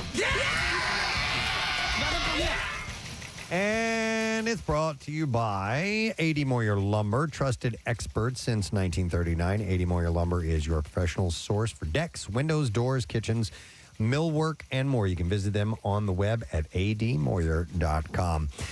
So after ending up with egg on his face revealing tentative plans regarding a Van Halen reunion, ex-Metallica bassist Jason Newsted is choosing to instead blame the reporter for printing his ultra-newsworthy quotes regarding the project. You did it. So in the interview, in a recent interview, he complained that rather than focusing on a benefit show that he was playing for the Chop House Band, or with the Chop House Band, the Palm Beach Post ran with his revelation that he was at one time tapped to playing in a revamped version of Van Halen. So Newsted spoke about the item, and you got to bear with me on this quote that I'm going to read to you. But in which that he had let slip that David Lee Roth, Alex Van Halen, Joe Satriani were planning some sort of Van Halen outing. And he comments on that and said, he goes, "That was bad, dude. I'm not happy about that. I'm really, really not happy about that. I don't do very many interviews anymore, and I agreed to do that to promote the show for the kids. So if I go to talk about that, and I mentioned two little things over here about the calls that I've received in the past 20 years from whoever it is, Alice Cooper, Aerosmith, whatever, man, whatever. Mm-hmm. I was just listing a list of the calls that I received over the time that never went anywhere." He went on to say, "I only said yes to a couple of that 30 that I received, and I mentioned a couple of them that impressed me. Most," he said, "people that I wouldn't have had that I wouldn't have had their records. I wouldn't play the way I do. They called me on my home phone and said, 'You want to come and jam with us?' Dude, I'm off the ground. I'm levitating. I'm like, why would Aerosmith call me? That's a big freaking deal to a kid. Just a kid from a farm in Michigan, dude. A guy from Aerosmith calls and asks me to play bass.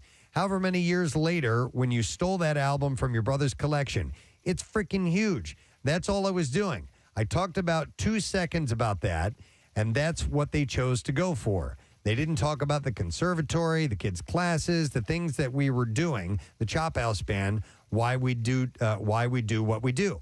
Now, Newsted, who disinvited the reporter to the benefit show he was initially being interviewed for, seems to remain unaware that it was he who spilled the beans on the Van Halen reunion plans, and in no way was tricked into doing so by the reporter, who actually knew nothing about it. He added, "They really rubbed me the wrong, and I don't know what interviews I'll do again. I'm not sure if I'll say yes to anything." So he had mentioned. What do you think? He admit, I think the reporter wasn't making anything up. He kind of let it slip. And if it's in an interview and you mention it and don't say, "Hey, this is off the record, man," it's their job to report that. Did he stuff. not mention anything in that article about the charity event that he was promoting? Or? Oh, I don't know. Okay. I don't know if he completely avoided that or not. Right, because that would be a dick move. Yeah, I have no idea, Steve, to be honest. So, but anyhow, he's kind of cleaning things up from that. This is interesting. In an interview last week with the Swedish radio station, Mick Jagger gave Machine Gun Kelly and Youngblood some high praise. When talking about the stance of today's You're rock, very good. rock music, he mentioned a couple of artists he liked and added that they both have a lot of energy. He said, in rock music, you need energy, and there have not been a lot of new rock singers around. And now there's a few. He said, you have Youngblood and Machine Gun Kelly. That kind of post-punk vibe makes me think that there's still a bit of life in rock and roll. Wow. You're okay. Jagger took a moment to speak about his future in music, noting that his European Rolling Stones tour wouldn't be his last one. He said, I love being on tour. I don't think that I would do it if I did not enjoy it. But if you're Machine Gun Kelly or Youngblood and he calls you out like that, it's pretty cool. That's massive. Taco Bell's bringing back the pizza. Good for them. Red Hot Chili Peppers, Flea, admitted that he and drummer Chad Smith pretty much only share a musical relationship. MusicRadar.com reported that despite being one of rock's most creative rhythm sections in any era, while chatting with Rick Rubin's Broken Record podcast, Flea shed light on how the two coexist in the Chili Peppers. He said, my relationship with Chad is that we don't hang out outside of the band. Never have. I've probably been to his house once. It's like this different thing. He said it's just very it's this very grounded, rhythmic thing. There's no bull S about it. He said not that others within the band have bull S about it either, but we get down, we look at each other, and that's how we talk. Very rarely do we speak about emotional things, about spiritual things, even things that trouble us or things we aspire to. It's just we get down and we effing hammer out some grooves. And then he laughed. He went on to explain, we talk by playing. We talk by looking at each other. They let their instruments do their talking. And knowing when to lay back into a groove, or knowing when to lean forward, and knowing when to sit right in that middle, or knowing when he should lay back and I should lean forward, or vice versa. He said that is a beautiful conversation that Chad and I share, and I'm so grateful for that. That's the way we are, and that's what it is. That's awesome. I know what he's talking about. That's pretty cool when you have a special relationship that is not necessarily a social friendship, but something different than that, and it's a unique relationship. It's like you with Gary Lauer. Not like that. Yeah. We don't need to talk. You don't need to talk. No, but I thought that was kind of a cool You let your jams do your talking. Mike Shinoda spoke about the future of Linkin Park during a Twitch live stream over the weekend. He said that the band talks every few weeks, but they have no plans for new music or live shows in the near future. He said anytime the band says anything or does anything, everyone tries to start up the hype train, and we're like, no. Don't start the hype train. You're going to disappoint yourself. I don't like the hype train. It goes too fast. They haven't performed together since 2017 when the surviving members held a tribute concert for Chester Bennington, and they haven't released any new music since his death, and apparently they don't plan on doing it. Doesn't seem that way, does it? Mm-mm. And then finally, Alter Bridge's next album should come out in September, according to guitarist Mark Tremonti. He said, we all went in to do pre-production. Miles and I wrote demos, and then one by one, we'll go through the demos until we're satisfied with the record. We arranged 14 songs, and then the producer is like, hey, there's the moment of truth, and we have to cut two of them, and that's the worst thing. So me and Miles were like, well, we'll cut one of the songs that we brought.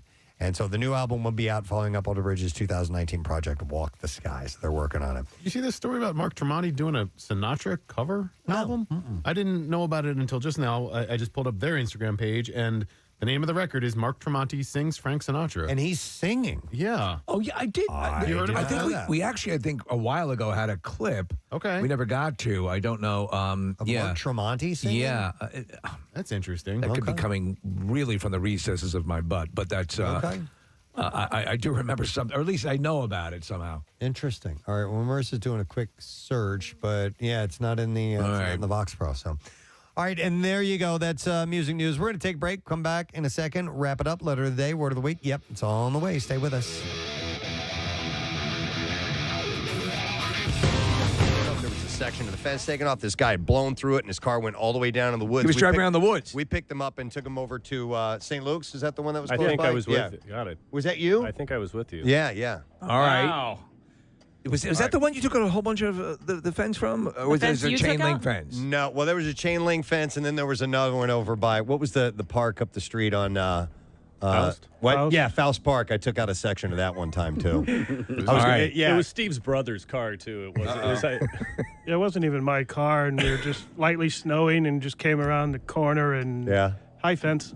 Okay. But when I did the one at Faust Park, when I took that out, Danny was in the backyard. Craig Schrader or in the back seat. Craig Schrader was in the front. And we're getting ready to turn into it. And Danny goes, press, put it low and floor it. And I did. And I spun a 180 and I took out that fence. And my dad was none too happy about that. We've heard the story of the reaction. Yeah, it was pretty wild. All right, well, our winner on line 6 is Jay. You've won tickets to see JB Smoove Friday, November 17th at 9 p.m. at the venue at Valley Forge Casino Resort. Tickets on sale today at 10 a.m. at Ticketmaster.com. All right, question number 12. What was your mutual friend Sandy's nickname, and why did she get that nickname? It's me. Oh, again, Preston. Balsa. Balsa. And how did she get that name? Because she's so skinny and light that you could just pick her up and throw her across the room with one hand. That is right. I have here because she was too skinny to go down the water slide. Too skinny to go down the water slide. Balsa. Balsa. Balsa Okay. wood. Yeah, she was very. I love it. We have a winner. All right, so William on line 8, you have won tickets to see JB Smoove Friday, November 17th at 9 p.m. at the venue at Valley Forge Casino. Tickets on sale, Ticketmaster.com at 10 a.m. All right. Wait, I have a quick question. So were Patty and Sandy girlfriends, or they were just in your group of friends? They were close friends. Okay. Pandy and Pandy. This is delightful panda bear. Patty, Sandy, and Cindy were really, really, really close friends. So you had these were the girls that would do your homework. No. These were the girls at the Catholic school. Oh, okay. All right. Now, that Catholic was school some girls. other chick I dated when I was a junior. All right. We have occasionally heard stories of the naked river float. What was the name of the float trip company that inadvertently ran it? The float trip company. That was on the Huzzah, wasn't it? Oh, chat. Was it the Preston and Cheston Rock and Roll Float down the river? No. It's the actual legitimate name. That did happen. Yeah. I like that answer, though.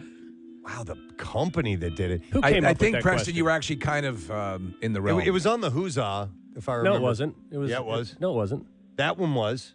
Or was it the Current River? It was the Current because we went down to Salem. They have so many rivers. Our answer here, Yeah. Steve, you don't want to take a crack at it? No. It is, we have Huzzah Valley. It was the Huzzah River for that one. All right, no winners on that one, Preston. You were sorted there, but didn't, I didn't wrap get it it. up. All right. That was the one where you took, it eventually became a nude fest, right?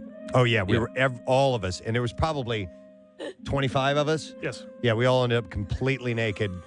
Listen, we took whiskey with us. Yeah. And we're talking about a float that would take 6 hours, 7 hours, something like that, maybe longer.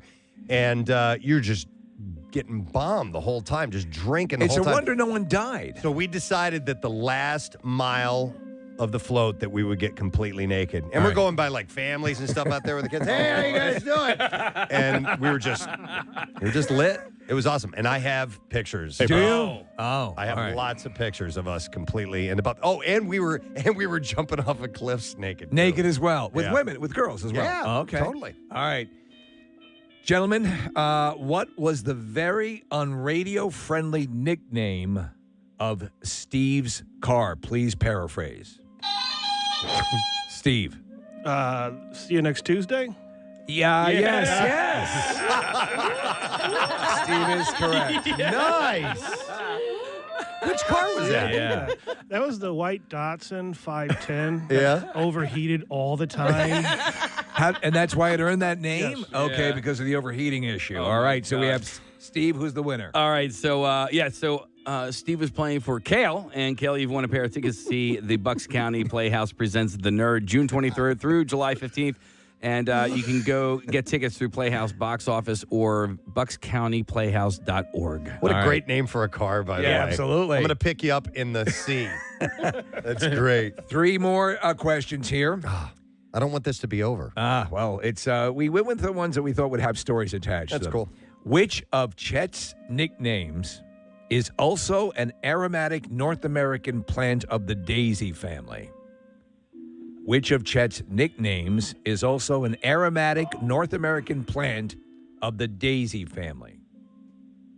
Now, we got to get this. Hang on a second here. I don't even know. Daisy. It's a pretty elaborate nickname. It is. It is, but it isn't. Oh! Preston. Tumbleweed. No. No? No. No. I remember. Preston. Sagebrush. Yes!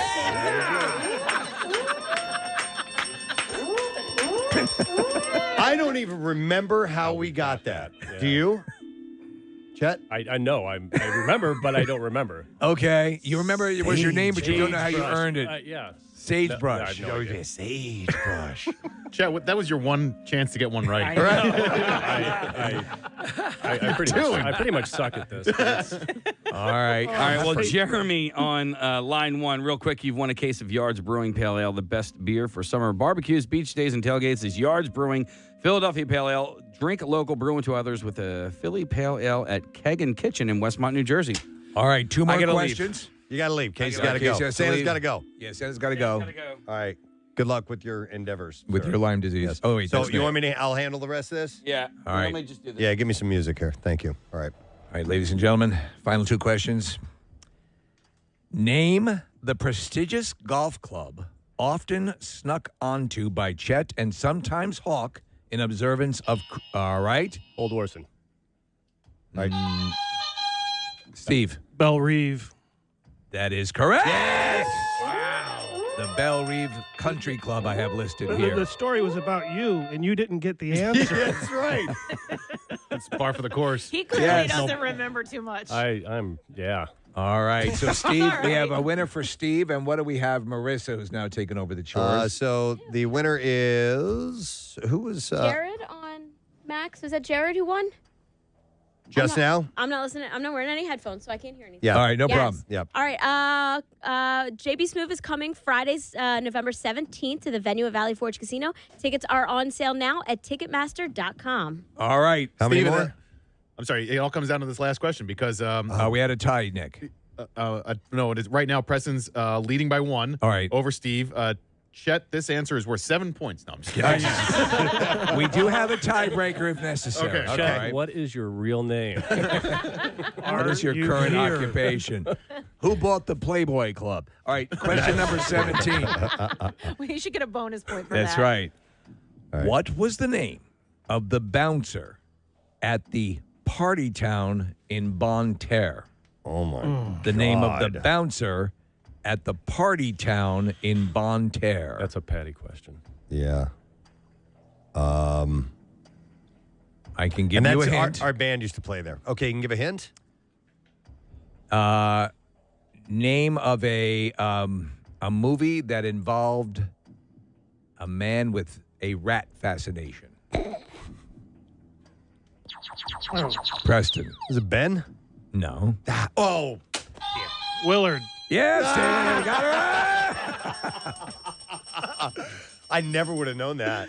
Willard. Man, Party Town was the biggest crap hole in the world in Bonne Terre, which is just in the middle of nowhere, Missouri. The big thing they have there is a mine that's flooded, and you can go dive in it. Oh, cool. So it's the crap hole of the crap hole. Oh my God! But for some reason they loved us there, and we used to like going to play there. And these guys would come and go along with us. We'd end up getting a hotel room or something that night, or just be dumbasses and drive home from this all night party fest.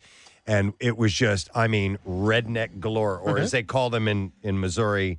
Hoosiers. Hoosiers, yes. And it was just, but we'd have a ball. We'd just drink our faces off and just get stupid. And they had one of those cave pool situations. It's a mine. A mine that they flooded. In fact, Jacques Cousteau dove it at one point. Oh, that's so cool. It was kind of a big deal. All right, so where does that leave us now, Nick? Tiebreaker. Yeah, we are all tied up. Preston right. has 6 and Steve has 6. Oh, hold on a second here. And our last winner right there was Brian, who was playing for Steve, and he has won a case of Yards Brewing Philly Pale Ale. The best beer for easy summer drinking is Yards Brewing Philly Pale Ale, brewed right here in our backyard. Bring on the warm weather with Philly Pale Ale at Wild Wing Cafe in Barrington, New Jersey. Very All nice.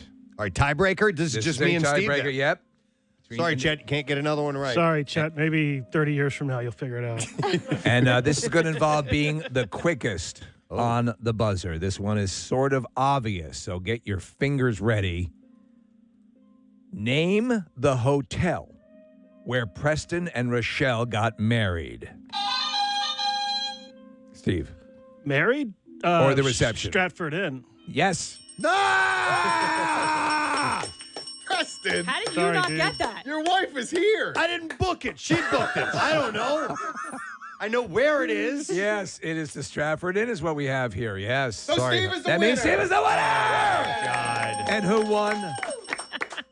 With Steve. That was Tom. Drink local, brew unto others with Yard's Philly Pale Ale at Bobby Ray's Pennsauken Tavern in Pennsauken Township. I would like to thank Marissa Magnata for filling the shoes of Mr. Casey Boy Foster, who was not here today, and she did excellent. There was only one itty-bitty tiny little smidge of a mistake that nobody noticed but us, and that was it for the morning. You were like almost completely unblemished, which is hard to do because Casey does a lot of stuff here. In the moment, There's absolutely. a lot going on to organize during our program. So Casey needed the day off. He wanted to go to the Johnny Depp trial. And I was just watching a little bit of it live. yeah, and Amber Heard is on this. Was it? Is that no, Amber? it's still him. He was Okay. back on at 10 a.m. All right. She has not taken the stand. Standing here is a reminder of how much Casey does behind the scenes. It's pretty crazy. yeah, there's a lot. And then there's a lot you do on the other side of the glass there. All right. So anyhow, I would thank our guests, but we didn't have any today. So Marissa's our only thank you. And we thank Pierre Robert for coming in for another day of entertainment. I was going to tell you, kids, that Mark Tremonti indeed does have a Sinatra album. He has his latest child. His daughter has Down syndrome. And so he put this benefit together. And Jackie played it the other night. What do you during our think? Tribute to it's amazing. Is it? Yeah. He got it doesn't. He's put out solo albums before as the singer, and he's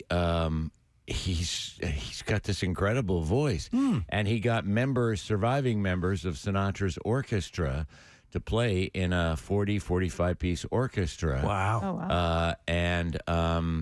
wow. Pancake is looking for it in the other room. I don't know if he'll be able to find it. Yeah, we got and, some of it here. and bring it to you or not. But We got it right now. Yeah. Okay. You want to hear a little Check bit of this out. Got You Under My Skin? Yeah. 2, 1, 2.